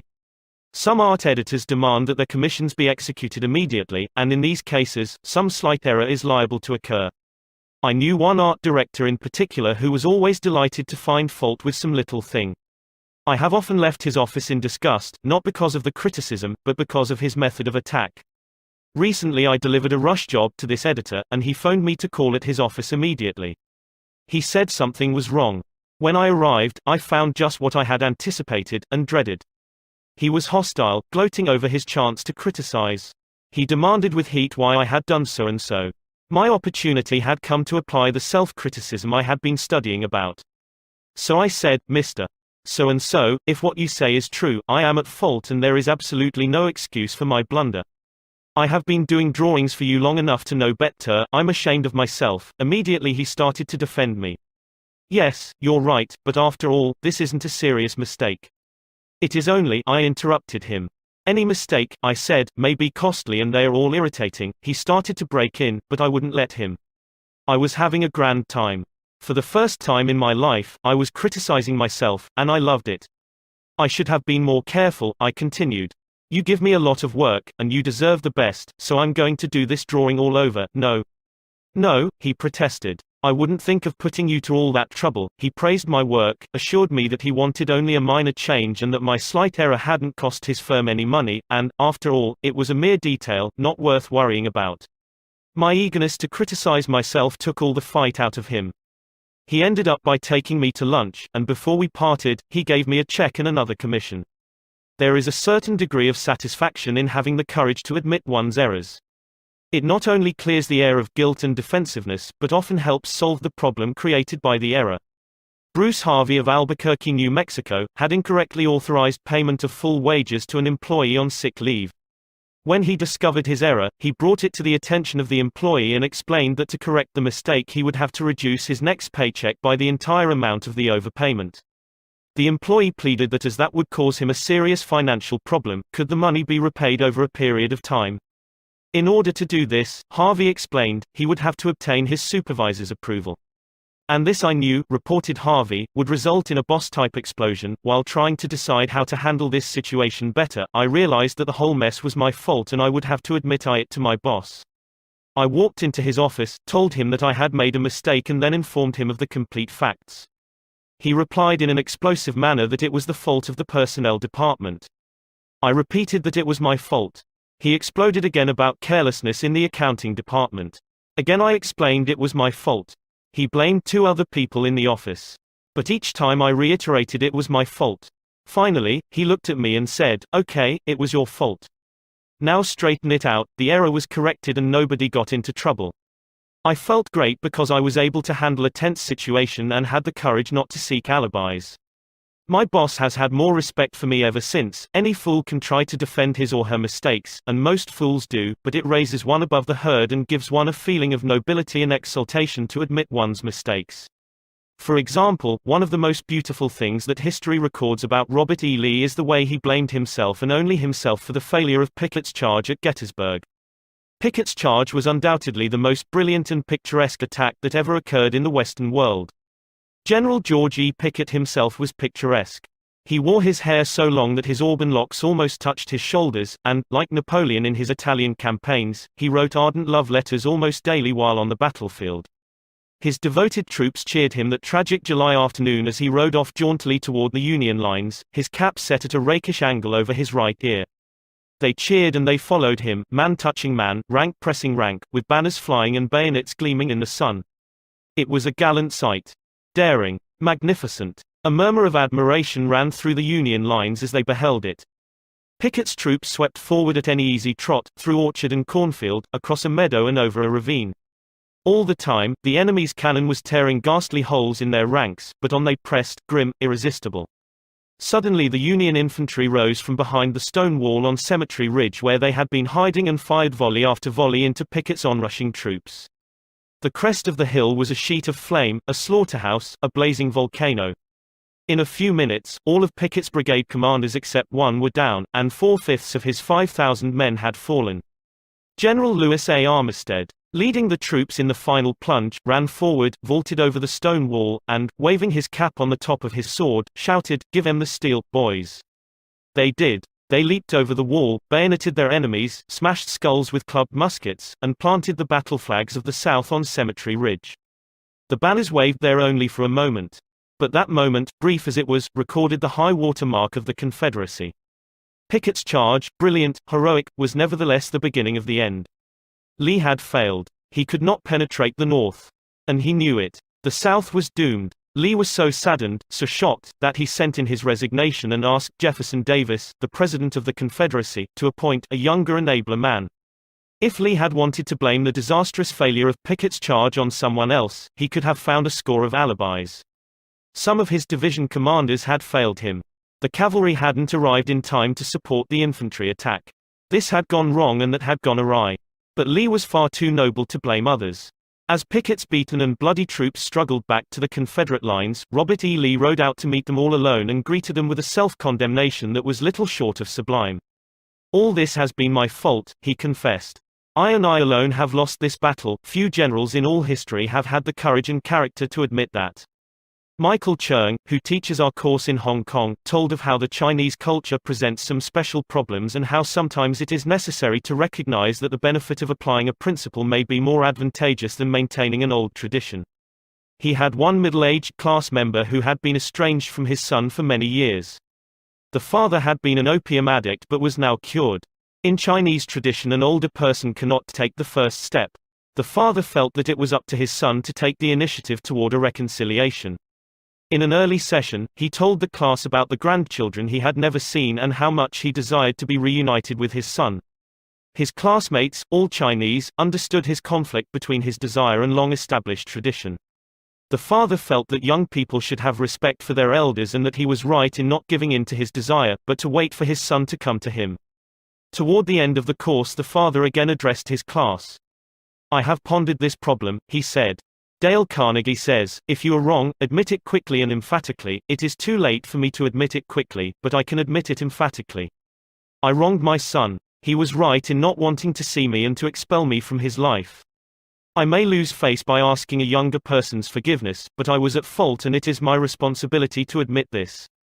The class applauded and gave him their full support. At the next class he told how he went to his son's house, asked for and received forgiveness and was now embarked on a new relationship with his son, his daughter-in-law and the grandchildren he had at last met. Elbert Hubbard was one of the most original authors who ever stirred up a nation, and his stinging sentences often aroused fierce resentment. But Hubbard, with his rare skill for handling people, frequently turned his enemies into friends. For example, when some irritated reader wrote in to say that he didn't agree with such and such an article and ended by calling Hubbard this and that, Elbert Hubbard would answer like this: "Come to think it over, I don't entirely agree with it myself. Not everything I wrote yesterday appeals to me today. I am glad to learn what you think on the subject. The next time you are in the neighborhood you must visit us and we'll get this subject threshed out for all time. So here is a handclasp over the miles, and I am, yours sincerely." What could you say to a man who treated you like that? When we are right, let's try to win people gently and tactfully to our way of thinking, and when we are wrong, and that will be surprisingly often, if we are honest with ourselves, let's admit our mistakes quickly and with enthusiasm.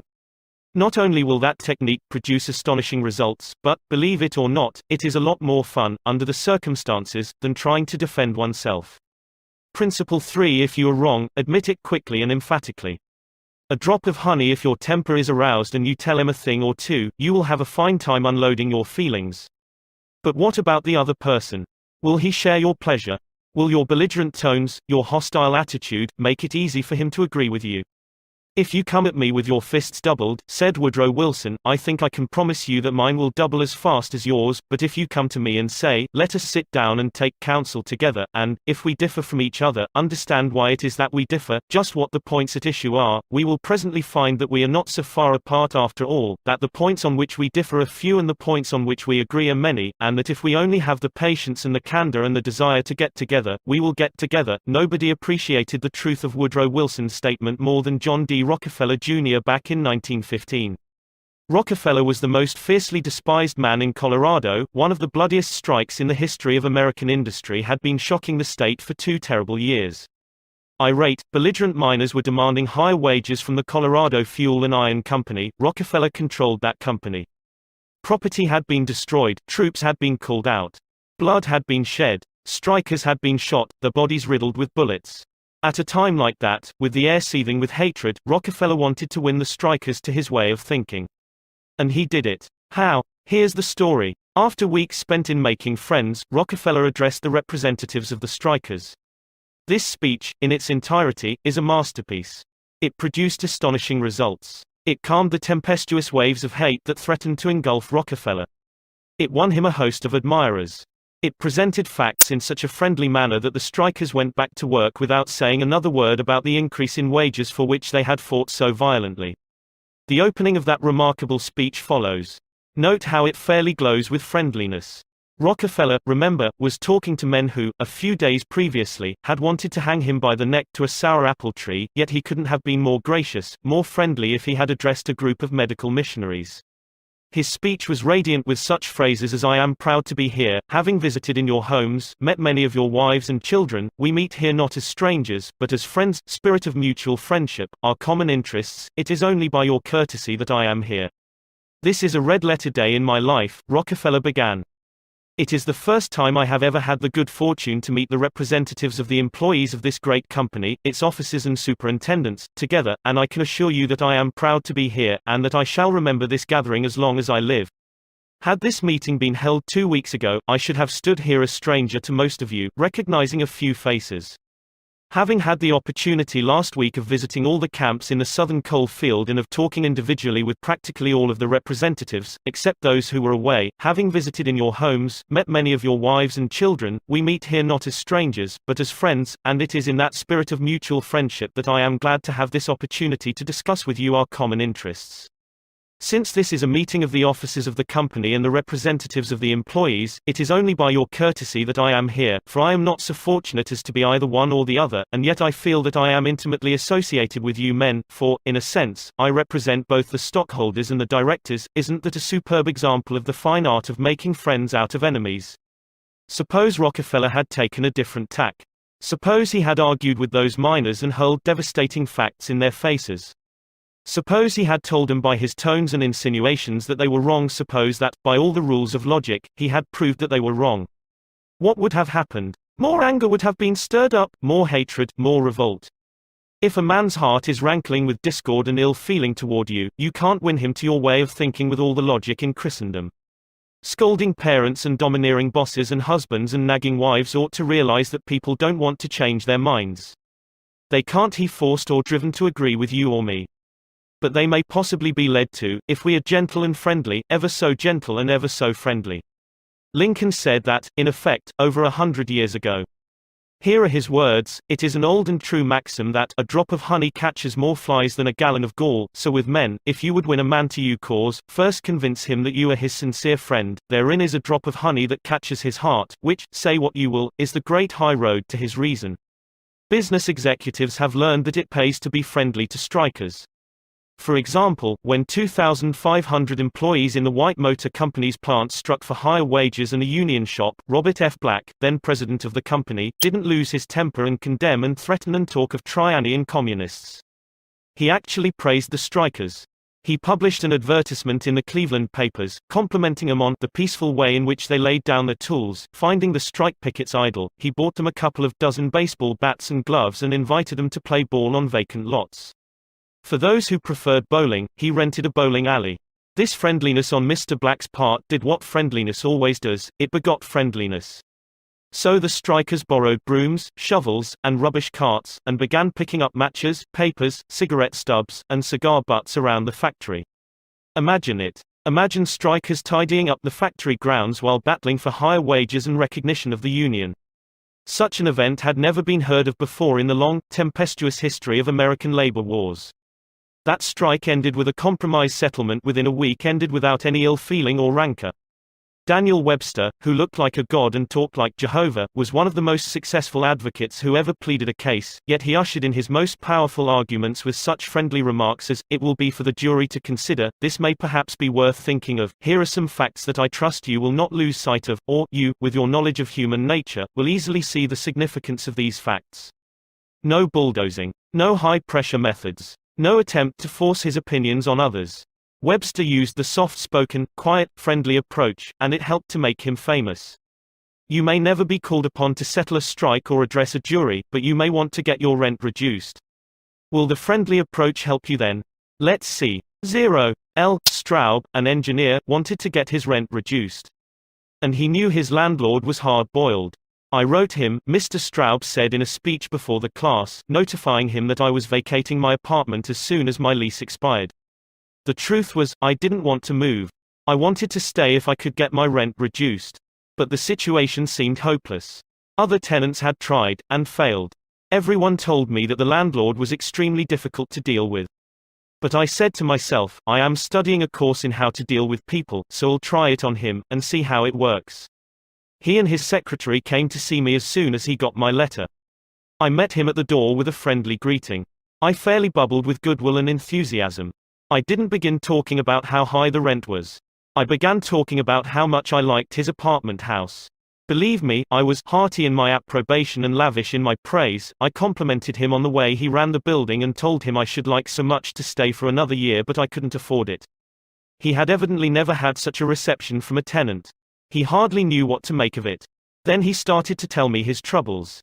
Complaining tenants. One had written him 14 letters, some of them positively insulting. Another threatened to break his lease unless the landlord kept the man on the floor above from snoring. "What a relief it is," he said, "to have a satisfied tenant like you," and then, without my even asking him to do it, he offered to reduce my rent a little. I wanted more, so I named the figure I could afford to pay, and he accepted without a word. As he was leaving, he turned to me and asked, "What decorating can I do for you?" If I had tried to get the rent reduced by the methods the other tenants were using, I am positive I should have met with the same failure they encountered. It was the friendly, sympathetic, appreciative approach that won. Dean Woodcock of Pittsburgh, Pennsylvania, is the superintendent of a department of the local electric company. His staff was called upon to repair some equipment on top of a pole. This type of work had formerly been performed by a different department and had only recently been transferred to Woodcock's section. Although his people had been trained in the work, this was the first time they had ever actually been called upon to do it.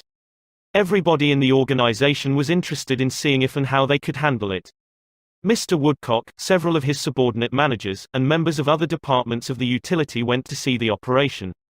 Many cars and trucks were there, and a number of people were standing around watching the two lone men on top of the pole. Glancing around, Woodcock noticed a man up the street getting out of his car with a camera. He began taking pictures of the scene. Utility people are extremely conscious of public relations, and suddenly Woodcock realized what this setup looked like to the man with the camera. Overkill, dozens of people being called out to do a two-person job. He strolled up the street to the photographer. "I see you're interested in our operation." "Yes, and my mother will be more than interested. She owns stock in your company. This will be an eye-opener for her. She may even decide her investment was unwise. I've been telling her for years there's a lot of waste motion in companies like yours. This proves it. The newspapers might like these pictures, too. It does look like it, doesn't it? I'd think the same thing in your position. But this is a unique situation." And Dean Woodcock went on to explain how this was the first job of this type for his department and how everybody from executives down was interested. He assured the man that under normal conditions two people could handle the job. The photographer put away his camera, shook Woodcock's hand, and thanked him for taking the time to explain the situation to him. Dean Woodcock's friendly approach saved his company much embarrassment and bad publicity. Another member of one of our classes, Gerald H. Wynn of Littleton, New Hampshire, reported how by using a friendly approach, he obtained a very satisfactory settlement on a damage claim. Early in the spring, he reported, before the ground had thawed from the winter freezing, there was an unusually heavy rainstorm and the water, which normally would have run off to nearby ditches and storm drains along the road, took a new course onto a building lot where I had just built a new home. Not being able to run off. The water pressure built up around the foundation of the house. The water forced itself under the concrete basement floor, causing it to explode, and the basement filled with water. This ruined the furnace and the hot water heater. The cost to repair this damage was in excess of $2,000. I had no insurance to cover this type of damage. However, I soon found out that the owner of the subdivision had neglected to put in a storm drain near the house which could have prevented this problem. I made an appointment to see him. During the 25-mile trip to his office, I carefully reviewed the situation and, remembering the principles I learned in this course, I decided that showing my anger would not serve any worthwhile purpose. When I arrived, I kept very calm and started by talking about his recent vacation to the West Indies. Then, when I felt the timing was right, I mentioned the little problem of water damage. He quickly agreed to do his share in helping to correct the problem. A few days later he called and said he would pay for the damage and also put in a storm drain to prevent the same thing from happening in the future. Even though it was the fault of the owner of the subdivision, if I had not begun in a friendly way, there would have been a great deal of difficulty in getting him to agree to the total liability. Years ago, when I was a barefoot boy walking through the woods to a country school out in northwest Missouri, I read a fable about the sun and the wind. They quarreled about which was the stronger, and the wind said, "I'll prove I am. See the old man down there with a coat? I bet I can get his coat off him quicker than you can." So the sun went behind a cloud, and the wind blew until it was almost a tornado, but the harder it blew, the tighter the old man clutched his coat to him. Finally, the wind calmed down and gave up, and then the sun came out from behind the clouds and smiled kindly on the old man. Presently, he mopped his brow and pulled off his coat. The sun then told the wind that gentleness and friendliness were always stronger than fury and force. The use of gentleness and friendliness is demonstrated day after day by people who have learned that a drop of honey catches more flies than a gallon of gall. F. Gale Connor of Lutherville, Maryland, proved this when he had to take his 4-month-old car to the service department of the car dealer for the third time. He told our class, "It was apparent that talking to, reasoning with or shouting at the service manager was not going to lead to a satisfactory resolution of my problems. I walked over to the showroom and asked to see the agency owner, Mr. White. After a short wait, I was ushered into Mr. White's office. I introduced myself and explained to him that I had bought my car from his dealership because of the recommendations of friends who had had previous dealings with him. I was told that his prices were very competitive, and his service was outstanding." He smiled with satisfaction as he listened to me. I then explained the problem I was having with the service department. "I thought you might want to be aware of any situation that might tarnish your fine reputation," I added. He thanked me for calling this to his attention and assured me that my problem would be taken care of. Not only did he personally get involved, but he also lent me his car to use while mine was being repaired. Aesop was a Greek slave who lived at the court of Croesus and spun immortal fables 600 years before Christ. Yet the truths he taught about human nature are just as true in Boston and Birmingham now as they were 26 centuries ago in Athens. The sun can make you take off your coat more quickly than the wind, and kindliness, the friendly approach and appreciation can make people change their minds more readily than all the bluster and storming in the world. Remember what Lincoln said, "A drop of honey catches more flies than a gallon of gall." Principle 4. Begin in a friendly way. The secret of Socrates in talking with people: don't begin by discussing the things on which you differ. Begin by emphasizing, and keep on emphasizing, the things on which you agree. Keep emphasizing, if possible, that you are both striving for the same end and that your only difference is one of method and not of purpose. Get the other person saying, yes, yes, at the outset. Keep your opponent, if possible, from saying no. A no response, according to Professor Overstreet, is a most difficult handicap to overcome. When you have said no, all your pride of personality demands that you remain consistent with yourself. You may later feel that the no was ill-advised, nevertheless, there is your precious pride to consider. Once having said a thing, you feel you must stick to it. Hence it is of the very greatest importance that a person be started in the affirmative direction. Harry A. Overstreet, Influencing Human Behavior, New York, Norton, 1925. The skillful speaker gets, at the outset, a number of yes responses.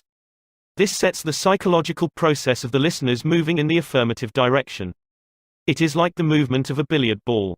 Propel in one direction, and it takes some force to deflect it, far more force to send it back in the opposite direction.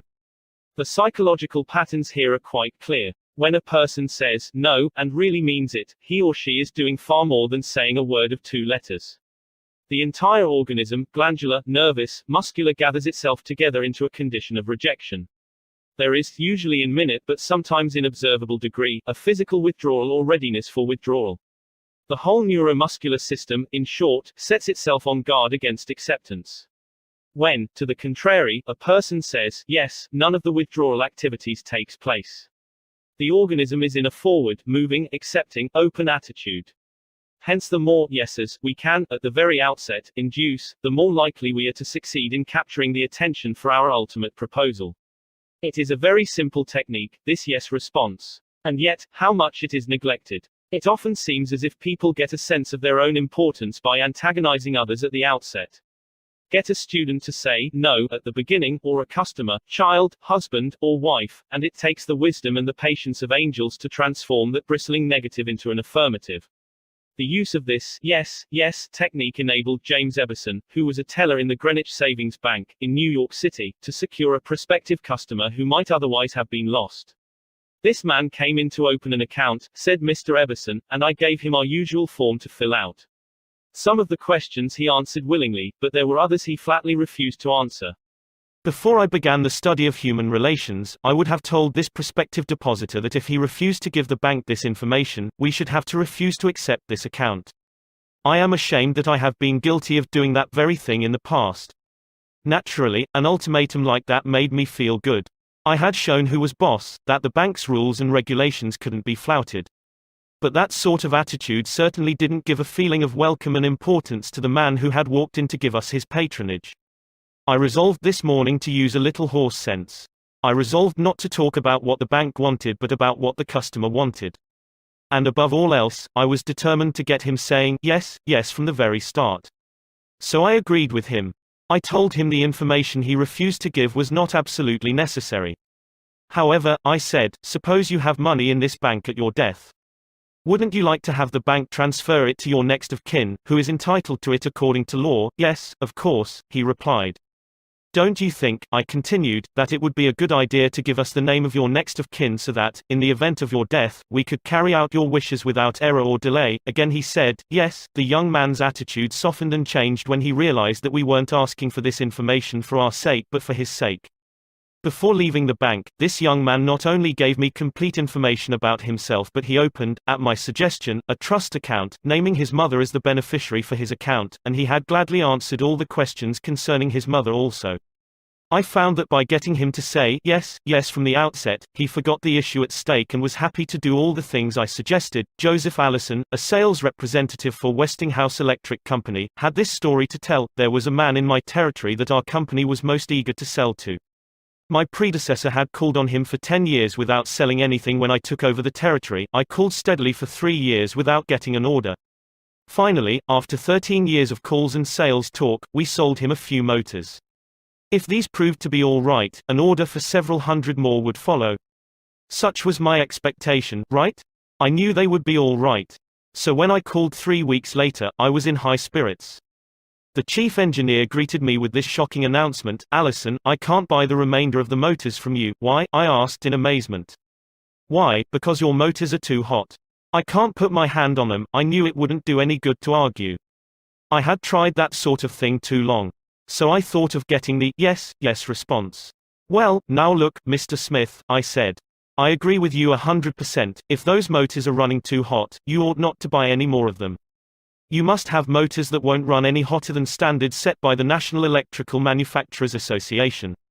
"Isn't that so?" He agreed it was.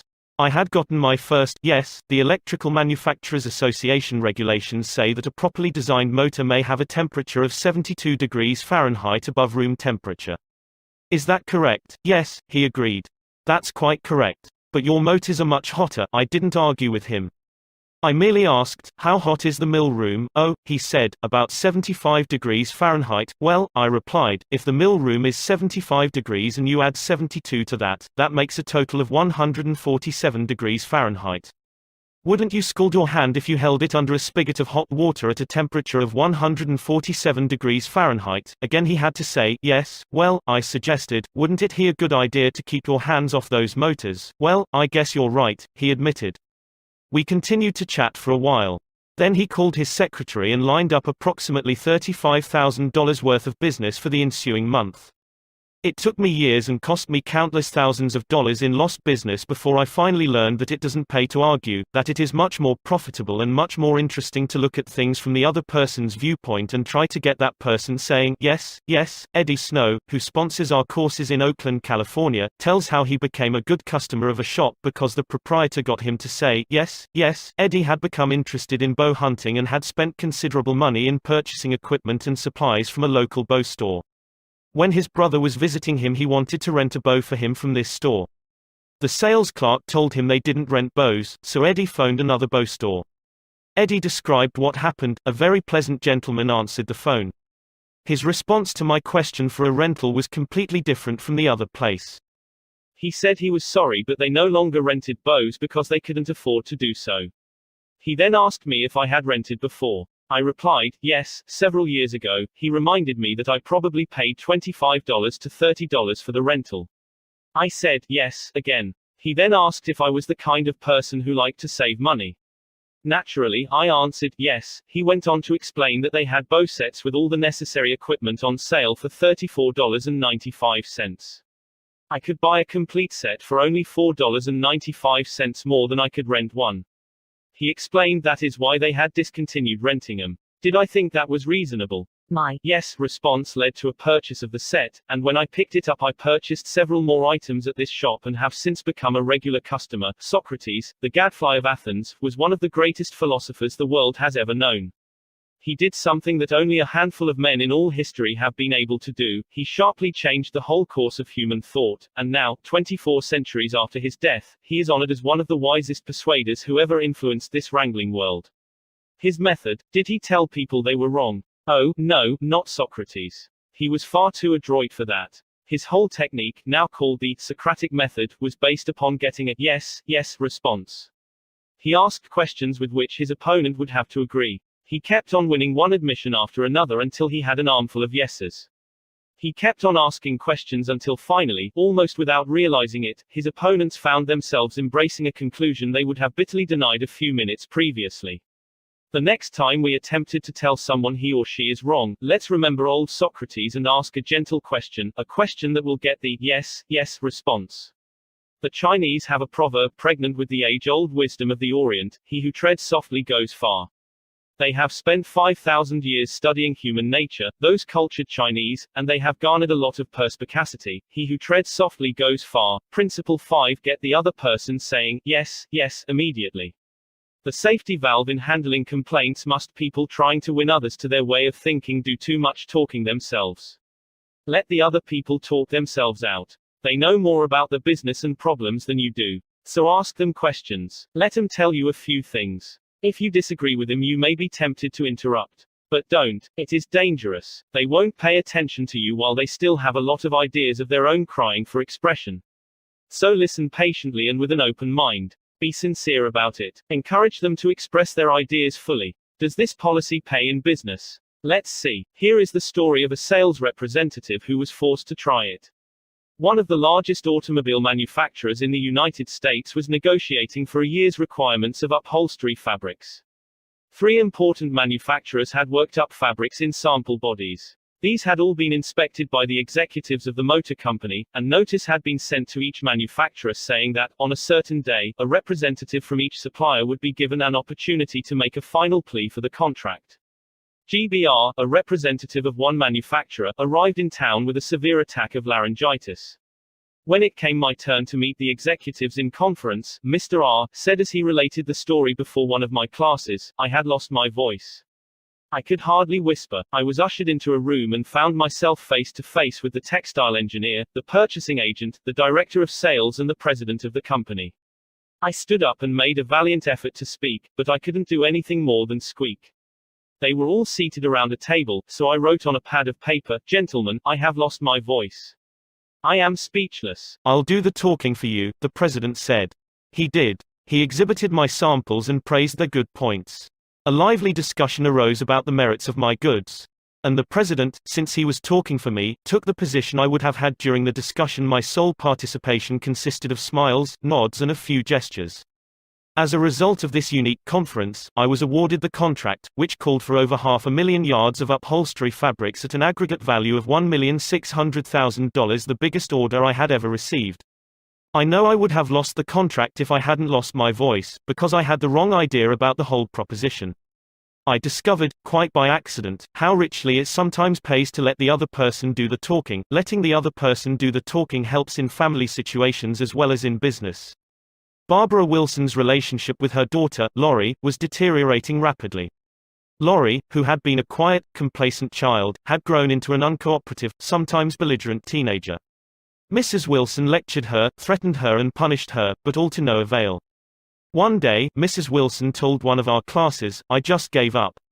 Lori had disobeyed me and had left the house to visit her girlfriend before she had completed her chores. When she returned, I was about to scream at her for the 10,000th time, but I just didn't have the strength to do it.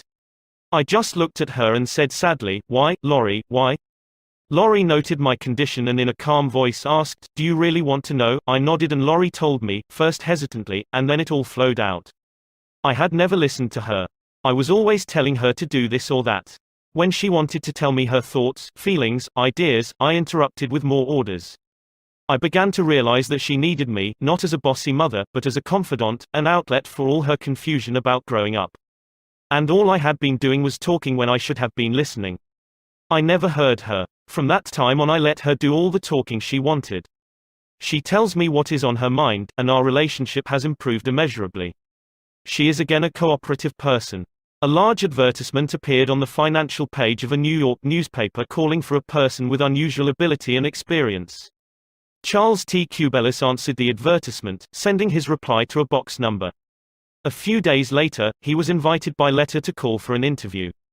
Before he called, he spent hours in Wall Street finding out everything possible about the person who had founded the business. During the interview, he remarked, "I should be mighty proud to be associated with an organization with a record like yours. I understand you started 28 years ago with nothing but desk room and one stenographer. Is that true?" Almost every successful person likes to reminisce about his early struggles. This man was no exception. He talked for a long time about how he had started with $450 in cash and an original idea. He told how he had fought against discouragement and battled against ridicule, working Sundays and holidays, 12 to 16 hours a day, how he had finally won against all odds until now the most important executives on Wall Street were coming to him for information and guidance. He was proud of such a record. He had a right to be, and he had a splendid time telling about it. Finally, he questioned Mr. Kubelis briefly about his experience, then called in one of his vice presidents and said, "I think this is the person we are looking for." Mr. Kubelis had taken the trouble to find out about the accomplishments of his prospective employer. He showed an interest in the other person and his problems. He encouraged the other person to do most of the talking, and made a favorable impression. Roy G. Bradley of Sacramento, California, had the opposite problem. He listened as a good prospect for a sales position talked himself into a job with Bradley's firm. Roy reported, "Being a small brokerage firm, we had no fringe benefits, such as hospitalization, medical insurance and pensions. Every representative is an independent agent. We don't even provide leads for prospects, as we cannot advertise for them as our larger competitors do." Richard Pryor had the type of experience we wanted for this position, and he was interviewed first by my assistant, who told him about all the negatives related to this job. He seemed slightly discouraged when he came into my office. I mentioned the one benefit of being associated with my firm, that of being an independent contractor and therefore virtually being self-employed. As he talked about these advantages to me, he talked himself out of each negative thought he had when he came in for the interview. Several times it seemed as though he was half talking to himself as he was thinking through each thought. At times I was tempted to add to his thoughts, however, as the interview came to a close I felt he had convinced himself, very much on his own, that he would like to work for my firm.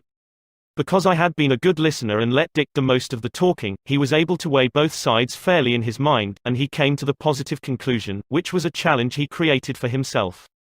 We hired him and he has been an outstanding representative for our firm. Even our friends would much rather talk to us about their achievements than listen to us boast about ours. La Rochefoucauld, the French philosopher, said, "If you want enemies, excel your friends, but if you want friends, let your friends excel you." Why is that true? Because when our friends excel us, they feel important, but when we excel them, they, or at least some of them, will feel inferior and envious. By far the best-liked placement counselor in the Midtown Personnel Agency in New York City was Henrietta G. It hadn't always been that way. During the first few months of her association with the agency, Henrietta didn't have a single friend among her colleagues. Why? Because every day she would brag about the placements she had made, the new accounts she had opened, and anything else she had accomplished. "I was good at my work and proud of it," Henrietta told one of our classes. But instead of my colleagues sharing my triumphs, they seemed to resent them. I wanted to be liked by these people. I really wanted them to be my friends. After listening to some of the suggestions made in this course, I started to talk about myself less and listen more to my associates. They also had things to boast about and were more excited about telling me about their accomplishments than about listening to my boasting. Now, when we have some time to chat, I ask them to share their joys with me, and I only mention my achievements when they ask. Principle 6: Let the other person do a great deal of the talking. How to get cooperation? Don't you have much more faith in ideas that you discover for yourself than in ideas that are handed to you on a silver platter? If so, isn't it bad judgment to try to ram your opinions down the throats of other people? Isn't it wiser to make suggestions, and let the other person think out the conclusion? Adolf Seltz of Philadelphia, sales manager in an automobile showroom and a student in one of my courses, suddenly found himself confronted with the necessity of injecting enthusiasm into a discouraged and disorganized group of automobile salespeople. Calling a sales meeting, he urged his people to tell him exactly what they expected from him. As they talked, he wrote their ideas on the blackboard. He then said, "I'll give you all these qualities you expect from me. Now I want you to tell me what I have a right to expect from you." The replies came quick and fast: loyalty, honesty, initiative, optimism, teamwork, 8 hours a day of enthusiastic work. The meeting ended with a new courage, a new inspiration. One salesperson volunteered to work 14 hours a day, and Mr. Seltz reported to me that the increase of sales was phenomenal. "The people had made a sort of moral bargain with me," said Mr. Seltz, "and as long as I lived up to my part in it, they were determined to live up to theirs. Consulting them about their wishes and desires was just a shot in the arm they needed. No one likes to feel that he or she is being sold something or told to do a thing. We much prefer to feel that we are buying of our own accord or acting on our own ideas. We like to be consulted about our wishes, our wants, our thoughts." Take the case of Eugene Wesson. He lost countless thousands of dollars in commissions before he learned this truth. Mr. Wesson sold sketches for a studio that created designs for stylists and textile manufacturers. Mr. Wesson had called on one of the leading stylists in New York once a week, every week for 3 years. He never refused to see me, said Mr. Wesson, but he never bought. He always looked over my sketches very carefully and then said, "No, Wesson, I guess we don't get together today." After 150 failures, Wesson realized he must be in a mental rut, so he resolved to devote one evening a week to the study of influencing human behavior, to help him develop new ideas and generate new enthusiasm. He decided on this new approach. With half a dozen unfinished artist sketches under his arm, he rushed over to the buyer's office. "I want you to do me a little favor, if you will," he said. "Here are some uncompleted sketches. Won't you please tell me how we could finish them up in such a way that you could use them?" The buyer looked at the sketches for a while without uttering a word. Finally he said, "Leave these with me for a few days, Wesson, and then come back and see me." Wesson returned 3 days later, got his suggestions, took the sketches back to the studio and had them finished according to the buyer's ideas. The result? All accepted. After that, this buyer ordered scores of other sketches from Wesson, all drawn according to the buyer's ideas.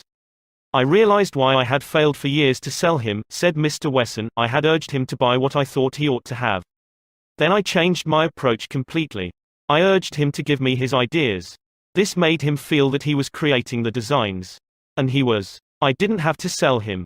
He bought." Letting the other person feel that the idea is his or hers not only works in business and politics, it works in family life as well. Paul M. Davis of Tulsa, Oklahoma, told his class how he applied this principle. "My family and I enjoyed one of the most interesting sightseeing vacation trips we have ever taken. I had long dreamed of visiting such historic sites as the Civil War battlefield in Gettysburg, Independence Hall in Philadelphia, and our nation's capital. Valley Forge, Jamestown and the restored colonial village of Williamsburg were high on the list of things I wanted to see." In March, my wife, Nancy, mentioned that she had ideas for our summer vacation, which included a tour of the western states, visiting points of interest in New Mexico, Arizona, California and Nevada. She had wanted to make this trip for several years. But we couldn't obviously make both trips. Our daughter, Anne, had just completed a course in U.S. history in junior high school and had become very interested in the events that had shaped our country's growth. I asked her how she would like to visit the places she had learned about on our next vacation. She said she would love to. 2 evenings later, as we sat around the dinner table, Nancy announced that if we all agreed, the summer's vacation would be to the eastern states, that it would be a great trip for Anne and thrilling for all of us. We all concurred. This same psychology was used by an X-ray manufacturer to sell his equipment to one of the largest hospitals in Brooklyn. This hospital was building an addition and preparing to equip it with the finest X-ray department in America. Dr. L, who was in charge of the X-ray department, was overwhelmed with sales representatives, each caroling the praises of his own company's equipment. One manufacturer, however, was more skillful. He knew far more about handling human nature than the others did. He wrote a letter something like this: "Our factory has recently completed a new line of X-ray equipment. The first shipment of these machines has just arrived at our office. They are not perfect. We know that, and we want to improve them. So we should be deeply obligated to you if you could find time to look them over and give us your ideas about how they can be made more serviceable to your profession. Knowing how occupied you are, I shall be glad to send my car for you at any hour you specify." "I was surprised to get that letter," Dr. L said as he related the incident before the class. "I was both surprised and complimented. I had never had an X-ray manufacturer seeking my advice before. It made me feel important. I was busy every night that week, but I cancelled a dinner appointment in order to look over the equipment. The more I studied it, the more I discovered for myself how much I liked it. Nobody had tried to sell it to me. I felt that the idea of buying that equipment for the hospital was my own. I sold myself on its superior qualities and ordered it installed." Ralph Waldo Emerson, in his essay, Self-Reliance, stated, "In every work of genius we recognize our own rejected thoughts, they come back to us with a certain alienated majesty." Colonel Edward M. House wielded an enormous influence in national and international affairs while Woodrow Wilson occupied the White House. Wilson leaned upon Colonel House for secret counsel and advice more than he did upon even members of his own cabinet. What method did the colonel use in influencing the president? Fortunately, we know, for House himself revealed it to Arthur D. Howden Smith, and Smith quoted House in an article in the Saturday Evening Post. After I got to know the president, House said, I learned the best way to convert him to an idea was to plant it in his mind casually, but so as to interest him in it, so as to get him thinking about it on his own account. The first time this worked it was an accident. I had been visiting him at the White House and urged a policy on him which he appeared to disapprove. But several days later, at the dinner table, I was amazed to hear him trot out my suggestion as his own. Did House interrupt him and say, "That's not your idea. That's mine"? Oh, no, not House. He was too adroit for that. He didn't care about credit. He wanted results. So he let Wilson continue to feel that the idea was his. House did even more than that. He gave Wilson public credit for these ideas. Let's remember that everyone we come in contact with is just as human as Woodrow Wilson. So let's use Colonel House's technique. A man up in the beautiful Canadian province of New Brunswick used this technique on me and won my patronage. I was planning at the time to do some fishing and canoeing in New Brunswick.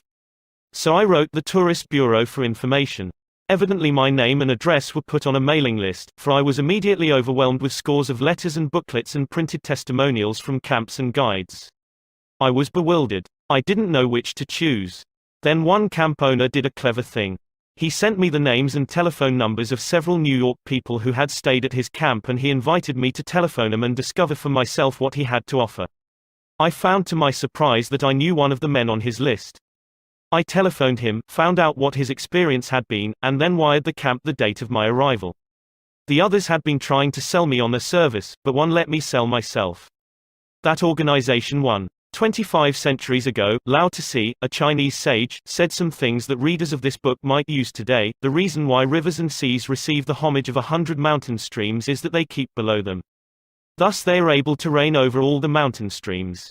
So the sage, wishing to be above men, putteth himself below them, wishing to be before them, he putteth himself behind them.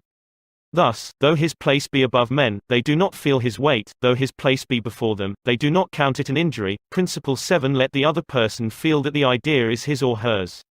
A formula that will work wonders for you. Remember that other people may be totally wrong. But they don't think so. Don't condemn them. Any fool can do that. Try to understand them. Only wise, tolerant, exceptional people even try to do that. There is a reason why the other man thinks and acts as he does. Ferret out that reason, and you have the key to his actions, perhaps to his personality. Try honestly to put yourself in his place. If you say to yourself, "How would I feel, how would I react if I were in his shoes?" you will save yourself time and irritation, for, by becoming interested in the cause, we are less likely to dislike the effect. And, in addition, you will sharply increase your skill in human relationships. Stop a minute, says Kenneth M. Good in his book How to Turn People into Gold. Stop a minute to contrast your keen interest in your own affairs with your mild concern about anything else. Realize then, that everybody else in the world feels exactly the same way. Then, along with Lincoln and Roosevelt, you will have grasped the only solid foundation for interpersonal relationships, namely, that success in dealing with people depends on a sympathetic grasp of the other person's viewpoint. Sam Douglas of Hempstead, New York, used to tell his wife that she spent too much time working on their lawn, pulling weeds, fertilizing, cutting the grass twice a week when the lawn didn't look any better than it had when they moved into their home 4 years earlier. Naturally, she was distressed by his remarks, and each time he made such remarks the balance of the evening was ruined. After taking our course, Mr. Douglas realized how foolish he had been all those years. It never occurred to him that she enjoyed doing that work and she might really appreciate a compliment on her diligence. One evening after dinner, his wife said she wanted to pull some weeds and invited him to keep her company. He first declined, but then thought better of it and went out after her and began to help her pull weeds. She was visibly pleased, and together they spent an hour in hard work and pleasant conversation. After that he often helped her with the gardening and complimented her on how fine the lawn looked, what a fantastic job she was doing with a yard where the soil was like concrete. Result, a happier life for both because he had learned to look at things from her point of view even if the subject was only weeds. In his book Getting Through to People, Dr. Gerald S. Nirenberg commented, "Cooperativeness in conversation is achieved when you show that you consider the other person's ideas and feelings as important as your own. Starting your conversation by giving the other person the purpose or direction of your conversation, governing what you say by what you would want to hear if you were the listener, and accepting his or her viewpoint will encourage the listener to have an open mind to your ideas." Dr. Gerald S. Nirenberg, Getting Through to People, Englewood Cliffs, N.J., Prentice Hall, 1963, p. 31. I have always enjoyed walking and riding in a park near my home. Like the Druids of ancient Gaul, I all but worship an oak tree, so I was distressed season after season to see the young trees and shrubs killed off by needless fires. These fires weren't caused by careless smokers. They were almost all caused by youngsters who went out to the park to go native and cook a frankfurter or an egg under the trees. Sometimes, these fires raged so fiercely that the fire department had to be called out to fight the conflagration. There was a sign on the edge of the park saying that anyone who started a fire was liable to fine and imprisonment, but the sign stood in an unfrequented part of the park, and few of the culprits ever saw it. A mounted policeman was supposed to look after the park, but he didn't take his duties too seriously, and the fires continued to spread season after season. On one occasion, I rushed up to a policeman and told him about a fire spreading rapidly through the park and wanted him to notify the fire department, and he nonchalantly replied that it was none of his business because it wasn't in his precinct. I was desperate, so after that when I went riding, I acted as a self-appointed committee of one to protect the public domain. In the beginning, I am afraid I didn't even attempt to see the other people's point of view. When I saw a fire blazing under the trees, I was so unhappy about it, so eager to do the right thing, that I did the wrong thing. I would ride up to the boys, warn them that they could be jailed for starting a fire, order with a tone of authority that it be put out, and, if they refused, I would threaten to have them arrested. I was merely unloading my feelings without thinking of their point of view. The result? They obeyed sullenly and with resentment. After I rode on over the hill, they probably rebuilt the fire and longed to burn up the whole park. With the passing of the years, I acquired a trifle more knowledge of human relations, a little more tact, a somewhat greater tendency to see things from the other person's standpoint. Then, instead of giving orders, I would ride up to a blazing fire and begin something like this: "Having a good time, boys? What are you going to cook for supper? I loved to build fires myself when I was a boy, and I still love to. But you know they are very dangerous here in the park. I know you boys don't mean to do any harm, but other boys aren't so careful.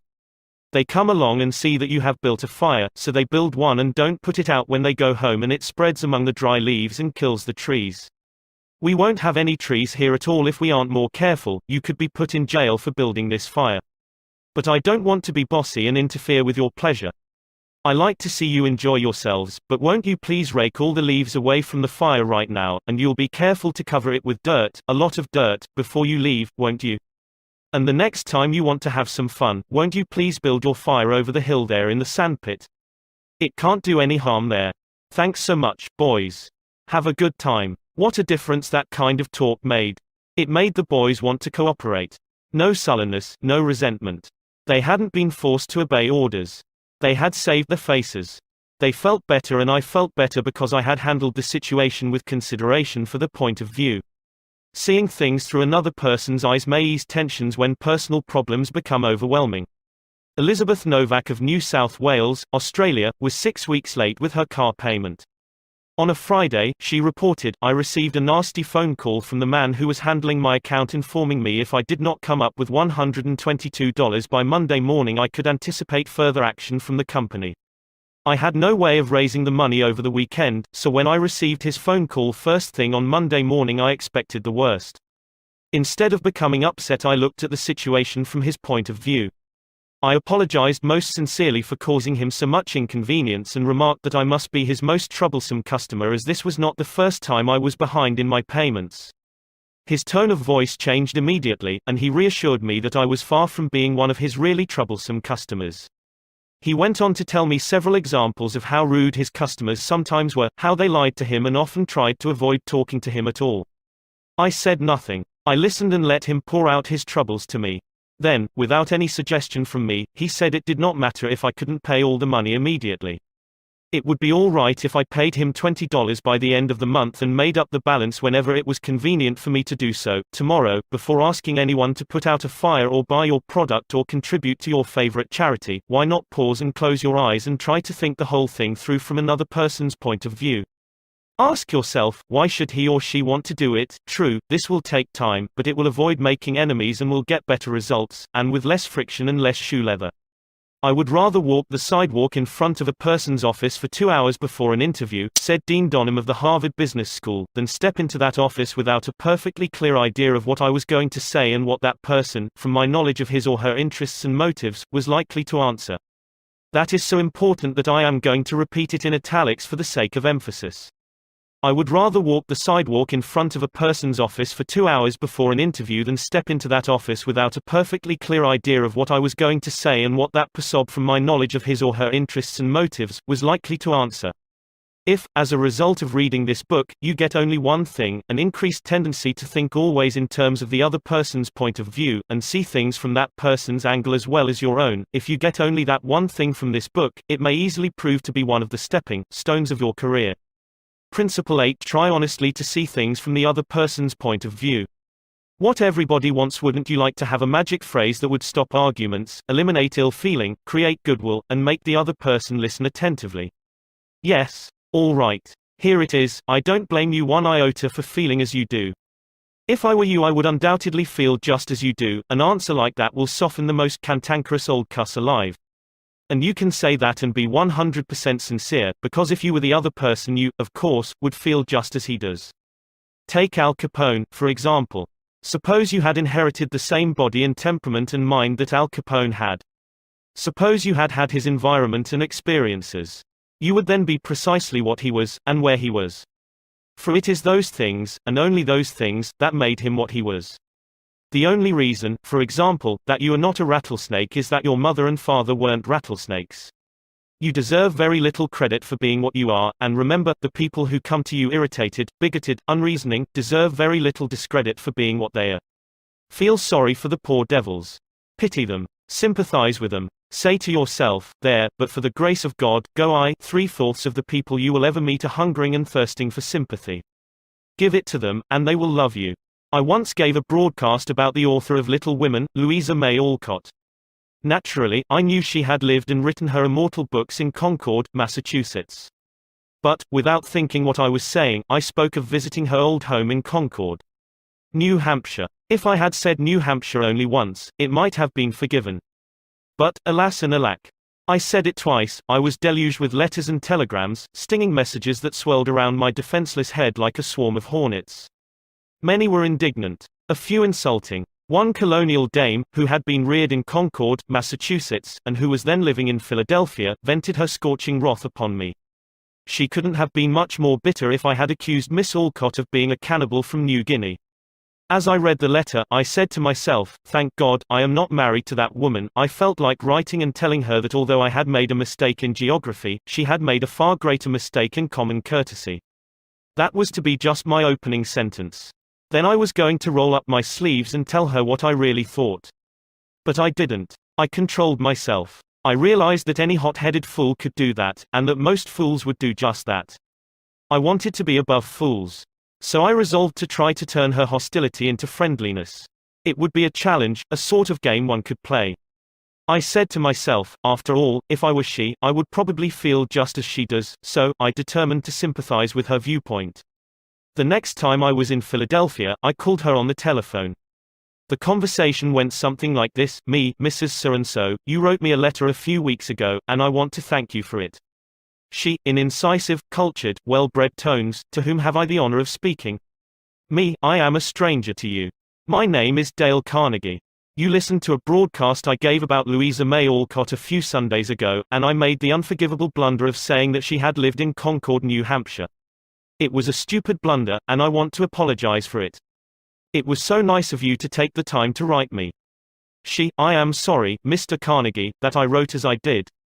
I lost my temper. I must apologize. Me, no. You are not the one to apologize, I am. Any school child would have known better than to have said what I said. I apologized over the air the following Sunday, and I want to apologize to you personally now. She, I was born in Concord, Massachusetts.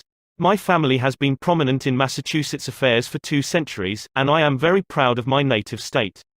I was really quite distressed to hear you say that Miss Alcott had lived in New Hampshire. But I am really ashamed of that letter. Me, I assure you that you were not 1/10 as distressed as I am. My error didn't hurt Massachusetts, but it did hurt me. It is so seldom that people of your standing and culture take the time to write people who speak on the radio, and I do hope you will write me again if you detect an error in my talks. She, you know, I really like very much the way you have accepted my criticism. You must be a very nice person. I should like to know you better. So, because I had apologized and sympathized with her point of view, she began apologizing and sympathizing with my point of view. I had the satisfaction of controlling my temper, the satisfaction of returning kindness for an insult. I got infinitely more real fun out of making her like me than I could ever have gotten out of telling her to go and take a jump in the Schuylkill River.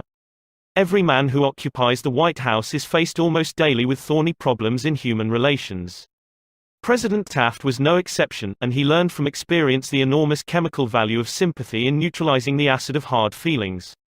In his book Ethics in Service, Taft gives rather an amusing illustration of how he softened the ire of a disappointed and ambitious mother. A lady in Washington, wrote Taft, whose husband had some political influence, came and labored with me for 6 weeks or more to appoint her son to a position. She secured the aid of senators and congressmen in formidable number and came with them to see that they spoke with emphasis. The place was one requiring technical qualification, and following the recommendation of the head of the bureau, I appointed somebody else. I then received a letter from the mother, saying that I was most ungrateful, since I declined to make her a happy woman as I could have done by a turn of my hand. She complained further that she had labored with her state delegation and got all the votes for an administration bill in which I was especially interested, and this was the way I had rewarded her. When you get a letter like that, the first thing you do is to think how you can be severe with a person who has committed an impropriety, or even been a little impertinent. Then you may compose an answer. Then, if you are wise, you will put the letter in a drawer and lock the drawer. Take it out in the course of 2 days. Such communications will always bear 2 days delay in answering, and when you take it out after that interval, you will not send it. That is just the course I took. After that, I sat a day down and wrote her just as polite a letter as I could, telling her I realized a mother's disappointment under such circumstances, but that really the appointment was not left to my mere personal preference, that I had to select a man with technical qualifications, and had, therefore, to follow the recommendations of the head of the bureau. I expressed the hope that her son would go on to accomplish what she had hoped for him in the position which he then had. That mollified her, and she wrote me a note saying she was sorry she had written as she had. But the appointment I sent in was not confirmed at once, and after an interval I received a letter which purported to come from her husband, though it was in the same handwriting as all the others. I was therein advised that, due to the nervous prostration that had followed her disappointment in this case, she had to take to her bed and had developed a most serious case of cancer of the stomach. Would I not restore her to health by withdrawing the first name and replacing it by her son's? I had to write another letter, this one to the husband, to say that I hoped the diagnosis would prove to be inaccurate, that I sympathized with him in the sorrow he must have in the serious illness of his wife, but that it was impossible to withdraw the name sent in. The man whom I appointed was confirmed, and within 2 days after I received that letter, we gave a musical at the White House. The first 2 people to greet Mrs. Taft and I were this husband and wife, though the wife had so recently been in articulo mortis. J. Mangum represented an elevator-escalator maintenance company in Tulsa, Oklahoma, which had the maintenance contract for the escalators in one of Tulsa's leading hotels. The hotel manager did not want to shut down the escalator for more than 2 hours at a time because he did not want to inconvenience the hotel's guests. The repair that had to be made would take at least 8 hours, and his company did not always have a specially qualified mechanic available at the convenience of the hotel. When Mr. Mangum was able to schedule a top-flight mechanic for this job, he telephoned the hotel manager, and instead of arguing with him to give him the necessary time, he said, "Rick, I know your hotel is quite busy and you would like to keep the escalator shutdown time to a minimum. I understand your concern about this, and we want to do everything possible to accommodate you. However, our diagnosis of the situation shows that if we do not do a complete job now, your escalator may suffer more serious damage, and that would cause a much longer shutdown. I know you would not want to inconvenience your guests for several days." The manager had to agree that an 8-hour shutdown was more desirable than several days. By sympathizing with the manager's desire to keep his patrons happy, Mr. Mangum was able to win the hotel manager to his way of thinking easily and without rancor. Joyce Norris, a piano teacher in St. Louis, Missouri, told of how she had handled a problem piano teachers often have with teenage girls. Babette had exceptionally long fingernails. This is a serious handicap to anyone who wants to develop proper piano playing habits. Mrs. Norris reported, "I knew her long fingernails would be a barrier for her in her desire to play well. During our discussions prior to her starting her lessons with me, I did not mention anything to her about her nails. I didn't want to discourage her from taking lessons, and I also knew she would not want to lose that which she took so much pride in and such great care to make attractive. After her first lesson, when I felt the time was right, I said, "Babette, you have attractive hands and beautiful fingernails. If you want to play the piano as well as you are capable of and as well as you would like to, you would be surprised how much quicker and easier it would be for you, if you would trim your nails shorter. Just think about it." Okay, she made a face which was definitely negative. I also talked to her mother about this situation, again mentioning how lovely her nails were. Another negative reaction. It was obvious that Babette's beautifully manicured nails were important to her. The following week Babette returned for her second lesson. Much to my surprise, the fingernails had been trimmed. I complimented her and praised her for making such a sacrifice. I also thanked her mother for influencing Babette to cut her nails. Her reply was, "Oh, I had nothing to do with it." Babette decided to do it on her own, and this is the first time she has ever trimmed her nails for anyone. Did Mrs. Norris threaten Babette? Did she say she would refuse to teach a student with long fingernails? No, she did not. She let Babette know that her fingernails were a thing of beauty and it would be a sacrifice to cut them. She implied, "I sympathize with you, I know it won't be easy, but it will pay off in your better musical development." Sol Hurrick was probably America's #1 impresario. For almost half a century he handled artists, such world-famous artists as Chaliapin, Isadora Duncan, and Pavlova. Mr. Hurrick told me that one of the first lessons he had learned in dealing with his temperamental stars was the necessity for sympathy and more sympathy with their idiosyncrasies. For 3 years, he was impresario for Fyodor Chaliapin, one of the greatest bassos who ever thrilled the ritzy boxholders at the Metropolitan, yet Chaliapin was a constant problem. He carried on like a spoiled child. To put it in Mr. Hurrick's own inimitable phrase, he was a hell of a fellow in every way. For example, Chaliapin would call up Mr. Hurrick about noon of the day he was going to sing and say, "Sol, I feel terrible. My throat is like raw hamburger. It is impossible for me to sing tonight." Did Mr. Hurrick argue with him? Oh, no. He knew that an entrepreneur couldn't handle artists that way. So he would rush over to Chaliapin's hotel, dripping with sympathy. "What a pity," he would mourn. "What a pity. My poor fellow. Of course, you cannot sing. I will cancel the engagement at once. It will only cost you a couple of $1,000s, but that is nothing in comparison to your reputation." Then Chaliapin would sigh and say, "Perhaps you had better come over later in the day. Come at 5 and see how I feel then." At 5 o'clock, Mr. Hurrick would again rush to his hotel, dripping with sympathy. Again he would insist on cancelling the engagement, and again Chaliapin would sigh and say, "Well, maybe you had better come to see me later. I may be better then." At 7:30 the great basso would consent to sing, only with the understanding that Mr. Hurrick would walk out on the stage of the Metropolitan and announce that Chaliapin had a very bad cold and was not in good voice. Mr. Hurrick would lie and say he would do it, for he knew that was the only way to get the basso out on the stage. Dr. Arthur I. Gates said in his splendid book Educational Psychology, "Sympathy the human species universally craves. The child eagerly displays his injury, or even inflicts a cut or bruise in order to reap abundant sympathy. For the same purpose adults show their bruises, relate their accidents, illness, especially details of surgical operations. Self-pity, for misfortunes real or imaginary, is in some measure, practically a universal practice. So, if you want to win people to your way of thinking, put in practice, Principle 9: be sympathetic with the other person's ideas and desires. An appeal that everybody likes. I was reared on the edge of the Jesse James country out in Missouri, and first visited the James farm at Carnegie, Missouri, where the son of Jesse James was then living. His wife told me stories of how Jesse robbed trains and held up banks and then gave money to the neighboring farmers to pay off their mortgages. Jesse James probably regarded himself as an idealist at heart, just as Dutch Schultz, Two Gun, Crowley, Al Capone and many other organized crime godfathers did generations later. The fact is that all people you meet have a high regard for themselves and like to be fine and unselfish in their own estimation. Pierpont Morgan observed, in one of his analytical interludes, that a person usually has 2 reasons for doing a thing, one that sounds good and a real one. The person himself will think of the real reason. You don't need to emphasize that. But all of us, being idealists at heart, like to think of motives that sound good. So, in order to change people, appeal to the nobler motives.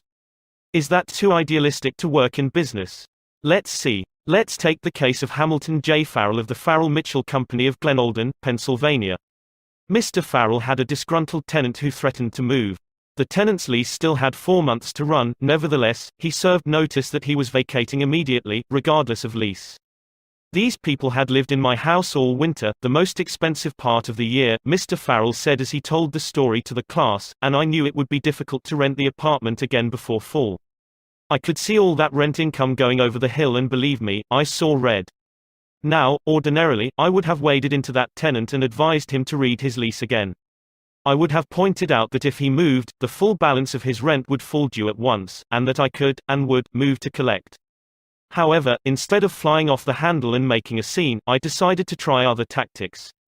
So I started like this, Mr. Doe, I said. I have listened to your story, and I still don't believe you intend to move.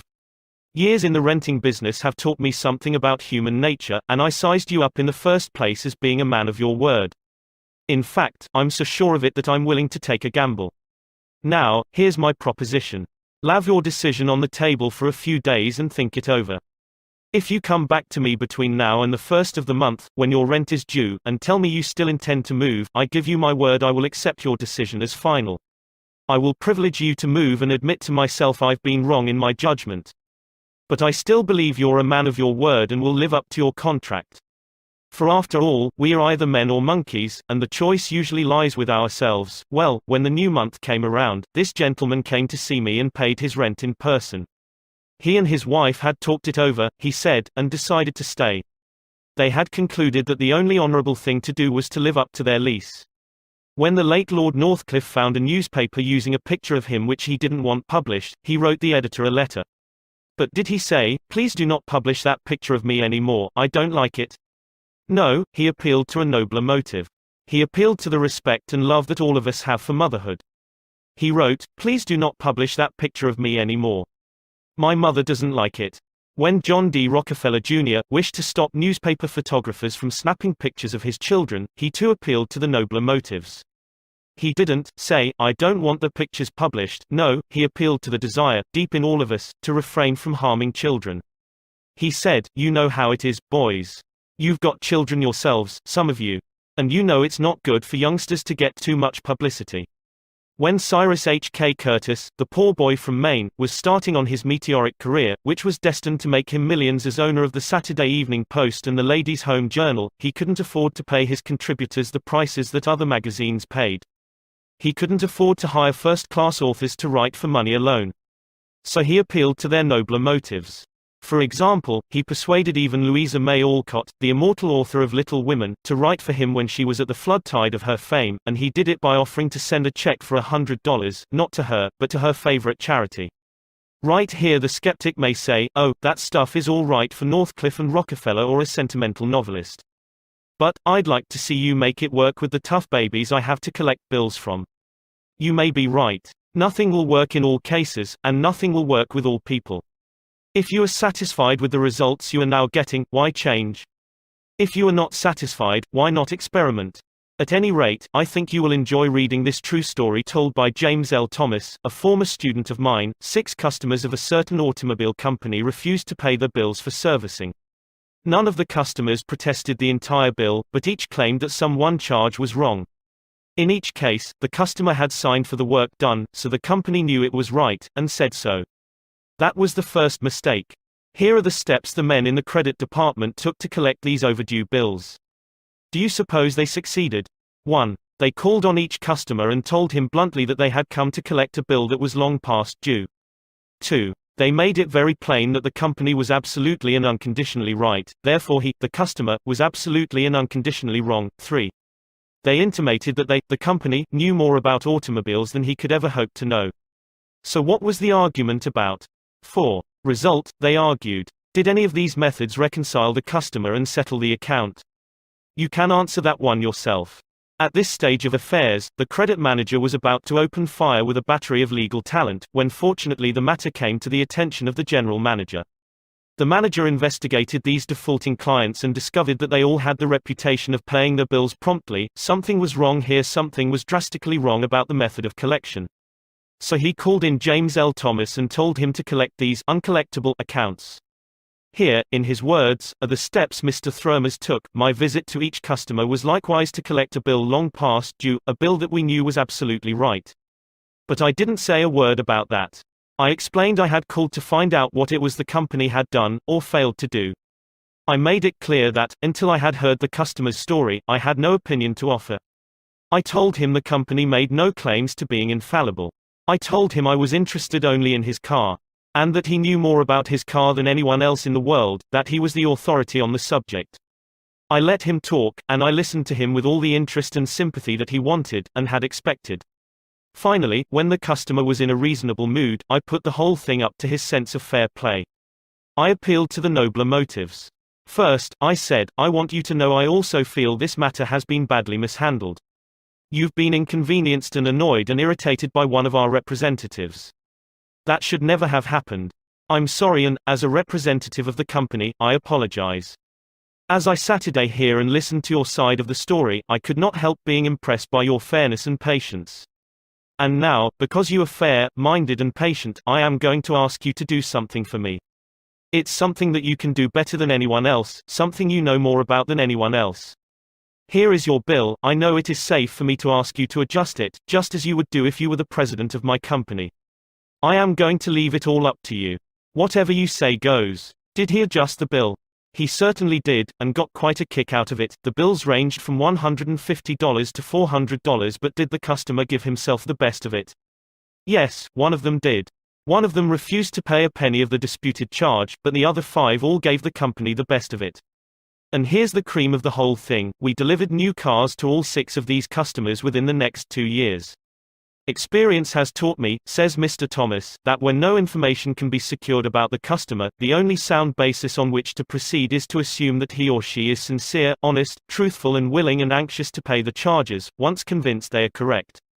To put it differently and perhaps more clearly, people are honest and want to discharge their obligations.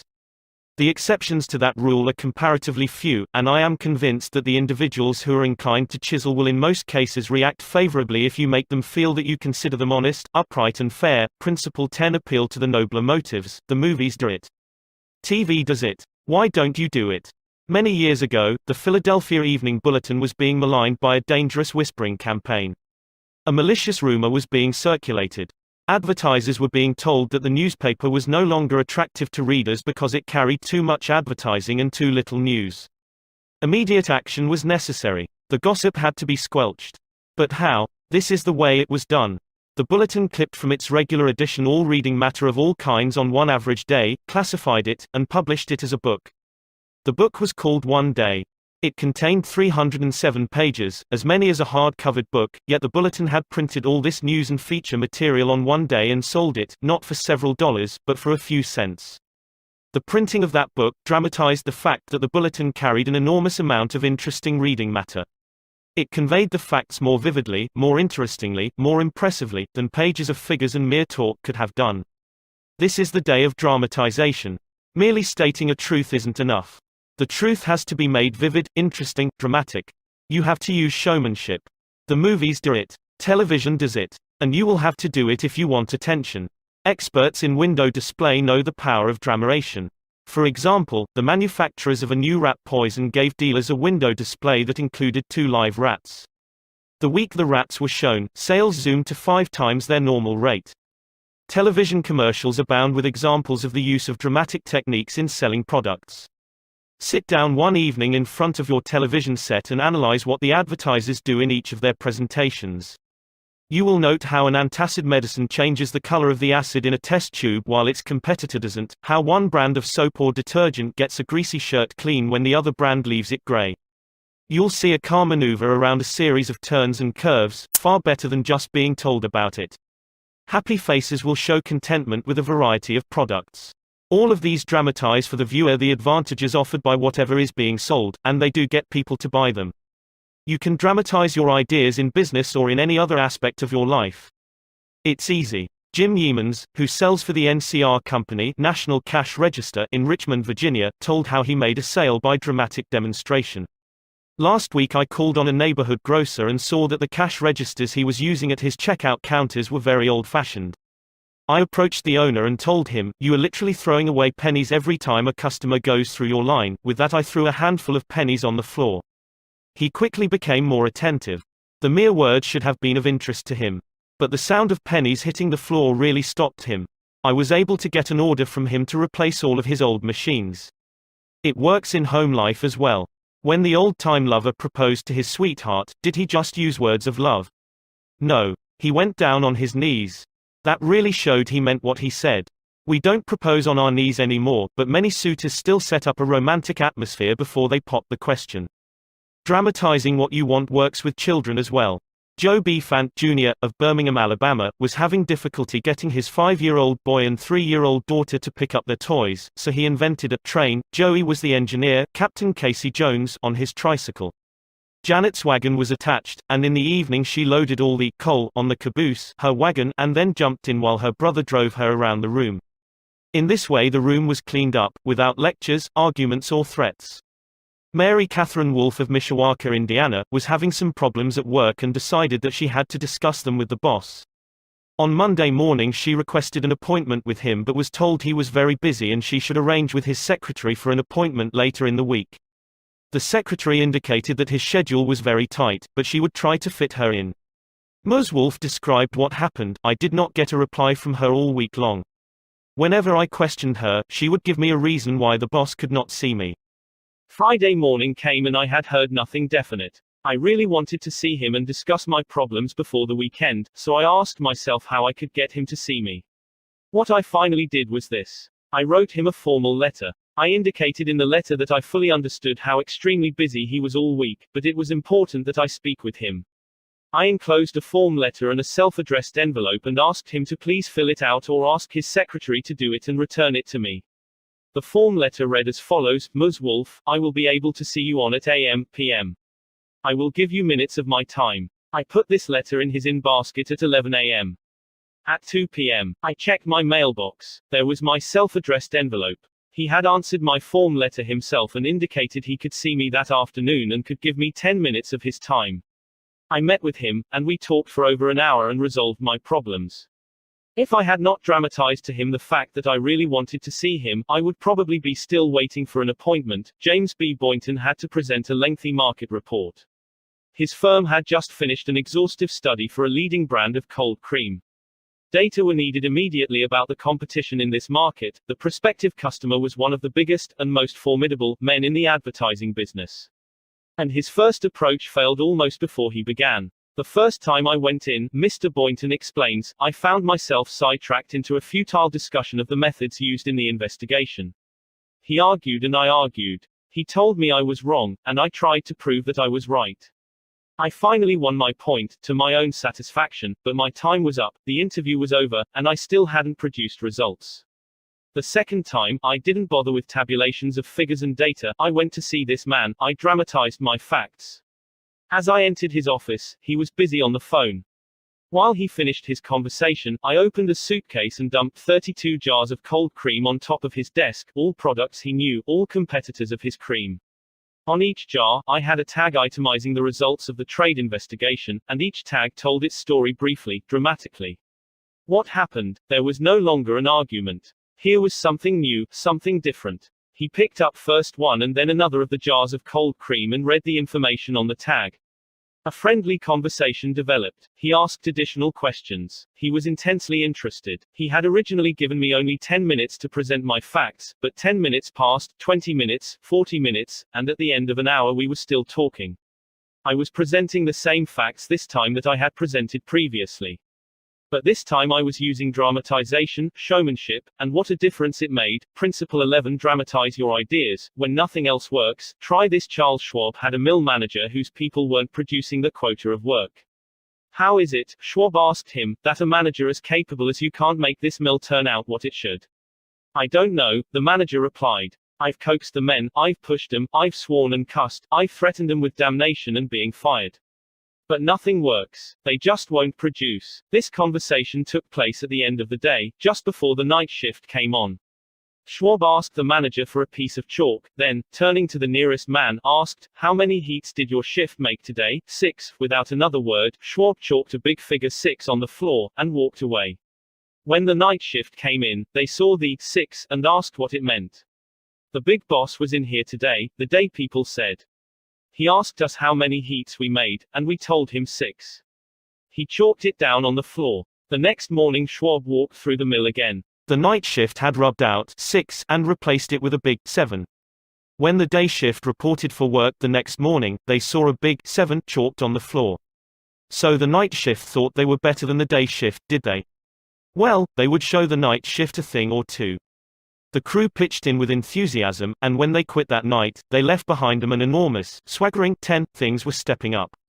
Shortly this mill, which had been lagging way behind in production, was turning out more work than any other mill in the plant.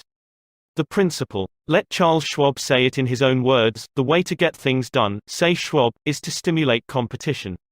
I do not mean in a sordid, money-getting way, but in the desire to excel. The desire to excel. The challenge. Throwing down the gauntlet. An infallible way of appealing to people of spirit. Without a challenge, Theodore Roosevelt would never have been President of the United States. The Rough Rider, just back from Cuba, was picked for governor of New York State. The opposition discovered he was no longer a legal resident of the state, and Roosevelt, frightened, wished to withdraw.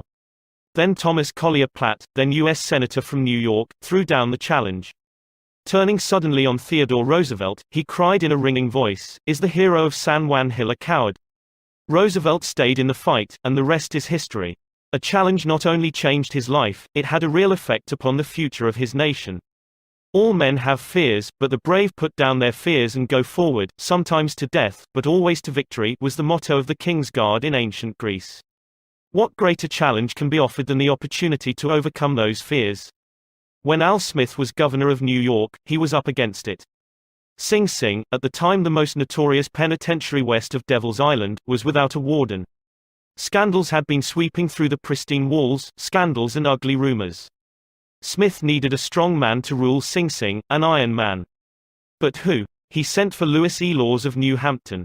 "How about going up to take charge of Sing Sing?" he said jovially when Laws stood before him. "They need a man up there with experience." Laws was flabbergasted. He knew the dangers of Sing Sing. It was a political appointment, subject to the vagaries of political whims. Wardens had come and gone, one had lasted only 3 weeks. He had a career to consider. Was it worth the risk? Then Smith, who saw his hesitation, leaned back in his chair and smiled.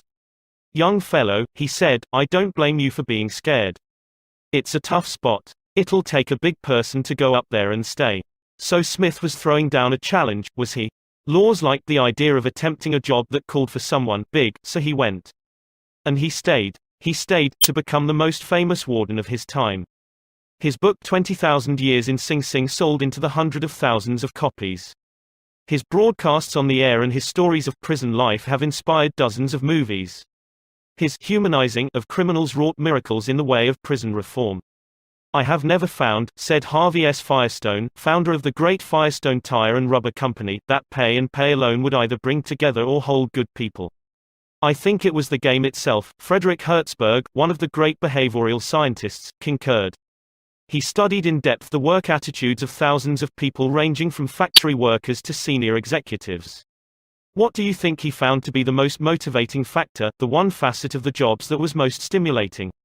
Money? Good working conditions? Fringe benefits? No, not any of those. The one major factor that motivated people was the work itself. If the work was exciting and interesting, the worker looked forward to doing it and was motivated to do a good job. That is what every successful person loves, the game. The chance for self-expression. The chance to prove his or her worth, to excel, to win. That is what makes foot races and hog calling and pie-eating contests. The desire to excel. The desire for a feeling of importance. Principle 12. Throw down a challenge. In a nutshell, win people to your way of thinking. Principle 1. The only way to get the best of an argument is to avoid it. Principle 2. Show respect for the other person's opinions. Principle 3. If you are wrong, admit it quickly and emphatically. Principle 4. Begin in a friendly way. Principle 5. Get the other person saying, "Yes, yes," immediately. Principle 6. Let the other person do a great deal of the talking. Principle 7. Let the other person feel that the idea is his or hers. Principle 8. Try honestly to see things from the other person's point of view. Principle 9. Be sympathetic with the other person's ideas and desires. Principle 10. Appeal to the nobler motives. Principle 11. Dramatize your ideas. Principle 12. Throw down a challenge. Part 4. Be a leader, how to change people without giving offense or arousing resentment. If you must find fault, this is the way to begin. A friend of mine was a guest at the White House for a weekend during the administration of Calvin Coolidge. Drifting into the president's private office, he heard Coolidge say to one of his secretaries, "That's a pretty dress you're wearing this morning, and you are a very attractive young woman." That was probably the most effusive praise Silent Cal had ever bestowed upon a secretary in his life. It was so unusual, so unexpected, that the secretary blushed in confusion. Then Coolidge said, "Now, don't get stuck up. I just said that to make you feel good. From now on, I wish you would be a little bit more careful with your punctuation." His method was probably a bit obvious, but the psychology was superb. It is always easier to listen to unpleasant things after we have heard some praise of our good points. A barber lathers a man before he shaves him, and that is precisely what McKinley did back in 1896, when he was running for president. One of the prominent Republicans of that day had written a campaign speech that he felt was just a trifle better than Cicero and Patrick Henry and Daniel Webster all rolled into one. With great glee, this chap read his immortal speech aloud to McKinley. The speech had its fine points, but it just wouldn't do. It would have raised a tornado of criticism. McKinley didn't want to hurt the man's feelings. He must not kill the man's splendid enthusiasm, and yet he had to say, "No." Note how adroitly he did it. "My friend, that is a splendid speech, a magnificent speech," McKinley said. "No one could have prepared a better one. There are many occasions on which it would be precisely the right thing to say, but is it quite suitable to this particular occasion? Sound and sober as it is from your standpoint, I must consider its effect from the party's standpoint. Now you go home and write a speech along the lines I indicate, and send me a copy of it." He did just that. McKinley blue-penciled and helped him rewrite his second speech, and he became one of the effective speakers of the campaign. Here is the second most famous letter that Abraham Lincoln ever wrote.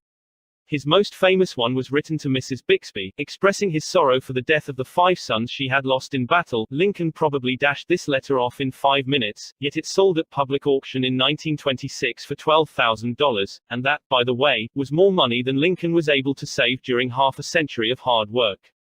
The letter was written to General Joseph Hooker on April 26, 1863, during the darkest period of the Civil War. For 18 months, Lincoln's generals had been leading the Union Army from one tragic defeat to another. Nothing but futile, stupid human butchery. The nation was appalled. Thousands of soldiers had deserted from the army, and then the Republican members of the Senate had revolted and wanted to force Lincoln out of the White House. "We are now on the brink of destruction," Lincoln said. "It appears to me that even the Almighty is against us. I can hardly see a ray of hope." Such was the black sorrow and chaos out of which this letter came. I am printing the letter here because it shows how Lincoln tried to change an obstreperous general when the very fate of the nation could have depended upon the general's action. This is perhaps the sharpest letter Abe Lincoln wrote after he became president, yet you will note that he praised General Hooker before he spoke of his grave faults. Yes, they were grave faults, but Lincoln didn't call them that. Lincoln was more conservative, more diplomatic. Lincoln wrote, "There are some things in regard to which I am not quite satisfied with you. Talk about tact and diplomacy. Here is the letter addressed to General Hooker. I have placed you at the head of the Army of the Potomac. Of course, I have done this upon what appears to me to be sufficient reasons, and yet I think it best for you to know that there are some things in regard to which I am not quite satisfied with you. I believe you to be a brave and skillful soldier, which, of course, I like.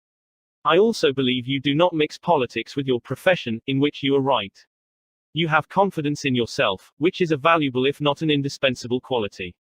You are ambitious, which, within reasonable bounds, does good rather than harm, but I think that during General Burnside's command of the army you have taken counsel of your ambition and thwarted him as much as you could, in which you did a great wrong to the country and to a most meritorious and honorable brother officer. I have heard, in such a way as to believe it, of your recently saying that both the army and the government needed a dictator. Of course, it was not for this, but in spite of it, that I have given you command. Only those generals who gain successes can set up as dictators. What I now ask of you is military success, and I will risk the dictatorship. The government will support you to the utmost of its ability, which is neither more nor less than it has done and will do for all commanders. I much fear that the spirit which you have aided to infuse into the army, of criticizing the commander and withholding confidence from him, will now turn upon you. I shall assist you, as far as I can, to put it down. Neither you nor Napoleon, if he were alive again, could get any good out of an army while such spirit prevails in it, and now beware of rashness. Beware of rashness, but with energy and sleepless vigilance go forward and give us victories. You are not a Coolidge, a McKinley or a Lincoln. You want to know whether this philosophy will operate for you in everyday business contacts. Will it? Let's see. Let's take the case of W. P. Gore of the Walk Company, Philadelphia. The Walk Company had contracted to build and complete a large office building in Philadelphia by a certain specified date. Everything was going along well, the building was almost finished, when suddenly the subcontractor making the ornamental bronze work to go on the exterior of this building declared that he couldn't make delivery on schedule. What? An entire building held up. Heavy penalties. Distressing losses. All because of one man. Long-distance telephone calls. Arguments. Heated conversations. All in vain. Then Mr. Gore was sent to New York to beard the bronze lion in his den. Do you know you are the only person in Brooklyn with your name? Mr. Gore asked the president of the subcontracting firm shortly after they were introduced. The president was surprised. No, I didn't know that. Well, said Mr. Gore, when I got off the train this morning, I looked in the telephone book to get your address, and you're the only person in the Brooklyn phone book with your name. I never knew that, the subcontractor said. He checked the phone book with interest. Well, it's an unusual name, he said proudly. My family came from Holland and settled in New York almost 200 years ago. He continued to talk about his family and his ancestors for several minutes. When he finished that, Mr. Gore complimented him on how large a plant he had and compared it favorably with a number of similar plants he had visited. It is one of the cleanest and neatest bronze factories I ever saw, said Gore. I've spent a lifetime building up this business, the subcontractor said, and I am rather proud of it. Would you like to take a look around the factory? During this tour of inspection, Mr. Gore complimented the other man on his system of fabrication and told him how and why it seemed superior to those of some of his competitors. Gore commented on some unusual machines, and the subcontractor announced that he himself had invented those machines. He spent considerable time showing Gore how they operated and the superior work they turned out. He insisted on taking his visitor to lunch. So far, mind you, not a word had been said about the real purpose of Gore's visit.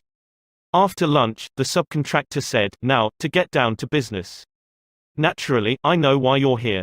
I didn't expect that our meeting would be so enjoyable. You can go back to Philadelphia with my promise that your material will be fabricated and shipped, even if other orders have to be delayed. Mr. Gore got everything that he wanted without even asking for it. The material arrived on time, and the building was completed on the day the completion contract specified. Would this have happened had Mr. Gore used the hammer and dynamite method generally employed on such occasions? Dorothy Wrublewski, a branch manager of the Fort Monmouth, New Jersey, Federal Credit Union, reported to one of our classes how she was able to help one of her employees become more productive. We recently hired a young lady as a teletrainee. Her contact with our customers was very good. She was accurate and efficient in handling individual transactions. The problem developed at the end of the day when it was time to balance out. The head teller came to me and strongly suggested that I fire this woman. She is holding up everyone else because she is so slow in balancing out. I've shown her over and over, but she can't get it. She's got to go. The next day I observed her working quickly and accurately when handling the normal everyday transactions, and she was very pleasant with our customers. It didn't take long to discover why she had trouble balancing out. After the office closed, I went over to talk with her. She was obviously nervous and upset. I praised her for being so friendly and outgoing with the customers and complimented her for the accuracy and speed used in that work. I then suggested we review the procedure we use in balancing the cash drawer. Once she realized I had confidence in her, she easily followed my suggestions and soon mastered this function. We have had no problems with her since then. Beginning with praise is like the dentist who begins his work with Novocaine. The patient still gets a drilling, but the Novocaine is pain-killing. A leader will use Principle 1. Begin with praise and honest appreciation. How to criticize and not be hated for it. Charles Schwab was passing through one of his steel mills one day at noon when he came across some of his employees smoking. Immediately above their heads was a sign that said, "No smoking." Did Schwab point to the sign and say, "Can't you read?" Oh, no, not Schwab. He walked over to the men, handed each one a cigar, and said, "I'll appreciate it, boys, if you will smoke these on the outside." They knew that he knew that they had broken a rule, and they admired him because he said nothing about it and gave them a little present and made them feel important. Couldn't keep from loving a man like that. Could you? John Wanamaker used the same technique. Wanamaker used to make a tour of his great store in Philadelphia every day. Once he saw a customer waiting at a counter. No one was paying the slightest attention to her.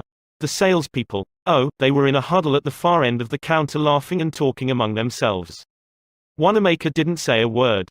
Quietly slipping behind the counter, he waited on the woman himself and then handed the purchase to the salespeople to be wrapped as he went on his way. Public officials are often criticized for not being accessible to their constituents. They are busy people, and the fault sometimes lies in overprotective assistants who don't want to overburden their bosses with too many visitors. Carl Langford, who has been mayor of Orlando, Florida, the home of Disney World, for many years, frequently admonished his staff to allow people to see him. Claimed he had an open-door policy, yet the citizens of his community were blocked by secretaries and administrators when they called. Finally, the mayor found the solution. He removed the door from his office. His aides got the message, and the mayor has had a truly open administration since the day his door was symbolically thrown away. Simply changing one three-letter word can often spell the difference between failure and success in changing people without giving offense or arousing resentment. Many people begin their criticism with sincere praise followed by the word but and ending with a critical statement. For example, in trying to change a child's careless attitude toward studies, we might say, "We're really proud of you, Johnny, for raising your grades this term. But if you had worked harder on your algebra, the results would have been better." In this case, Johnny might feel encouraged until he heard the word but. He might then question the sincerity of the original praise. To him, the praise seemed only to be a contrived lead into a critical inference of failure. Credibility would be strained, and we probably would not achieve our objectives of changing Johnny's attitude toward his studies. This could be easily overcome by changing the word but to and "We're really proud of you, Johnny, for raising your grades this term," and by continuing the same conscientious efforts next term, "Your algebra grade can be up with all the others." Now, Johnny would accept the praise because there was no follow-up of an inference of failure. We have called his attention to the behavior we wish to change indirectly, and the chances are he will try to live up to our expectations. Calling attention to one's mistakes indirectly works wonders with sensitive people who may resent bitterly any direct criticism. Marge Jacob of Woonsocket, Rhode Island, told one of our classes how she convinced some sloppy construction workers to clean up after themselves when they were building additions to her house. For the first few days of the work, when Mrs. Jacob returned from her job, she noticed that the yard was strewn with the cut ends of lumber. She didn't want to antagonize the builders, because they did excellent work. So after the workers had gone home, she and her children picked up and neatly piled all the lumber debris in a corner. The following morning she called the foreman to one side and said, "I'm really pleased with the way the front lawn was left last night. It is nice and clean and does not offend the neighbors." From that day forward the workers picked up and piled the debris to one side, and the foreman came in each day seeking approval of the condition the lawn was left in after a day's work. One of the major areas of controversy between members of the Army Reserves and their regular Army trainers is haircuts. The reservists consider themselves civilians, which they are most of the time, and resent having to cut their hair short. Master Sergeant Harley Kaiser of the 542nd USAR School addressed himself to this problem when he was working with a group of reserve non-commissioned officers. As an old-time regular Army Master Sergeant, he might have been expected to yell at his troops and threaten them. Instead he chose to make his point indirectly. "Gentlemen," he started, "you are leaders. You will be most effective when you lead by example. You must be the example for your men to follow. You know what the Army regulations say about haircuts. I am going to get my hair cut today, although it is still much shorter than some of yours. You look at yourself in the mirror, and if you feel you need a haircut to be a good example, we'll arrange time for you to visit the post barbership." The result was predictable. Several of the candidates did look in the mirror and went to the barbershop that afternoon and received regulation haircuts. Sergeant Kaiser commented the next morning that he already could see the development of leadership qualities in some of the members of the squad. On March 8, 1887, the eloquent Henry Ward Beecher died. The following Sunday, Lyman Abbott was invited to speak in the pulpit left silent by Beecher's passing. Eager to do his best, he wrote, rewrote and polished his sermon with the meticulous care of a Flaubert. Then he read it to his wife. It was poor, as most written speeches are. She might have said, if she had had less judgment, "Lyman, that is terrible. That'll never do. You'll put people to sleep. It reads like an encyclopedia. You ought to know better than that after all the years you have been preaching. For heaven's sake, why don't you talk like a human being? Why don't you act natural? You'll disgrace yourself if you ever read that stuff." That's what she might have said. And, if she had, you know what would have happened. And she knew too. So, she merely remarked that it would make an excellent article for the North American Review. In other words, she praised it and at the same time subtly suggested that it wouldn't do as a speech. Lyman Abbott saw the point, tore up his carefully prepared manuscript and preached without even using notes. An effective way to correct others' mistakes is: Principle 2. Call attention to people's mistakes indirectly when necessary. Talk about your own mistakes. My niece, Josephine Carnegie, had come to New York to be my secretary. She was 19, had graduated from high school 3 years previously, and her business experience was a trifle more than zero. She became one of the most proficient secretaries west of Suez, but in the beginning, she was, well, susceptible to improvement. One day when I started to criticize her, I said to myself, just a minute, Dale Carnegie, just a minute. You are twice as old as Josephine. You have had 10,000 times as much business experience. How can you possibly expect her to have your viewpoint, your judgment, your initiative, mediocre though they may be? And just a minute, Dale, what were you doing at 19? Remember the asinine mistakes and blunders you made. Remember the time you did this, and that. After thinking the matter over, honestly and impartially, I concluded that Josephine's batting average at 19 was better than mine had been, and that, I'm sorry to confess, isn't paying Josephine much of a compliment. So, after that, when I wanted to call Josephine's attention to a mistake, I used to begin by saying, you have made a mistake, Josephine, but the Lord knows, it's no worse than many I have made. You were not born with judgment. That comes only with experience, and you are better than I was at your age. I have been guilty of so many stupid, silly things myself, I have very little inclination to criticize you or anyone. But don't you think it would have been wiser if you had done so and so? It isn't nearly so difficult to listen to a recital of your faults if the person criticizing begins by humbly admitting that he, too, is far from impeccable.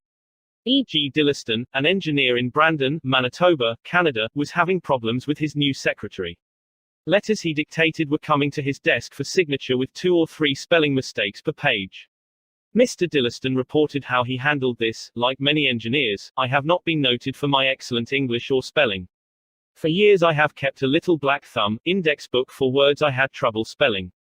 When it became apparent that merely pointing out the errors was not going to cause my secretary to do more proofreading and dictionary work, I resolved to take another approach. When the next letter came to my attention that had errors in it, I sat down with the typist and said, somehow this word doesn't look right. It's one of the words I always have had trouble with. That's the reason I started this spelling book of mine. I opened the book to the appropriate page. Yes, here it is. I'm very conscious of my spelling now because people do judge us by our letters and misspellings make us look less professional. I don't know whether she copied my system or not, but since that conversation, her frequency of spelling errors has been significantly reduced. The polished Prince Bernhard von Bülow learned the sharp necessity of doing this back in 1909. Von Bülow was then the Imperial Chancellor of Germany, and on the throne sat Wilhelm II. Wilhelm, the haughty, Wilhelm the arrogant, Wilhelm, the last of the German Kaisers, building an army and navy that he boasted could whip their weight in wildcats. Then an astonishing thing happened. The Kaiser said things, incredible things, things that rocked the continent and started a series of explosions heard around the world. To make matters infinitely worse, the Kaiser made silly, egotistical, absurd announcements in public. He made them while he was a guest in England, and he gave his royal permission to have them printed in the Daily Telegraph. For example, he declared that he was the only German who felt friendly toward the English, that he was constructing a navy against the menace of Japan, that he, and he alone, had saved England from being humbled in the dust by Russia and France, that it had been his campaign plan that enabled England's Lord Roberts to defeat the Boers in South Africa, and so on and on. No other such amazing words had ever fallen from the lips of a European king in peacetime within 100 years. The entire continent buzzed with the fury of a hornet's nest. England was incensed. German statesmen were aghast. And in the midst of all this consternation, the Kaiser became panicky and suggested to Prince von Bülow, the Imperial Chancellor, that he take the blame. Yes, he wanted von Bülow to announce that it was all his responsibility, that he had advised his monarch to say these incredible things. But Your Majesty, von Bülow protested, it seems to me utterly impossible that anybody either in Germany or England could suppose me capable of having advised Your Majesty to say any such thing. The moment those words were out of von Bülow's mouth, he realized he had made a grave mistake. The Kaiser blew up. You consider me a donkey, he shouted, capable of blunders you yourself could never have committed. Von Bülow knew that he ought to have praised before he condemned, but since that was too late, he did the next best thing. He praised after he had criticized. And it worked a miracle. I'm far from suggesting that, he answered respectfully. Your Majesty surpasses me in MANV respects, not only of course, in naval and military knowledge but above all, in natural science. I have often listened in admiration when Your Majesty explained the barometer, or wireless telegraphy, or the Röntgen rays. I am shamefully ignorant of all branches of natural science, have no notion of chemistry or physics, and am quite incapable of explaining the simplest of natural phenomena. But, von Ballow continued, in compensation, I possess some historical knowledge and perhaps certain qualities useful in politics, especially in diplomacy. The Kaiser beamed. Von Bülow had praised him. Von Ballow had exalted him and humbled himself. The Kaiser could forgive anything after that. Haven't I always told you, he exclaimed with enthusiasm, that we complete one another famously. We should stick together, and we will. He shook hands with von Ballow, not once, but several times. And later in the day he waxed so enthusiastic that he exclaimed with doubled fists, if anyone says anything to me against Prince von Ballow, I shall punch him in the nose. Von Ballow saved himself in time, but, canny diplomat that he was, he nevertheless had made one error. He should have begun by talking about his own shortcomings and Wilhelm's superiority, not by intimating that the Kaiser was a half-wit in need of a guardian. If a few sentences humbling oneself and praising the other party can turn a haughty, insulted Kaiser into a staunch friend, imagine what humility and praise can do for you and me in our daily contacts. Rightfully used, they will work veritable miracles in human relations. Admitting one's own mistakes, even when one hasn't corrected them, can help convince somebody to change his behavior. This was illustrated more recently by Clarence Zerhusen of Timonium, Maryland, when he discovered his 15-year-old son was experimenting with cigarettes. Naturally, I didn't want David to smoke, Mr. Zerhusen told us, but his mother and I smoked cigarettes. We were giving him a bad example all the time. I explained to Dave how I started smoking at about his age and how the nicotine had gotten the best of me and now it was nearly impossible for me to stop. I reminded him how irritating my cough was and how he had been after me to give up cigarettes not many years before. I didn't exhort him to stop or make threats or warn him about the dangers. All I did was point out how I was hooked on cigarettes and what it had meant to me. He thought about it for a while and decided he wouldn't smoke until he had graduated from high school. As the years went by, David never did start smoking and has no intention of ever doing so. As a result of that conversation, I made the decision to stop smoking cigarettes myself, and with the support of my family, I have succeeded. A good leader follows this principle. Principle 3: talk about your own mistakes before criticizing the other person. No one likes to take orders. I once had the pleasure of dining with Miss Ida Tarbell, the Dean of American Biographers. When I told her I was writing this book, we began discussing this all-important subject of getting along with people, and she told me that while she was writing her biography of Owen D. Young, she interviewed a man who had Saturday for 3 years in the same office with Mr. Young. This man declared that during all that time he had never heard Owen D. Young give a direct order to anyone. He always gave suggestions, not orders. Owen D. Young never said, for example, do this or do that, or don't do this or don't do that. He would say, you might consider this, or, do you think that would work? Frequently he would say, after he had dictated a letter, what do you think of this? In looking over a letter of one of his assistants, he would say, maybe if we were to phrase it this way it would be better. He always gave people the opportunity to do things themselves. He never told his assistants to do things, he let them do them, let them learn from their mistakes. A technique like that makes it easy for a person to correct errors. A technique like that saves a person's pride and gives him or her a feeling of importance. It encourages cooperation instead of rebellion. Resentment caused by a brash order may last a long time even if the order was given to correct an obviously bad situation. Dan Santarelli, a teacher at a vocational school in Wyoming, Pennsylvania, told one of our classes how one of his students had blocked the entranceway to one of the school's shops by illegally parking his car in it. One of the other instructors stormed into the classroom and asked in an arrogant tone, whose car is blocking the driveway? When the student who owned the car responded, the instructor screamed, move that car and move it right now, or I'll wrap a chain around it and drag it out of there. Now that student was wrong. The car should not have been parked there. But from that day on, not only did that student resent the instructor's action, but all the students in the class did everything they could to give the instructor a hard time and make his job unpleasant. How could he have handled it differently? If he had asked in a friendly way, whose car is in the driveway, and then suggested that if it were moved, other cars could get in and out. The student would have gladly moved it and neither he nor his classmates would have been upset and resentful. Asking questions not only makes an order more palatable, it often stimulates the creativity of the persons whom you ask. People are more likely to accept an order if they have had a part in the decision that caused the order to be issued. When Ian MacDonald of Johannesburg, South Africa, the general manager of a small manufacturing plant specializing in precision machine parts, had the opportunity to accept a very large order, he was convinced that he would not meet the promised delivery date. The work already scheduled in the shop and the short completion time needed for this order made it seem impossible for him to accept the order. Instead of pushing his people to accelerate their work and rush the order through, he called everybody together, explained the situation to them, and told them how much it would mean to the company and to them if they could make it possible to produce the order on time. Then he started asking questions. Is there anything we can do to handle this order? Can anyone think of different ways to process it through the shop that will make it possible to take the order? Is there any way to adjust our hours or personnel assignments that would help? The employees came up with many ideas and insisted that he take the order. They approached it with a "we can do it" attitude, and the order was accepted, produced and delivered on time. An effective leader will use Principle 4. Ask questions instead of giving direct orders. Let the other person save face. Years ago, the General Electric Company was faced with the delicate task of removing Charles Steinmetz from the head of a department. Steinmetz, a genius of the first magnitude when it came to electricity, was a failure as the head of the calculating department. Yet the company didn't dare offend the man. He was indispensable, and highly sensitive.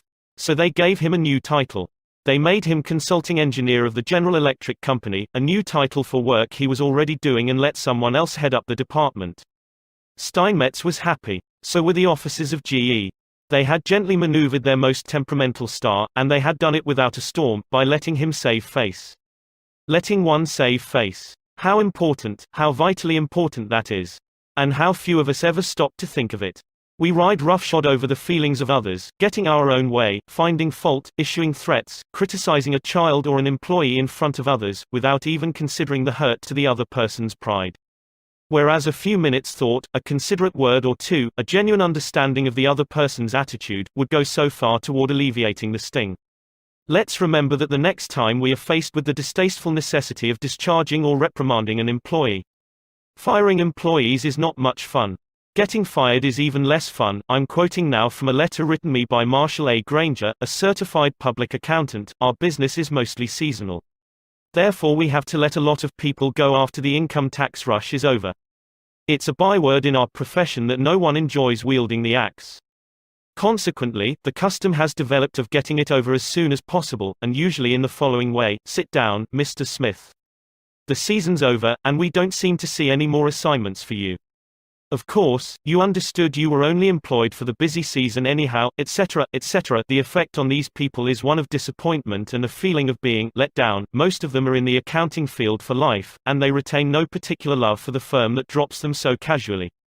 I recently decided to let our seasonal personnel go with a little more tact and consideration. So I call each one in only after carefully thinking over his or her work during the winter. And I've said something like this: Mr. Smith, you've done a fine job. If he has. That time we sent you to Newark, you had a tough assignment. You were on the spot, but you came through with flying colors, and we want you to know the firm is proud of you. You've got the stuff, you're going a long way, wherever you're working. This firm believes in you, and is rooting for you, and we don't want you to forget it. Effect. The people go away feeling a lot better about being fired. They don't feel let down. They know if we had work for them, we'd keep them on. And when we need them again, they come to us with a keen personal affection. At one session of our course, 2 class members discussed the negative effects of fault-finding versus the positive effects of letting the other person save face. Fred Clark of Harrisburg, Pennsylvania, told of an incident that occurred in his company. At one of our production meetings, a vice president was asking very pointed questions of one of our production supervisors regarding a production process. His tone of voice was aggressive and aimed at pointing out faulty performance on the part of the supervisor. Not wanting to be embarrassed in front of his peers, the supervisor was evasive in his responses. This caused the vice president to lose his temper, berate the supervisor, and accuse him of lying. Any working relationship that might have existed prior to this encounter was destroyed in a few brief moments.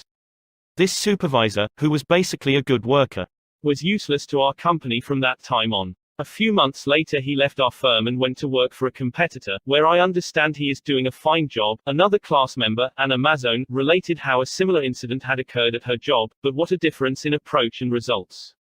Ms. Mazzone, a marketing specialist for a food packer, was given her first major assignment, the test marketing of a new product.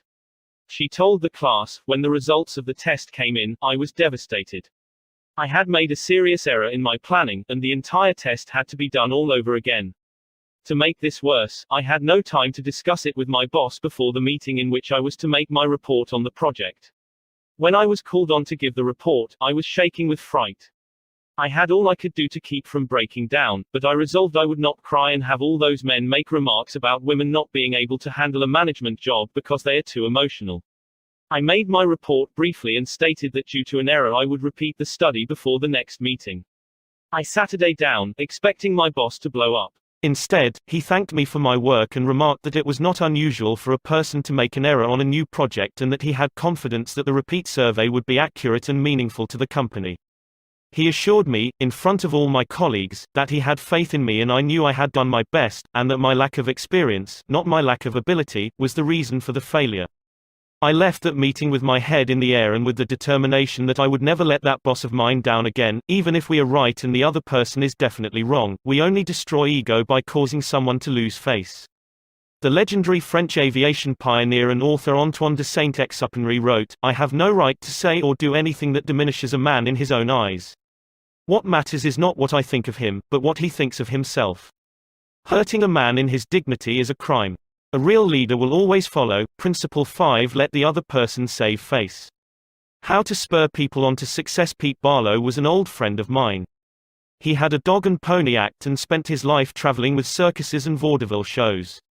I loved to watch Pete train new dogs for his act.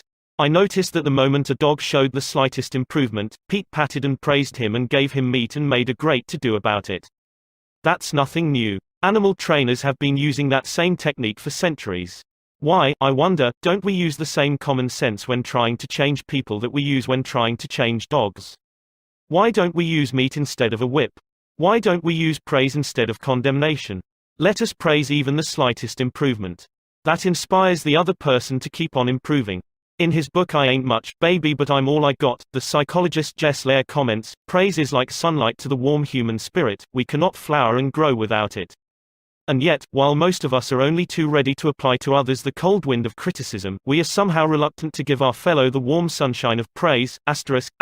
Jess Lair, I Ain't Much, Baby, But I'm All I Got. Greenwich, Con. Fawcett, 1976, p.248. I can look back at my own life and see where a few words of praise have sharply changed my entire future. Can't you say the same thing about your life? History is replete with striking illustrations of the sheer witchery rays.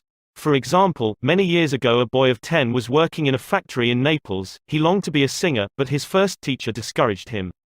"You can't sing," he said. "You haven't any voice at all. It sounds like the wind in the shutters." But his mother, a poor peasant woman, put her arms about him and praised him and told him she knew he could sing. She could already see an improvement, and she went barefoot in order to save money to pay for his music lessons. That peasant mother's praise and encouragement changed that boy's life. His name was Enrico Caruso, and he became the greatest and most famous opera singer of his age. In the early 19th century, a young man in London aspired to be a writer. But everything seemed to be against him. He had never been able to attend school more than 4 years. His father had been flung in jail because he couldn't pay his debts, and this young man often knew the pangs of hunger. Finally, he got a job pasting labels on bottles of blacking in a rat-infested warehouse, and he slept at night in a dismal attic room with 2 other boys, guttersnipes from the slums of London. He had so little confidence in his ability to write that he sneaked out and mailed his first manuscript in the dead of night so nobody would laugh at him. Story after story was refused. Finally, the great day came when one was accepted. True, he wasn't paid a shilling for it, but one editor had praised him. One editor had given him recognition. He was so thrilled that he wandered aimlessly around the streets with tears rolling down his cheeks. The praise, the recognition, that he received through getting one story in print, changed his whole life, for if it hadn't been for that encouragement, he might have spent his entire life working in rat-infested factories. You may have heard of that boy. His name was Charles Dickens. Another boy in London made his living as a clerk in a dry goods store. He had to get up at 5 o'clock, sweep out the store, and slave for 14 hours a day. It was sheer drudgery and he despised it. After 2 years, he could stand it no longer, so he got up one morning and, without waiting for breakfast, tramped 15 miles to talk to his mother, who was working as a housekeeper. He was frantic. He pleaded with her. He wept. He swore he would kill himself if he had to remain in the shop any longer. Then he wrote a long, pathetic letter to his old schoolmaster, declaring that he was heartbroken, that he no longer wanted to live. His old schoolmaster gave him a little praise and assured him that he really was very intelligent and fitted for finer things and offered him a job as a teacher. That praise changed the future of that boy and made a lasting impression on the history of English literature. For that boy went on to write innumerable best-selling books and made over $1 million with his pen. You've probably heard of him. His name, H.G. Wells. Use of praise instead of criticism is the basic concept of B.F. Skinner's teachings. This great contemporary psychologist has shown by experiments with animals and with humans that when criticism is minimized and praise emphasized, the good things people do will be reinforced and the poorer things will atrophy for lack of attention. John Ringlespohr of Rocky Mount, North Carolina, used this in dealing with his children. It seemed that, as in so many families, mother and dad's chief form of communication with the children was yelling at them. And, as in so many cases, the children became a little worse rather than better after each such session, and so did the parents. There seemed to be no end in sight for this problem. Mr. Ringlespohr determined to use some of the principles he was learning in our course to solve this situation. He reported, "We decided to try praise instead of harping on their faults. It wasn't easy when all we could see were the negative things they were doing, it was really tough to find things to praise. We managed to find something, and within the first day or two some of the really upsetting things they were doing quit happening. Then some of their other faults began to disappear. They began capitalizing on the praise we were giving them. They even began going out of their way to do things right. Neither of us could believe it. Of course, it didn't last forever, but the norm reached after things leveled off was so much better. It was no longer necessary to react the way we used to. The children were doing far more right things than wrong ones. All of this was a result of praising the slightest improvement in the children rather than condemning everything they did wrong. This works on the job too. Keith Roper of Woodland Hills, California, applied this principle to a situation in his company. Some material came to him in his print shop which was of exceptionally high quality. The printer who had done this job was a new employee who had been having difficulty adjusting to the job.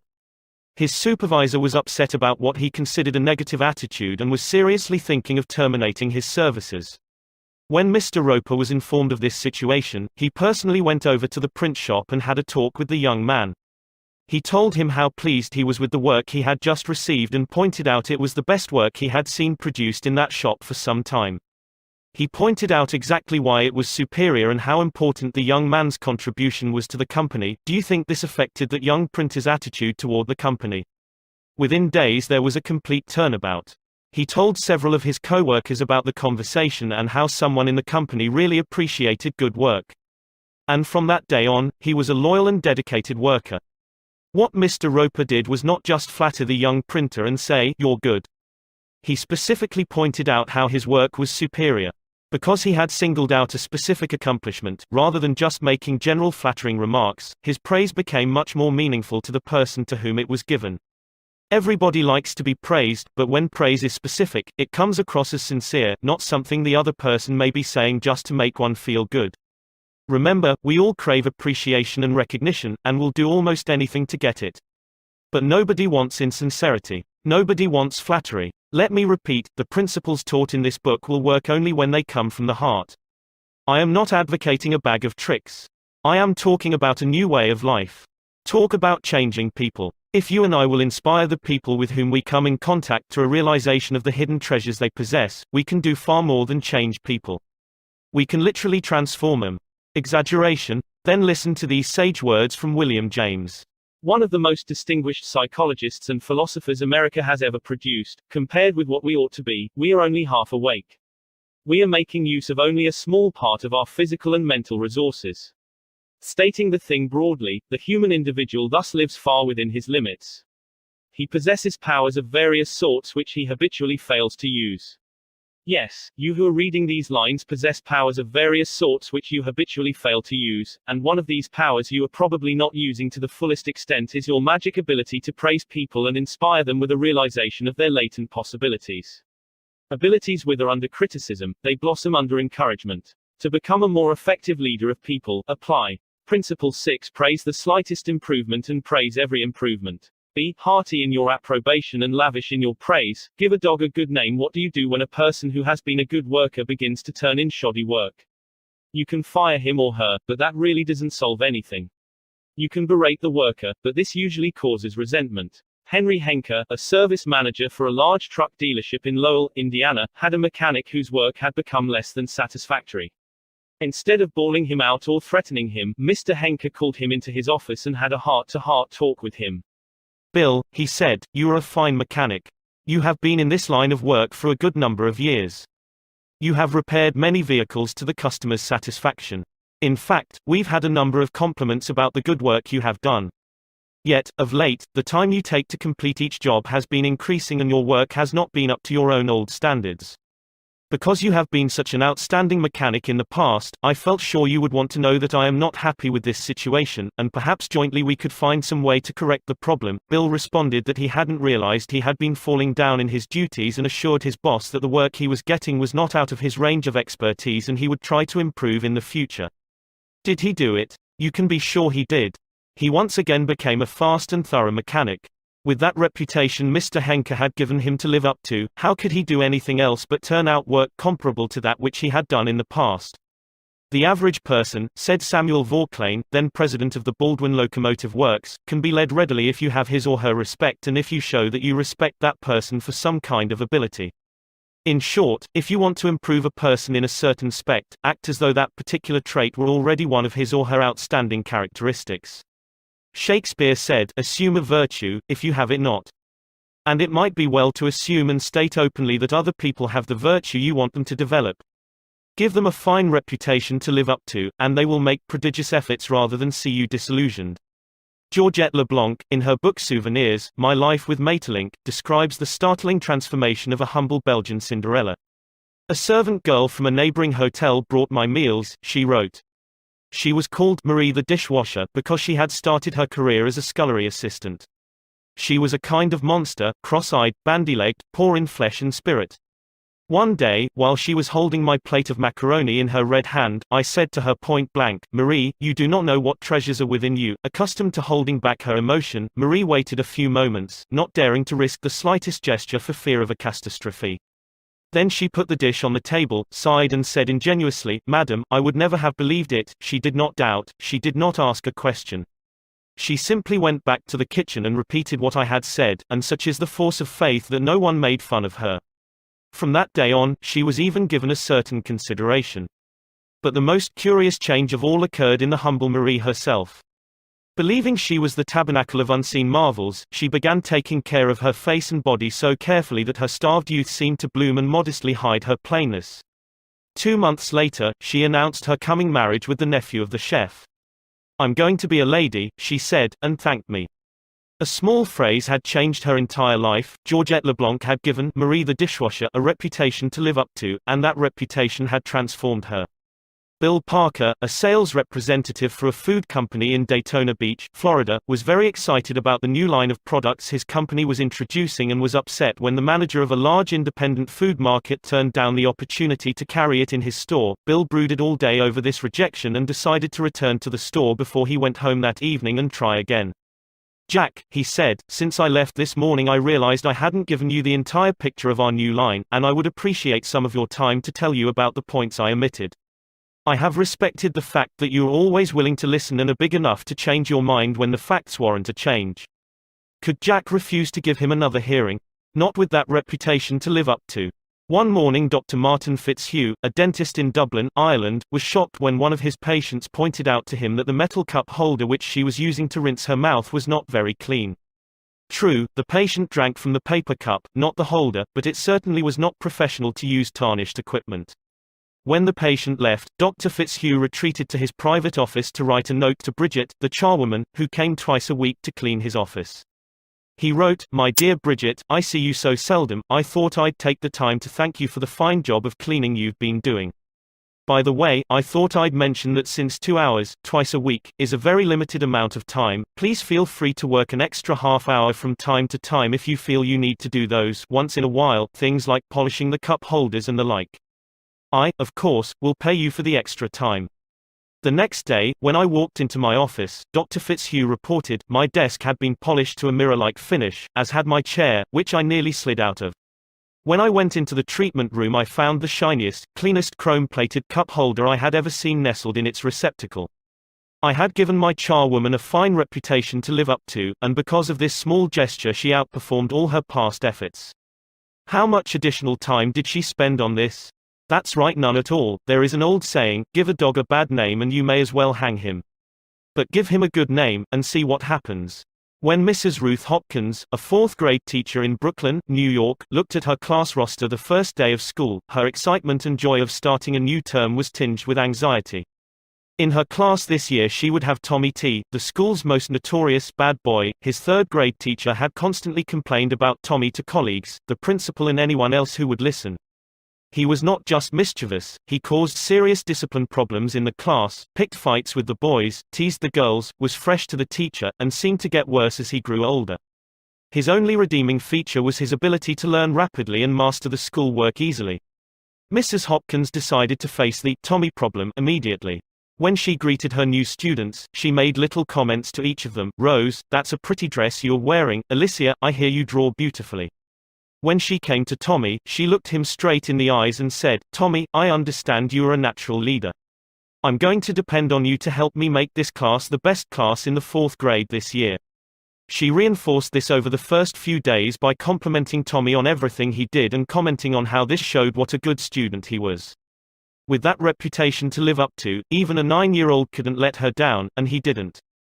If you want to excel in that difficult leadership role of changing the attitude or behavior of others, use Principle 7. Give the other person a fine reputation to live up to. Make the fault seem easy to correct. A bachelor friend of mine, about 40 years old, became engaged, and his fiancée persuaded him to take some belated dancing lessons. The Lord knows I needed dancing lessons, he confessed as he told me the story, for I danced just as I did when I first started 20 years ago. The first teacher I engaged probably told me the truth. She said I was all wrong, I would just have to forget everything and begin all over again. But that took the heart out of me. I had no incentive to go on. So, I quit her. The next teacher may have been lying, but I liked it. She said nonchalantly that my dancing was a bit old-fashioned perhaps, but the fundamentals were all right, and she assured me I wouldn't have any trouble learning a few new steps. The first teacher had discouraged me by emphasizing my mistakes. This new teacher did the opposite. She kept praising the things I did right and minimizing my errors. You have a natural sense of rhythm, she assured me. You really are a natural-born dancer. Now my common sense tells me that I always have been and always will be a fourth-rate dancer, yet, deep in my heart, I still like to think that maybe she meant it. To be sure, I was paying her to say it, but why bring that up? At any rate, I know I am a better dancer than I would have been if she hadn't told me I had a natural sense of rhythm. That encouraged me. That gave me hope. That made me want to improve. Tell your child, your spouse, or your employee that he or she is stupid or dumb at a certain thing, has no gift for it, and is doing it all wrong, and you have destroyed almost every incentive to try to improve. But use the opposite technique, be liberal with your encouragement, make the thing seem easy to do, let the other person know that you have faith in his ability to do it, that he has an undeveloped flair for it, and he will practice until the dawn comes in the window in order to excel. Lowell Thomas, a superb artist in human relations, used this technique. He gave you confidence, inspired you with courage and faith. For example, I spent a weekend with Mr. and Mrs. Thomas, and on Saturday night, I was asked to sit in on a friendly bridge game before a roaring fire. Bridge? Oh, no, not me. I knew nothing about it. The game had always been a black mystery to me. No, impossible. Why, Dale, it is no trick at all, Lowell replied. There is nothing to bridge except memory and judgment. You've written articles on memory. Bridge will be a cinch for you. It's right up your alley, and presto, almost before I realized what I was doing, I found myself for the first time at a bridge table. All because I was told I had a natural flair for it and the game was made to seem easy. Speaking of bridge reminds me of Ely Culbertson, whose books on bridge have been translated into a dozen languages and have sold more than 1 million copies. Yet he told me he never would have made a profession out of the game if a certain young woman hadn't assured him he had a flair for it. When he came to America in 1922, he tried to get a job teaching in philosophy and sociology, but he couldn't. Then he tried selling coal, and he failed at that. Then he tried selling coffee, and he failed at that, too. I had given my charwoman a fine reputation to live up to, and because of this small gesture she outperformed all her past efforts. How much additional time did she spend on this? That's right, none at all. There is an old saying, give a dog a bad name and you may as well hang him.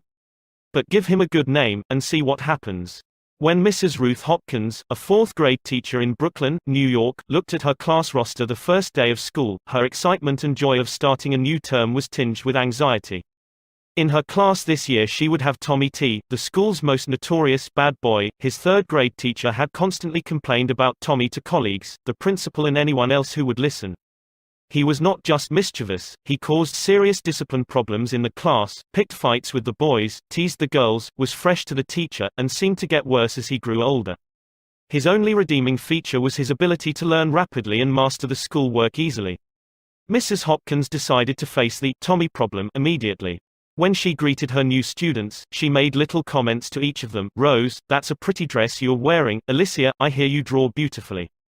When she came to Tommy, she looked him straight in the eyes and said, Tommy, I understand you're a natural leader. I'm going to depend on you to help me make this class the best class in the 4th grade this year. She reinforced this over the first few days by complimenting Tommy on everything he did and commenting on how this showed what a good student he was. With that reputation to live up to, even a 9-year-old couldn't let her down, and he didn't. If you want to excel in that difficult leadership role of changing the attitude or behavior of others, use Principle 7. Give the other person a fine reputation to live up to. Make the fault seem easy to correct. A bachelor friend of mine, about 40 years old, became engaged, and his fiancée persuaded him to take some belated dancing lessons. The Lord knows I needed dancing lessons, he confessed as he told me the story, for I danced just as I did when I first started 20 years ago. The first teacher I engaged probably told me the truth. She said I was all wrong, I would just have to forget everything and begin all over again. But that took the heart out of me. I had no incentive to go on. So, I quit her. The next teacher may have been lying, but I liked it. She said nonchalantly that my dancing was a bit old-fashioned perhaps, but the fundamentals were all right, and she assured me I wouldn't have any trouble learning a few new steps. The first teacher had discouraged me by emphasizing my mistakes. This new teacher did the opposite. She kept praising the things I did right and minimizing my errors. You have a natural sense of rhythm, she assured me. You really are a natural-born dancer. Now my common sense tells me that I always have been and always will be a fourth-rate dancer, yet, deep in my heart, I still like to think that maybe she meant it. To be sure, I was paying her to say it, but why bring that up? At any rate, I know I am a better dancer than I would have been if she hadn't told me I had a natural sense of rhythm.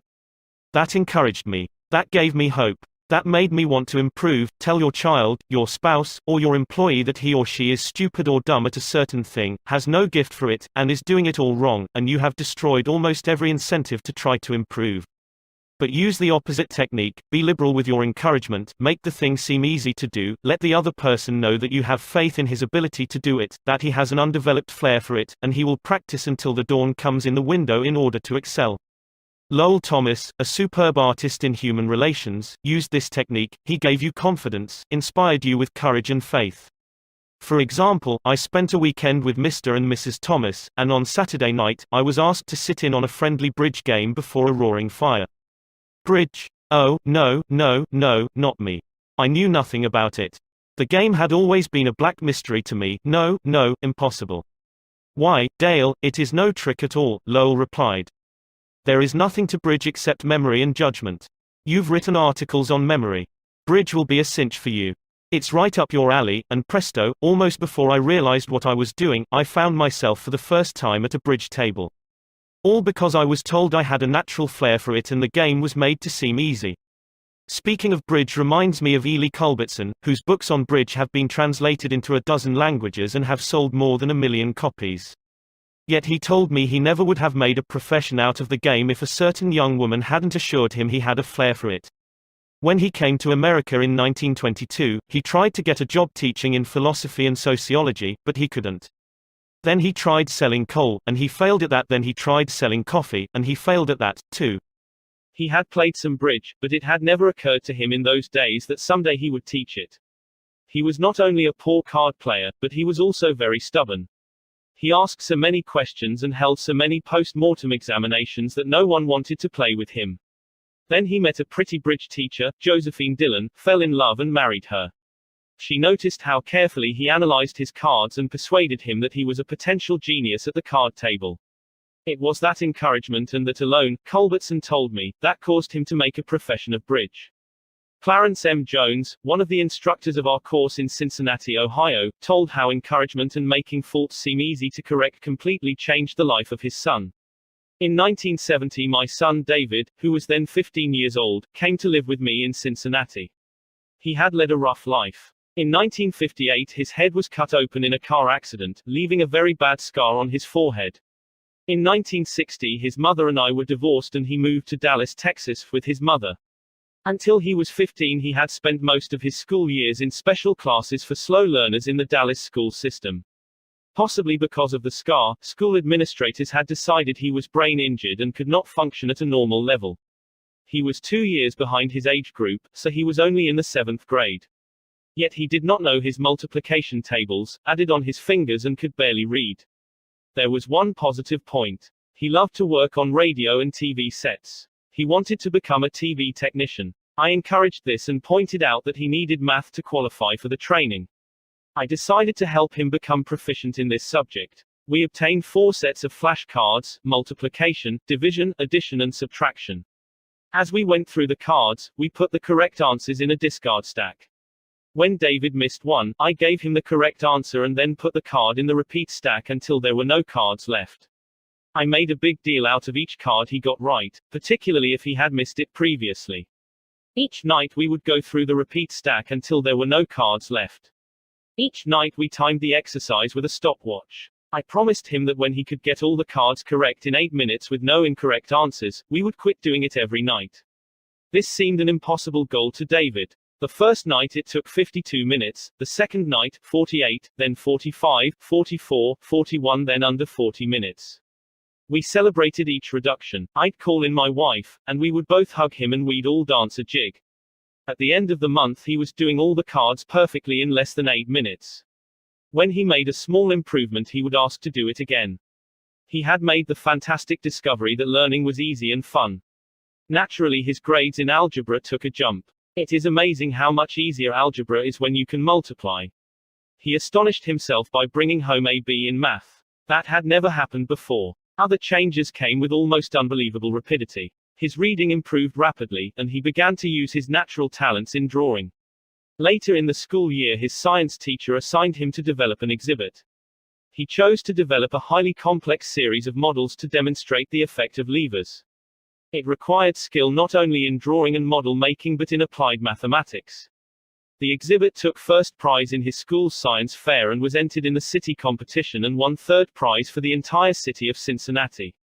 That did it. Here was a kid who had flunked 2 grades, who had been told he was brain damaged, who had been called Frankenstein by his classmates and told his brains must have leaked out of the cut on his head. Suddenly he discovered he could really learn and accomplish things. The result, from the last quarter of the 8th grade all the way through high school. He never failed to make the honor roll. In high school he was elected to the National Honor Society. Once he found learning was easy, his whole life changed. If you want to help others to improve, remember. Principle 8. Use encouragement. Make the fault seem easy to correct. Making people glad to do what you want. Back in 1915, America was aghast. For more than a year, the nations of Europe had been slaughtering one another on a scale never before dreamed of in all the bloody annals of mankind. Could peace be brought about? No one knew. But Woodrow Wilson was determined to try. He would send a personal representative, a peace emissary, to counsel with the warlords of Europe. William Jennings Bryan, Secretary of State, Bryan, the peace advocate, longed to go. He saw a chance to perform a great service and make his name immortal.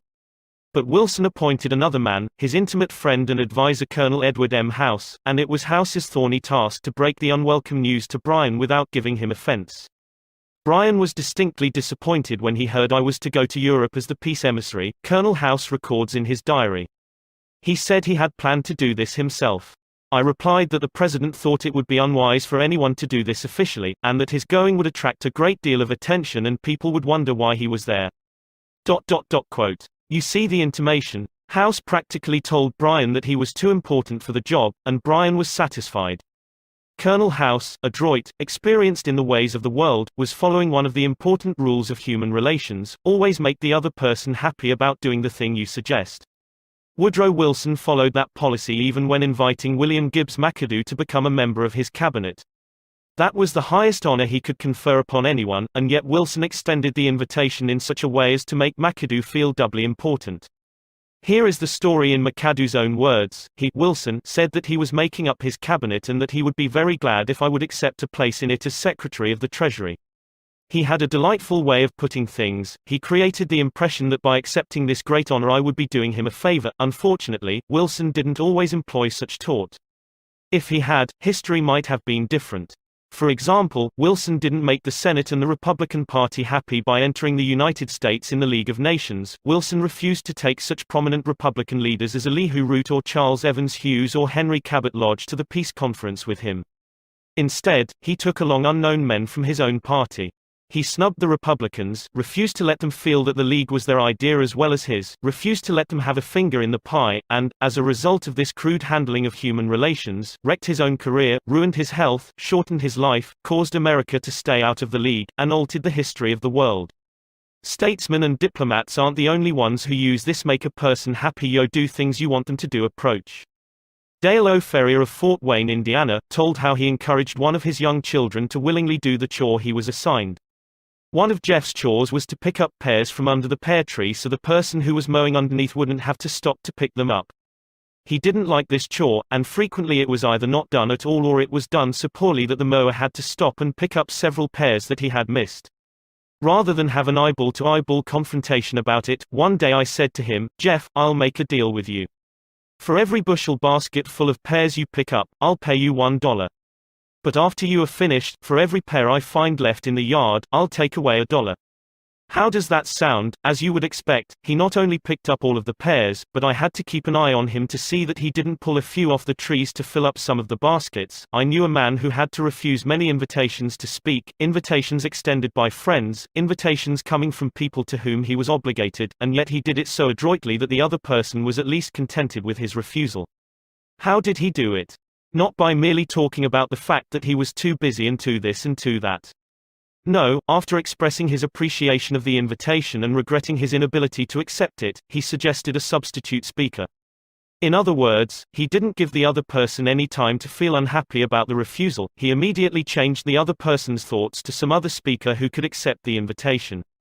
Gunter Schmidt, who took our course in West Germany, told of an employee in the food store he managed who was negligent about putting the proper price tags on the shelves where the items were displayed. This caused confusion and customer complaints. Reminders, admonitions, confrontations with her about this did not do much good. Finally, Mr. Schmidt called her into his office and told her he was appointing her supervisor of price tag posting for the entire store and she would be responsible for keeping all of the shelves properly tagged. This new responsibility and title changed her attitude completely, and she fulfilled her duties satisfactorily from then on. Childish? Perhaps. But that is what they said to Napoleon when he created the Legion of Honor and distributed 15,000 crosses to his soldiers and made 18 of his generals marshals of France and called his troops the Grand Army. Napoleon was criticized for giving toys to war-hardened veterans, and Napoleon replied, "Men are ruled by toys." This technique of giving titles and authority worked for Napoleon and it will work for you. For example, a friend of mine, Mrs. Ernest Gent of Scarsdale, New York, was troubled by boys running across and destroying her lawn. She tried criticism. She tried coaxing. Neither worked. Then she tried giving the worst sinner in the gang a title and a feeling of authority. She made him her detective and put him in charge of keeping all trespassers off her lawn. That solved her problem. Her detective built a bonfire in the backyard, heated an iron red hot, and threatened to brand any boy who stepped on the lawn. The effective leader should keep the following guidelines in mind when it is necessary to change attitudes or behavior. 1. Be sincere. Do not promise anything that you cannot deliver. Forget about the benefits to yourself and concentrate on the benefits to the other person. 2. Know exactly what it is you want the other person to do. 3. Be empathetic. Ask yourself what is it the other person really wants. 4. Consider the benefits that person will receive from doing what you suggest. 5. Match those benefits to the other person's wants. 6. When you make your request, put it in a form that will convey to the other person the idea that he personally will benefit. We could give a curt order like this. John, we have customers coming in tomorrow and I need the stockroom cleaned out. So sweep it out, put the stock in neat piles on the shelves and polish the counter. Or we could express the same idea by showing John the benefits he will get from doing the task. John, we have a job that should be completed right away. If it is done now, we won't be faced with it later. I am bringing some customers in tomorrow to show our facilities. I would like to show them the stockroom, but it is in poor shape.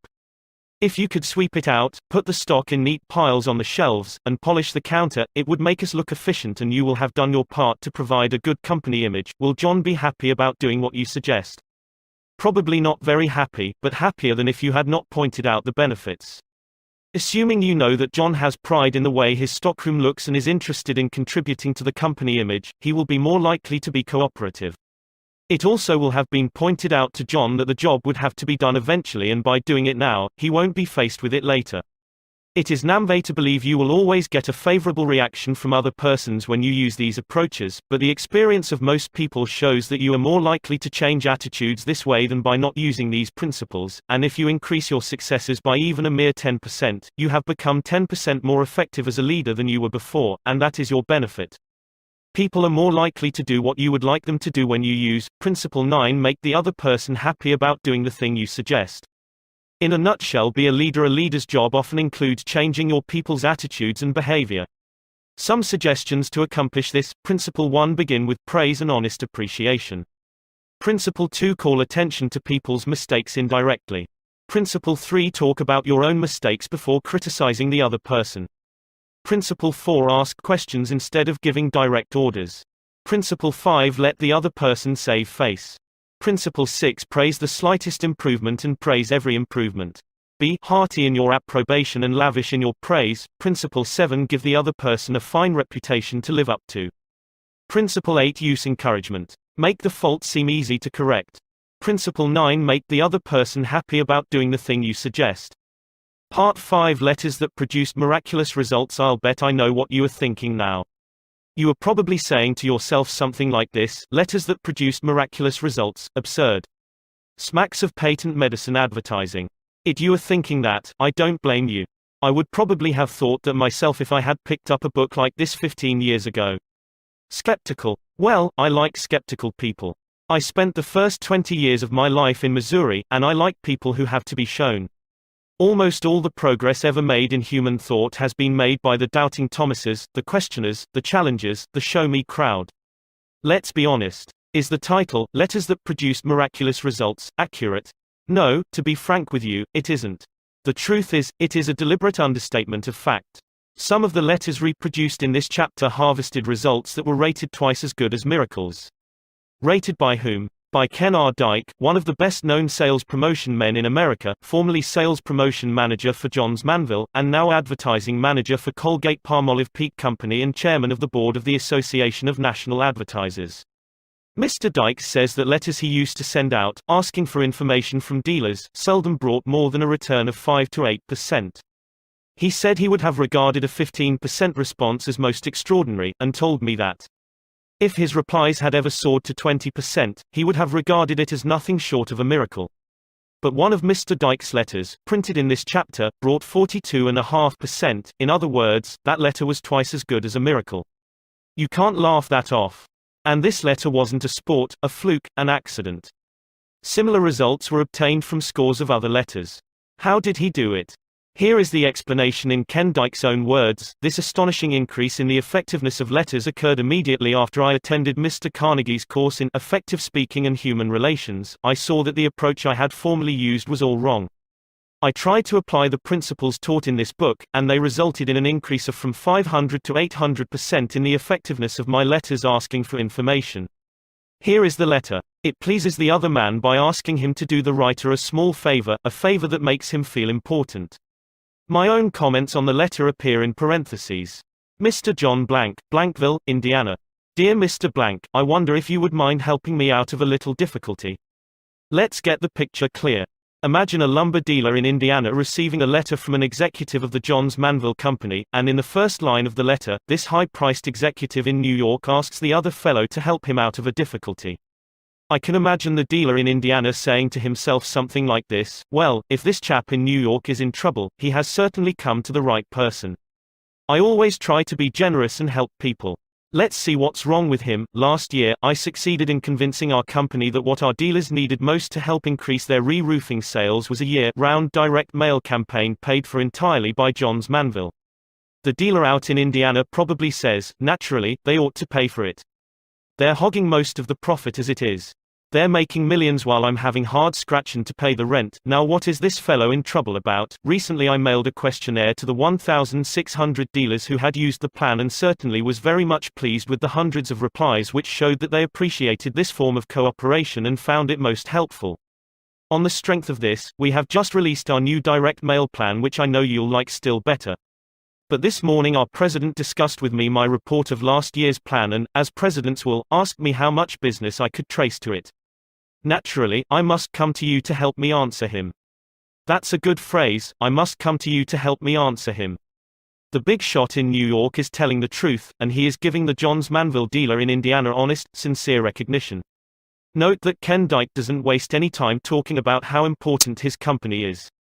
Instead, he immediately shows the other fellow how much he has to lean on him.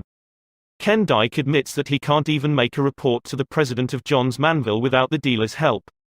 Naturally, the dealer out in Indiana, being human, likes that kind of talk. What I'd like you to do is, 1. To tell me, on the enclosed postcard, how many roofing and re-roofing jobs you feel last year's direct mail plan helped you secure, and 2. Give me, as nearly as you can, the total estimated value in dollars and cents based on the total cost of the jobs applied. If you'll do this, I'll surely appreciate it and thank you for your kindness in giving me this information. Sincerely, Ken R. Dyke, Sales Promotion Manager. Note how, in the last paragraph, he whispers I and shouts you. Note how generous he is in his praise. Surely appreciate, thank you, your kindness. Simple letter, isn't it? But it produced miracles by asking the other person to do a small favor, the performing of which gave him a feeling of importance. That psychology will work, regardless of whether you are selling asbestos roofs or touring Europe in a Ford. To illustrate, Homer Croy and I once lost our way while motoring through the interior of France. Halting our old Model T, we asked a group of peasants how we could get to the next big town. The effect of the question was electrical. These peasants, wearing wooden shoes, regarded all Americans as rich. And automobiles were rare in those regions, extremely rare. Americans touring through France in a car. Surely we must be millionaires. Maybe cousins of Henry Ford. But they knew something we didn't know. We had more money than they had, but we had to come to them hat in hand to find out how to get to the next town. And that gave them a feeling of importance. They all started talking at once. One chap, thrilled at this rare opportunity, commanded the others to keep quiet. He wanted to enjoy all alone the thrill of directing us. Try this yourself. The next time you are in a strange city, stop someone who is below you in the economic and social scale and say, I wonder if you would mind helping me out of a little difficulty. Won't you please tell me how to get to such and such a place? Benjamin Franklin used this technique to turn a caustic enemy into a lifelong friend. Franklin, a young man at the time, had all his savings invested in a small printing business. He managed to get himself elected clerk of the General Assembly in Philadelphia. That position gave him the job of doing the official printing. There was good profit in this job, and Ben was eager to keep it. But a menace loomed ahead. One of the richest and ablest men in the assembly disliked Franklin bitterly. He not only disliked Franklin, but he denounced him in a public talk. That was dangerous, very dangerous. So Franklin resolved to make the man like him. But how? That was a problem. By doing a favor for his enemy? No, that would have aroused his suspicions, maybe his contempt. Franklin was too wise, too adroit to be caught in such a trap. So he did the very opposite. He asked his enemy to do him a favor. Franklin didn't ask for a loan of $10. No. Franklin asked a favor that pleased the other man, a favor that touched his vanity, a favor that gave him recognition, a favor that subtly expressed Franklin's admiration for his knowledge and achievements. Here is the balance of the story in Franklin's own words. Having heard that he had in his library a certain very scarce and curious book, I wrote a note to him, expressing my desire of perusing that book and requesting that he would do me the favor of lending it to me for a few days. He sent it immediately, and I returned it in about a week with another note expressing strongly my sense of the favor. When next we met in the house, he spoke to me, which he had never done before, and with great civility, and he ever afterward manifested a readiness to serve me on all occasions, so that we became great friends and our friendship continued to his death. Ben Franklin has been dead now for 150 years, but the psychology that he used, the psychology of asking the other man to do you a favor, goes marching right on. For example, it was used with remarkable success by one of my students, Albert B. Amsel. For years, Mr. Amsel, a salesman of plumbing and heating materials, had been trying to get the trade of a certain plumber in Brooklyn.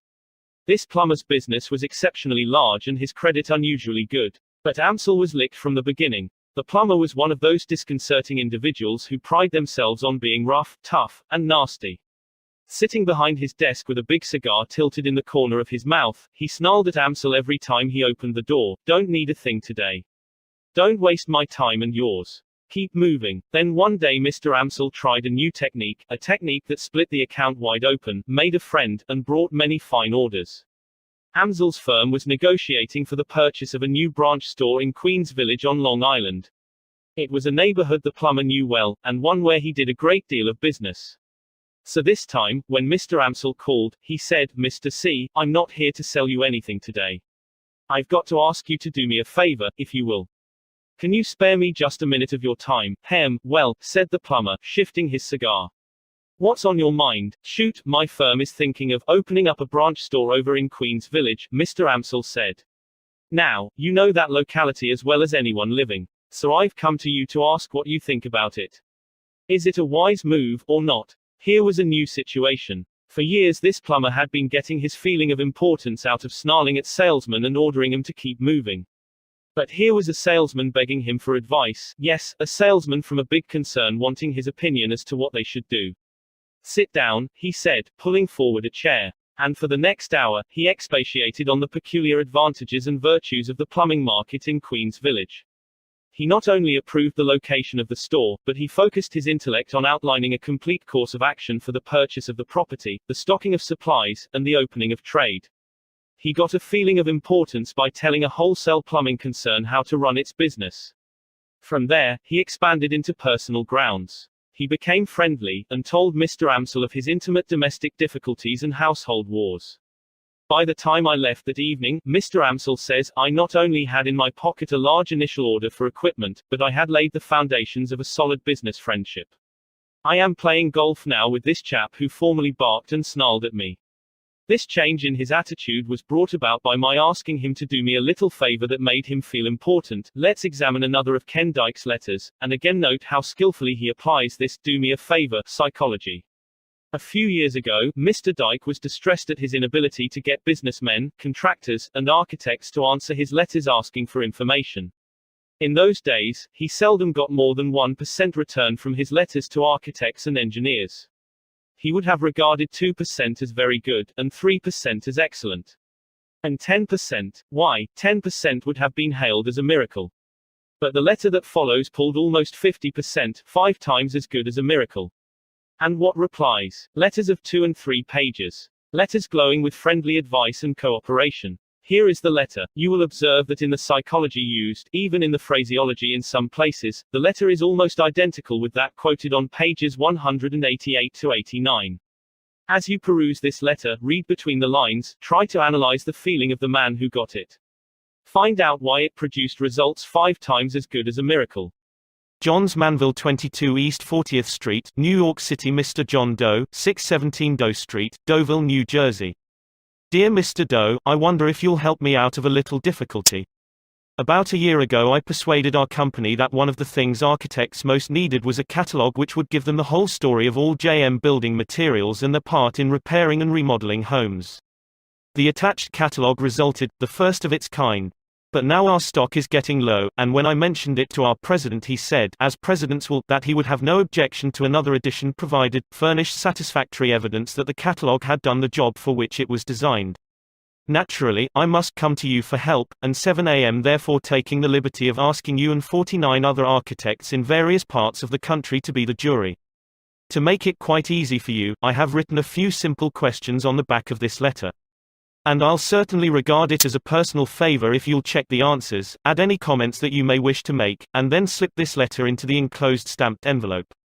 Needless to say, this won't obligate you in any way, and I now leave it to you to say whether the catalogue shall be discontinued or reprinted with improvements based on your experience and advice. In any event, rest assured that I shall appreciate your cooperation very much. Thank you. Sincerely yours, Ken R. Dyke, Sales Promotion Manager. Another word of warning. I know from experience that some men, reading this letter, will try to use the same psychology mechanically. They will try to boost the other man's ego, not through genuine, real appreciation, but through flattery and insincerity. And their technique won't work. Remember, we all crave appreciation and recognition, and will do almost anything to get it. But nobody wants insincerity. Nobody wants flattery. Let me repeat, the principles taught in this book will work only when they come from the heart. I am not advocating a bag of tricks. I am talking about a new way of life. Part 6, 7 Rules for Making Your Home Life Happier, How to Dig Your Marital Grave in the Quickest Possible Way. 75 years ago, Napoleon III of France, nephew of Napoleon Bonaparte, fell in love with Marie Eugénique Ignace Augustin de Montijo, Countess of Teba, the most beautiful woman in the world, and married her. His advisors pointed out that she was only the daughter of an insignificant Spanish count. But Napoleon retorted, "What of it? Her grace, her youth, her charm, her beauty filled him with divine felicity." In a speech hurled from the throne, he defied an entire nation. "I have preferred a woman I love and respect," he proclaimed, "to a woman unknown to me." Napoleon and his bride had health, wealth, power, fame, beauty, love, adoration, all the requirements for a perfect romance. Never did the sacred fire of marriage glow with a brighter incandescence. But, alas, the holy flame soon flickered and the incandescence cooled, and turned to embers. Napoleon could make Eugénique an empress, but nothing in all La Belle France, neither the power of his love nor the might of his throne, could keep her from nagging. Bedeviled by jealousy, devoured by suspicion, she flouted his orders, she denied him even a show of privacy. She broke into his office while he was engaged in affairs of state. She interrupted his most important discussions. She refused to leave him alone, always fearing that he might be consorting with another woman. Often, she ran to her sister, complaining of her husband, complaining, weeping, nagging, and threatening. Forcing her way into his study, she stormed at him and abused him. Napoleon, master of a dozen sumptuous palaces, Emperor of France, could not find a cupboard in which he could call his soul his own. And what did Eugénique accomplish by all this? Here is the answer. I am quoting now from E.A. Reinhardt's engrossing book, Napoleon and Eugénique, The Tragicomedy of an Empire. So it came about that Napoleon frequently would steal out by a little side door at night, with a soft hat pulled over his eyes, and, accompanied by one of his intimates, really betake himself to some fair lady who was expecting him, or else stroll about the great city as of old, passing through streets of the kind which an emperor hardly sees outside a fairy tale, and breathing the atmosphere of might-have-beens. That is what nagging accomplished for Eugénique. True, she sat today on the throne of France. True, she was the most beautiful woman in the world. But neither royalty nor beauty can keep love alive amidst the poisonous fumes of nagging. Eugénique could have raised her voice like Job of old and have wailed, "The thing which I greatly feared is come upon me, come upon her." She brought it upon herself, poor woman, by her jealousy and her nagging. Of all the sure-fire, infernal devices ever invented by all the devils in hell for destroying love, nagging is the deadliest. It never fails. Like the bite of the king cobra, it always destroys, always kills. The wife of Count Leo Tolstoy discovered that, after it was too late. Before she passed away, she confessed to her daughters, "I was the cause of your father's death." Her daughters didn't reply. They were both crying. They knew their mother was telling the truth. They knew she had killed him with her constant complaining, her eternal criticisms, and her eternal nagging. Yet Count Tolstoy and his wife ought, by all odds, to have been happy. He was one of the most famous novelists of all time. Two of his masterpieces, War and Peace and Anna Karenina, will forever shine brightly among the literary glories of Earth. Tolstoy was so famous that his admirers followed him around day and night and took down in shorthand every word he uttered. Even if he merely said, "I guess I'll go to bed," even trivial words like that, everything was written down, and now the Russian government is printing every sentence that he ever wrote, and his combined writings will fill 100 volumes. In addition to fame, Tolstoy and his wife had wealth, social position, children. No marriage ever blossomed under softer skies. In the beginning, their happiness seemed too perfect, too intense, to endure. So, kneeling together, they prayed to Almighty God to continue the ecstasy that was theirs. Then an astonishing thing happened. Tolstoy gradually changed. He became a totally different person. He became ashamed of the great books that he had written, and from that time on he devoted his life to writing pamphlets preaching peace and the abolition of war and poverty. This man, who had once confessed that in his youth he had committed every sin imaginable, even murder, tried to follow literally the teachings of Jesus. He gave all his lands away and lived a life of poverty. He worked in the fields, chopping wood and pitching hay. He made his own shoes, swept his own room, ate out of a wooden bowl, and tried to guide his enemies. Leo Tolstoy's life was a tragedy, and the cause of his tragedy was his marriage. His wife loved luxury, but he despised it. She craved fame and the plaudits of society, but these frivolous things meant nothing whatever to him. She longed for money and riches, but he believed that wealth and private property were a sin. For years, she nagged and scolded and screamed because he insisted on giving away the right to publish his books freely without paying him any royalties whatever. She wanted the money those books would produce. When he opposed her, she threw herself into fits of hysteria, rolling on the floor with a bottle of opium at her lips, swearing that she was going to kill herself and threatening to jump down the well. There is one event in their lives that to me is one of the most pathetic scenes in history. As I have already said, they were gloriously happy when they were first married, but now, 48 years later, he could hardly bear the sight of her. Sometimes of an evening, this old and heartbroken wife, starving for affection, came and knelt at his knees and begged him to read aloud to her the exquisite love passages that he had written about her in his diary 50 years previously. And as he read of those beautiful, happy days that were now gone forever, both of them wept. How different, how sharply different, the realities of life were from the romantic dreams they had once dreamed in the long ago. Finally, when he was 82 years old, Tolstoy was unable to endure the tragic unhappiness of his home any longer, so he fled from his wife on a snowy October night in 1910, fled into the cold and darkness, not knowing where he was going. 11 days later, he died of pneumonia in a railway station. And his dying request was that she should not be permitted to come into his presence. Such was the price Countess Tolstoy paid for her nagging and complaining and hysteria. The reader may feel that she had much to nag about. Granted. But that is beside the point. The question is, did nagging help her, or did it make a bad matter infinitely worse? I really think I was insane. That is what Countess Tolstoy herself thought about it, after it was too late. The great tragedy of Abraham Lincoln's life also was his marriage. Not his assassination, mind you, but his marriage. When Booth fired, Lincoln never realized he had been shot, but he reaped almost daily, for 23 years, what Herndon, his law partner, described as the bitter harvest of conjugal infelicity. Conjugal infelicity. That is putting it mildly. For almost a quarter of a century, Mrs. Lincoln nagged and harassed the life out of him. She was always complaining, always criticizing her husband, nothing about him was ever right. He was stoop-shouldered, he walked awkwardly and lifted his feet straight up and down like an Indian. She complained that there was no spring in his step, no grace to his movement, and she mimicked his gait and nagged at him to walk with his toes pointed down, as she had been taught at Madame Mentel's boarding school in Lexington. She didn't like the way his huge ears stood out at right angles from his head. She even told him that his nose wasn't straight, that his lower lip stuck out, and he looked consumptive, that his feet and hands were too large, his head too small. Abraham Lincoln and Mary Todd Lincoln were opposites in every way, in training, in background, in temperament, in tastes, in mental outlook. They irritated each other constantly. Mrs. Lincoln's loud, shrill voice, wrote the late Senator Albert J. Beveridge, the most distinguished Lincoln authority of this generation. Mrs. Lincoln's loud, shrill voice could be heard across the street, and her incessant outbursts of wrath were audible to all who lived near the house. Frequently her anger was displayed by other means than words, and accounts of her violence are numerous and unimpeachable. To illustrate, Mr. and Mrs. Lincoln, shortly after their marriage, lived with Mrs. Jacob Early, a doctor's widow in Springfield who was forced to take in boarders. One morning Mr. and Mrs. Lincoln were having breakfast when Lincoln did something that aroused the fiery temper of his wife. What, no one remembers now. But Mrs. Lincoln, in a rage, dashed a cup of hot coffee into her husband's face.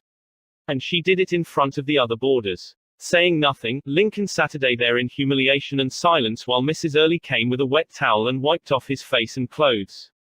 Mrs. Lincoln's jealousy was so foolish, so fierce, so incredible, that merely to read about some of the pathetic and disgraceful scenes she created in public, merely reading about them 75 years later makes one gasp with astonishment. She finally went insane, and perhaps the most charitable thing one can say about her is that her disposition was probably always affected by incipient insanity. Did all this nagging and scolding and raging change Lincoln? In one way, yes. It certainly changed his attitude toward her. It made him regret his unfortunate marriage, and it made him avoid her presence as much as possible. Springfield had 11 attorneys, and they couldn't all make a living there, so they used to ride horseback from one county seat to another, following Judge David Davis while he was holding court in various places. In that way, they managed to pick up business from all the county seat towns throughout the 8th Judicial District. The other attorneys always managed to get back to Springfield each Saturday and spend the weekend with their families. But Lincoln didn't. He dreaded to go home, and for 3 months in the spring, and again for 3 months in the autumn, he remained out on the circuit and never went near Springfield. He kept this up year after year. Living conditions in the country hotels were often wretched, but, wretched as they were, he preferred them to his own home and Mrs. Lincoln's constant nagging and wild outbursts of temper. Such are the results that Mrs. Lincoln, the Empress Eugenic, and Countess Tolstoy obtained by their nagging. They brought nothing but tragedy into their lives. They destroyed all that they cherished most. Bessie Hamburger, who has spent 11 years in the Domestic Relations Court in New York City, and has reviewed thousands of cases of desertion, says that one of the chief reasons men leave home is because their wives nag. Or, as the Boston Post puts it, many a wife has made her own marital grave with a series of little digs. So, if you want to keep your home life happy, rule 1 is, don't nag. Love and let live. I may commit many follies in life, Disraeli said, but I never intend to marry for love, and he didn't. He stayed single until he was 35, and then he proposed to a rich widow, a widow 15 years his senior, a widow whose hair was white with the passing of 50 winters. Love? Oh, no, she knew he didn't love her. She knew he was marrying her for her money. So she made just one request. She asked him to wait a year to give her the opportunity to study his character. And at the end of that time, she married him. Sounds pretty prosaic, pretty commercial, doesn't it? Yet paradoxically enough, Disraeli's marriage was one of the most glowing successes in all the battered and bespattered annals of matrimony. The rich widow that Disraeli chose was neither young, nor beautiful, nor brilliant. Far from it, her conversation bubbled with a laugh-provoking display of literary and historical blunders. For example, she never knew which came first, the Greeks or the Romans. Her taste in clothes was bizarre, and her taste in house furnishings was fantastic. But she was a genius, a positive genius at the most important thing in marriage, the art of handling men. She didn't attempt to set up her intellect against Disraeli's. When he came home bored and exhausted after an afternoon of matching repartee with witty duchesses, Mary Ann's frivolous patter permitted him to relax. Home, to his increasing delight, was a place where he could ease into his mental slippers and bask in the warmth of Mary Ann's adoration. These hours he spent at home with his aging wife were the happiest of his life. She was his helpmate, his confidant, his advisor. Every night he hurried home from the House of Commons to tell her the day's news. And, this is important, whatever he undertook, Mary Ann simply did not believe he could fail. For 30 years, Mary Ann lived for Disraeli, and for him alone. Even her wealth she valued only because it made his life easier. In return, she was his heroine. He became an earl after she died, but, even while he was still a commoner, he persuaded Queen Victoria to elevate Mary Ann to the peerage. And so, in 1868, she was made Viscountess Beaconsfield. No matter how silly or scatterbrained she might appear in public, he never criticized her, he never uttered a word of reproach, and if anyone dared to ridicule her, he sprang to her defense with ferocious loyalty. Mary Ann wasn't perfect, yet for 3 decades she never tired of talking about her husband, praising him, admiring him. Result: we have been married 30 years, Disraeli said, and I have never been bored by her, yet some people thought because Mary Ann didn't know history, she must be stupid. For his part, Disraeli never made it any secret that Mary Ann was the most important thing in his life. Result: thanks to his kindness, Mary Ann used to tell their friends, "My life has been simply one long scene of happiness." Between them, they had a little joke. "You know," Disraeli would say, "I only married you for your money anyhow," and Mary Ann, smiling, would reply, "Yes, but if you had it to do over again, you'd marry me for love, wouldn't you?" And he admitted it was true. No, Mary Ann wasn't perfect. But Disraeli was wise enough to let her be herself.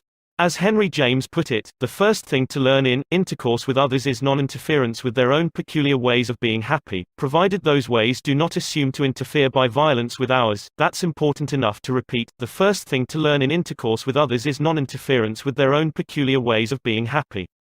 Or, as Leland Foster Wood in his book, Growing Together in the Family, has observed, success in marriage is much more than a matter of finding the right person, it is also a matter of being the right person. So, if you want your home life to be happy, rule 2 is, don't try to make your partner over. Do this and you'll be looking up the timetables to Reno. Disraeli's bitterest rival in public life was the great Gladstone. These two clashed on every debatable subject under the empire, yet they had one thing in common, the supreme happiness of their private lives. William and Catherine Gladstone lived together for 59 years, almost 60 years glorified with an abiding devotion. I like to think of Gladstone, the most dignified of England's prime ministers, clasping his wife's hand and dancing around the hearthrug with her, singing this song. A ragamuffin husband and a rantipoling wife, we'll fiddle it and scrape it through the ups and downs of life. Gladstone, a formidable enemy in public, never criticized at home. When he came down to breakfast in the morning, only to discover that the rest of his family was still sleeping, he had a gentle way of registering his reproach. He raised his voice and filled the house with a mysterious chant that reminded the other members that England's busiest man was waiting downstairs for his breakfast, all alone. Diplomatic, considerate, he rigorously refrained from domestic criticism. And so, often, did Catherine the Great. Catherine ruled one of the largest empires the world has ever known. Over millions of her subjects she held the power of life and death. Politically, she was often a cruel tyrant, waging useless wars and sentencing scores of her enemies to be cut down by firing squads. Yet if the cook burned the meat, she said nothing. She smiled and ate it with a tolerance that the average American husband would do well to emulate. Dorothy Dix, America's premier authority on the causes of marital unhappiness, declares that more than 50% of all marriages are failures, and she knows that one of the reasons why so many romantic dreams break up on the rocks of Reno is criticism, futile, heartbreaking criticism.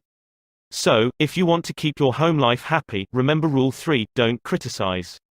And if you attempted to criticize the children, you imagine I am going to say don't. But I am not. I am merely going to say, before you criticize them, read one of the classics of American journalism, Father Forgets. It appeared originally as an editorial in the People's Home Journal.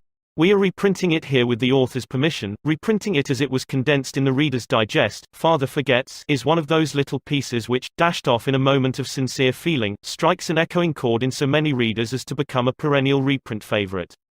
Since its first appearance, some 15 years ago, Father Forgets has been reproduced, writes the author, W. Livingston Land, in hundreds of magazines and house organs, and in newspapers the country over. It has been reprinted almost as extensively in many foreign languages.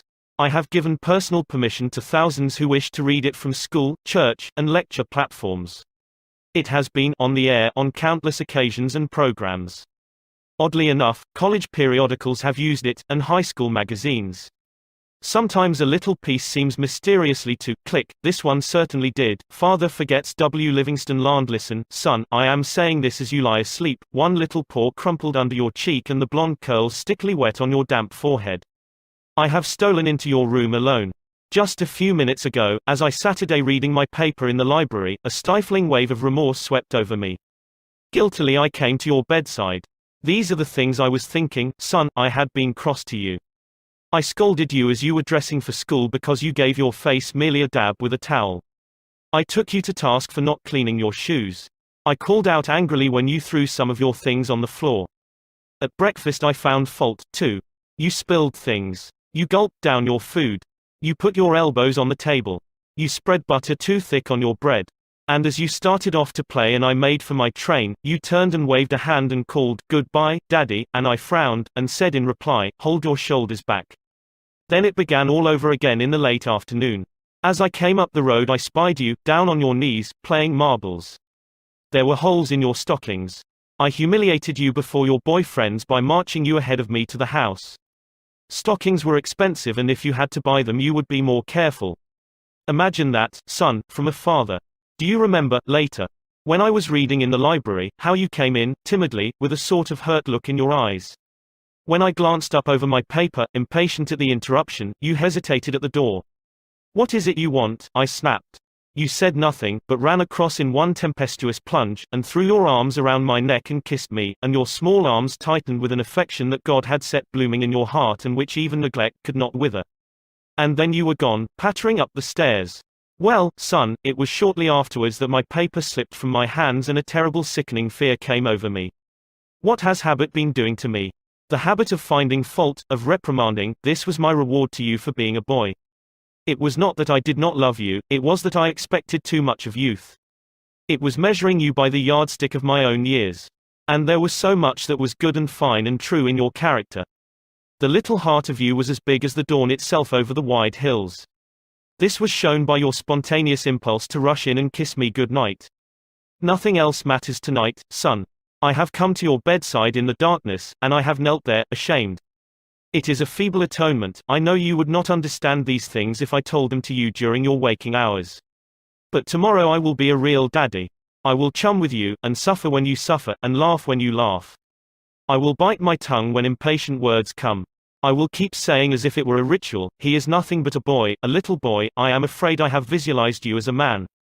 Yet as I see you now, son, crumpled and weary in your cot, I see that you are still a baby. Yesterday you were in your mother's arms, your head on her shoulder. I have asked too much, too much.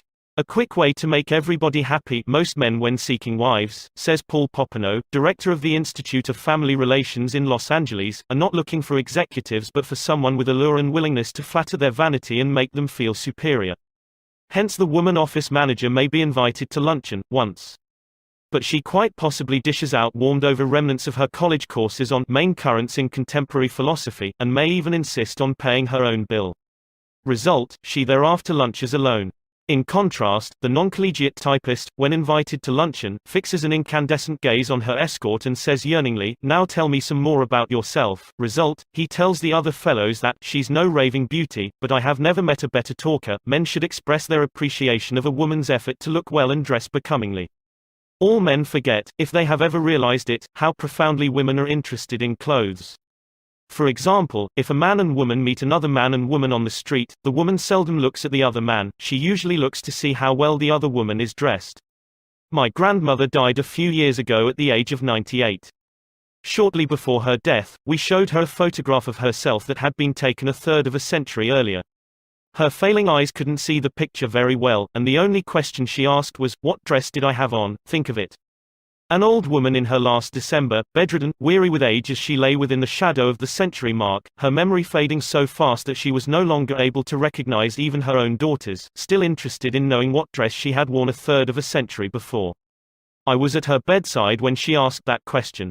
It left an impression on me that will never fade. The men who are reading these lines can't remember what suits or shirts they wore 5 years ago, and they haven't the remotest desire to remember them. But women, they are different, and we American men ought to recognize it.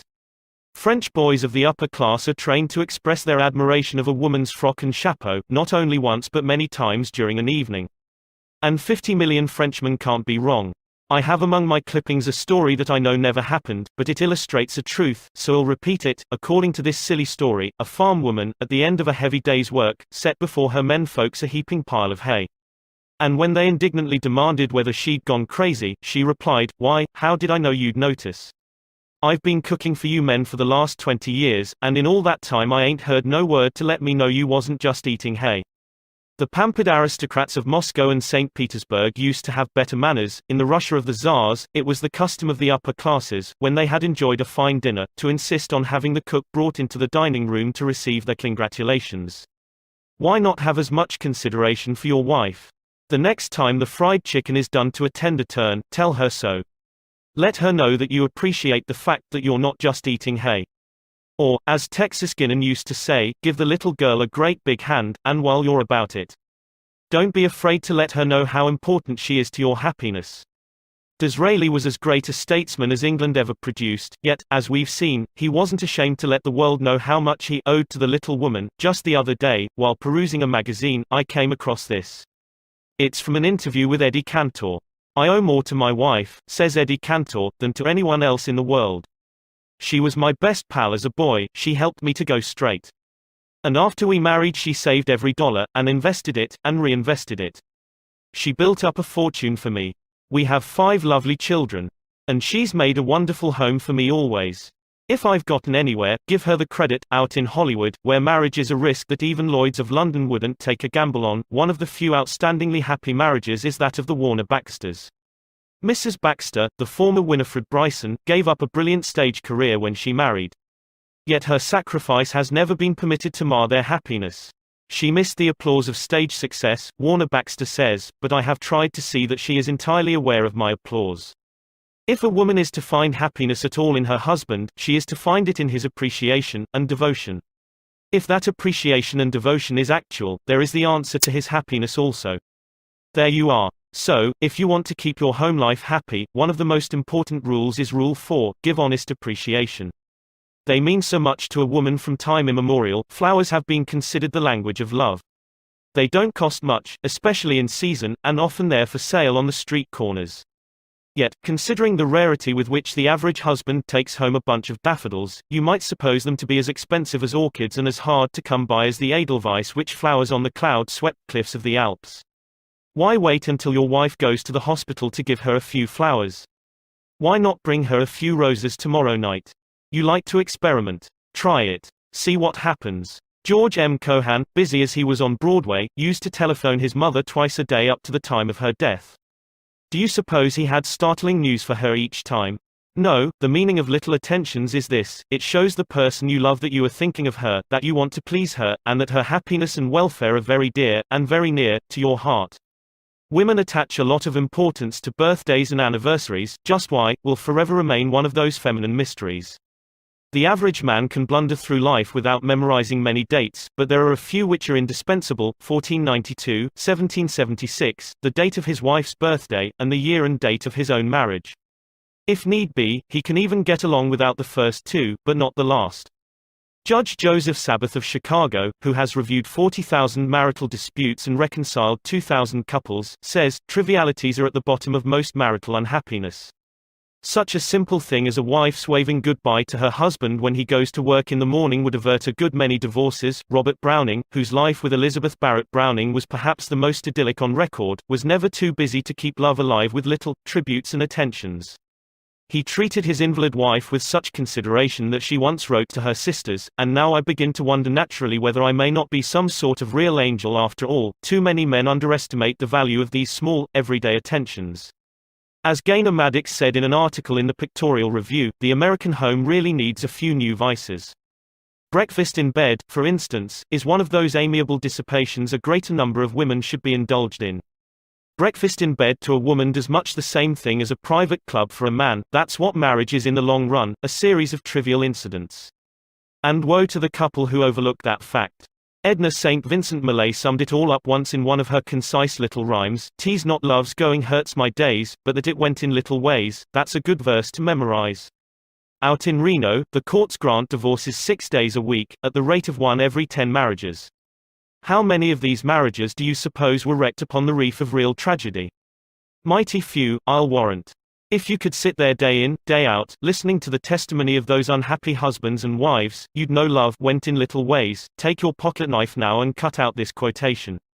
Paste it inside your hat or paste it on the mirror, where you will see it every morning when you shave. "I shall pass this way but once, any good, therefore, that I can do or any kindness that I can show to any human being, let me do it now. Let me not defer nor neglect it, for I shall not pass this way again." So, if you want to keep your home life happy, Rule 5 is, pay little attention. If you want to be happy, don't neglect this one. Walter Damrosch married the daughter of James G. Blaine, one of America's greatest orators and one-time candidate for president. Ever since they met many years ago at Andrew Carnegie's home in Scotland, the Damrosches have led a conspicuously happy life. The secret? Next to care in choosing a partner, says Mrs. Damrosch, I should place courtesy after marriage. If young wives would only be as courteous to their husbands as to strangers. Any man will run from a shrewish tongue. Rudeness is the cancer that devours love. Everyone knows this, yet it's notorious that we are more polite to strangers than we are to our own relatives. We wouldn't dream of interrupting strangers to say, "Good heavens, are you going to tell that old story again?" We wouldn't dream of opening our friends' mail without permission, or prying into their personal secrets. And it's only the members of our own family, those who are nearest and dearest to us, that we dare insult for their trivial faults. Again, to quote Dorothy Dix, "It is an amazing but true thing that practically the only people who ever say mean, insulting, wounding things to us are those of our own households. Courtesy," says Henry Clay Risner, "is that quality of heart that overlooks the broken gate and calls attention to the flowers in the yard beyond the gate. Courtesy is just as important to marriage as oil is to your motor." Oliver Wendell Holmes, the beloved autocrat of the breakfast table, was anything but an autocrat in his own home. In fact, he carried his consideration so far that when he felt melancholy and depressed, he tried to conceal his blues from the rest of his family. It was bad enough for him to have to bear them himself, he said, without inflicting them on the others as well. That is what Oliver Wendell Holmes did. But what about the average mortal? Things go wrong at the office, he loses a sale or gets called on the carpet by the boss. He develops a devastating headache or misses the 5:15, and he can hardly wait till he gets home, to take it out on the family. In Holland you leave your shoes outside on the doorstep before you enter the house. By the Lord Harry, we could learn a lesson from the Dutch and shed our workaday troubles before we enter our homes. William James once wrote an essay called On a Certain Blindness in Human Beings. It would be worth a special trip to your nearest library to get that essay and read it. Now the blindness in human beings of which this discourse will treat, he wrote, is the blindness with which we all are afflicted in regard to the feelings of creatures and people different from ourselves, the blindness with which we all are afflicted. Many men who wouldn't dream of speaking sharply to a customer, or even to their partners in business, think nothing of barking at their wives. Yet, for their personal happiness, marriage is far more important to them, far more vital, than business. The average man who is happily married is happier by far than the genius who lives in solitude. Turgenev, the great Russian novelist, was acclaimed all over the civilized world. Yet he said, "I would give up all my genius, and all my books, if there were only some woman, somewhere, who cared whether or not I came home late for dinner." What are the chances of happiness in marriage anyway? Dorothy Dix, as we have already said, believes that more than half of them are failures, but Dr. Paul Popenoe thinks otherwise. He says, a man has a better chance of succeeding in marriage than in any other enterprise he may go into. Of all the men that go into the grocery business, 70% fail. Of the men and women who enter matrimony, 70% succeed. Dorothy Dix sums the whole thing up like this: compared with marriage, she says, being born is a mere episode in our careers and dying a trivial incident. No woman can ever understand why a man doesn't put forth the same effort to make his home a going concern as he does to make his business or profession a success. But, although to have a contented wife and a peaceful and happy home means more to a man than to make $1 million, not one man in 100 ever gives any real serious thought or makes any honest effort to make his marriage a success. He leaves the most important thing in his life to chance, and he wins out or loses, according to whether fortune is with him or not. Women can never understand why their husbands refuse to handle them diplomatically, when it would be money in their pockets to use the velvet glove instead of the strong arm method. Every man knows that he can jolly his wife into doing anything, and doing without anything. He knows that if he hands her a few cheap compliments about what a wonderful manager she is, and how she helps him, she will squeeze every nickel. Every man knows that if he tells his wife how beautiful and lovely she looks in her last year's dress, she wouldn't trade it for the latest Paris importation. Every man knows that he can kiss his wife's eyes shut until she will be blind as a bat, and that he has only to give her a warm smack on the lips to make her dumb as an oyster. And every wife knows that her husband knows these things about her, because she has furnished him with a complete diagram about how to work her. And she never knows whether to be mad at him or disgusted with him, because he would rather fight with her and pay for it in having to eat bad meals, and have his money wasted, and buy her new frocks and limousines and pearls, than to take the trouble to flatter her a little and treat her the way she is begging to be treated. So, if you want to keep your home life happy, Rule 6 is, be courteous. Don't be a marriage illiterate. Dr. Catherine Bement Davis, General Secretary of the Bureau of Social Hygiene, once induced 1,000 married women to reply very frankly to a set of intimate questions.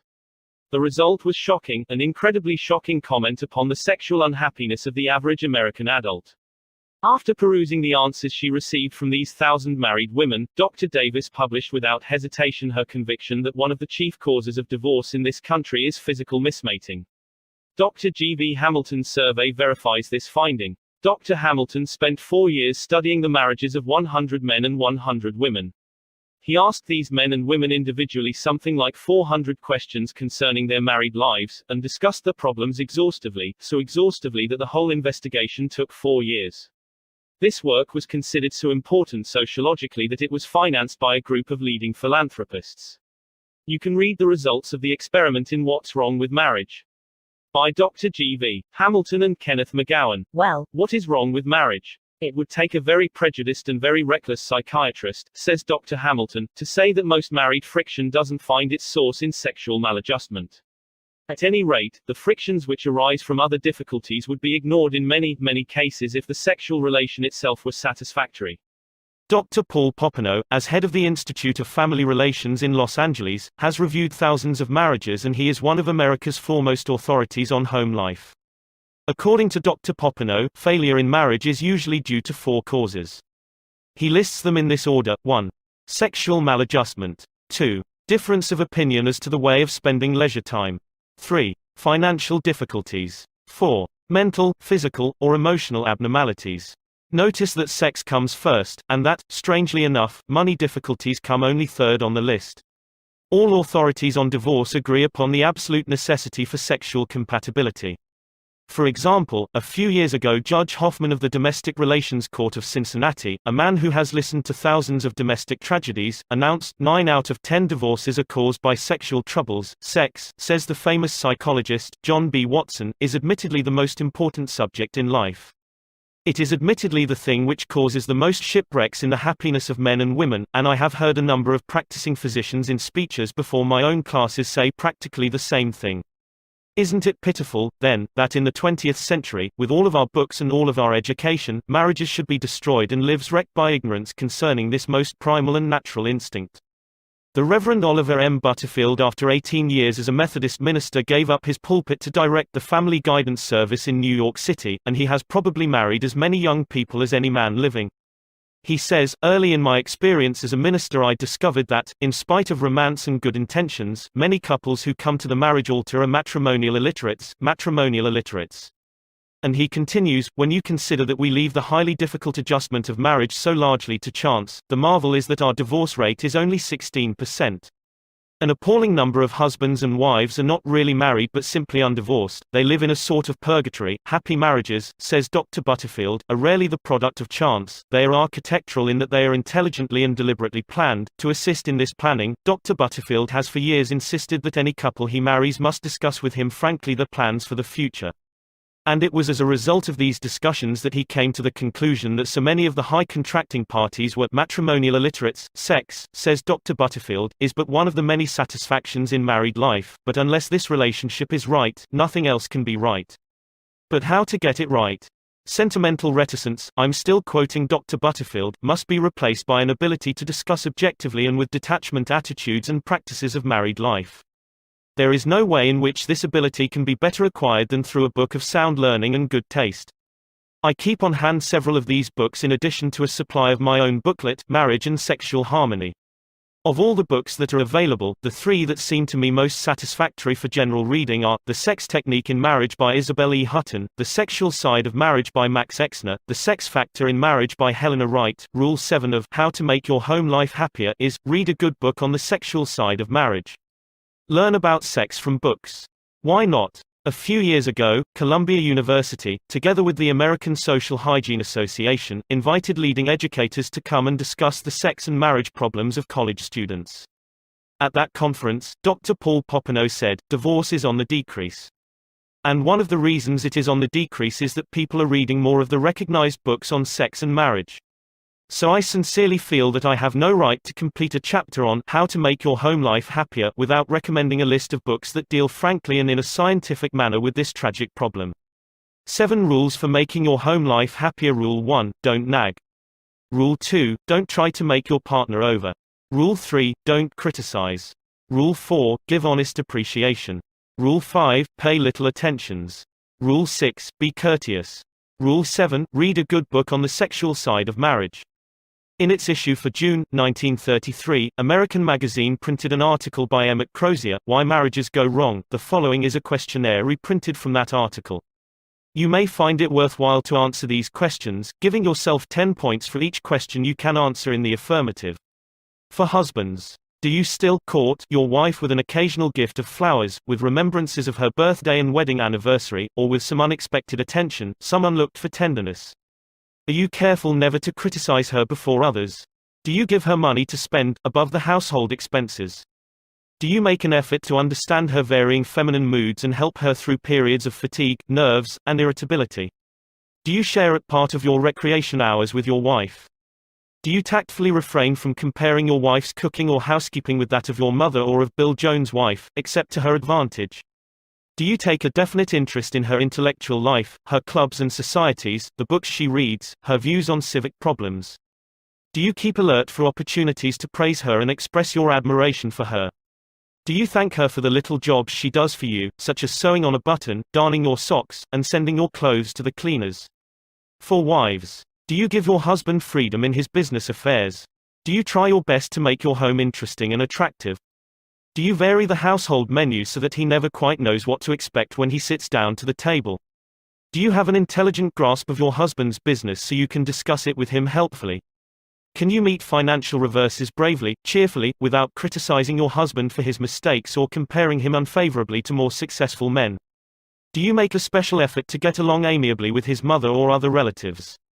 Do you dress with an eye for your husband's likes and dislikes in color and style? Do you compromise little differences of opinion in the interest of harmony? Do you make an effort to learn games your husband likes, so you can share his leisure hours? Do you keep track of the day's news, the new books, and new ideas, so you can hold your husband's intellectual interest? The end.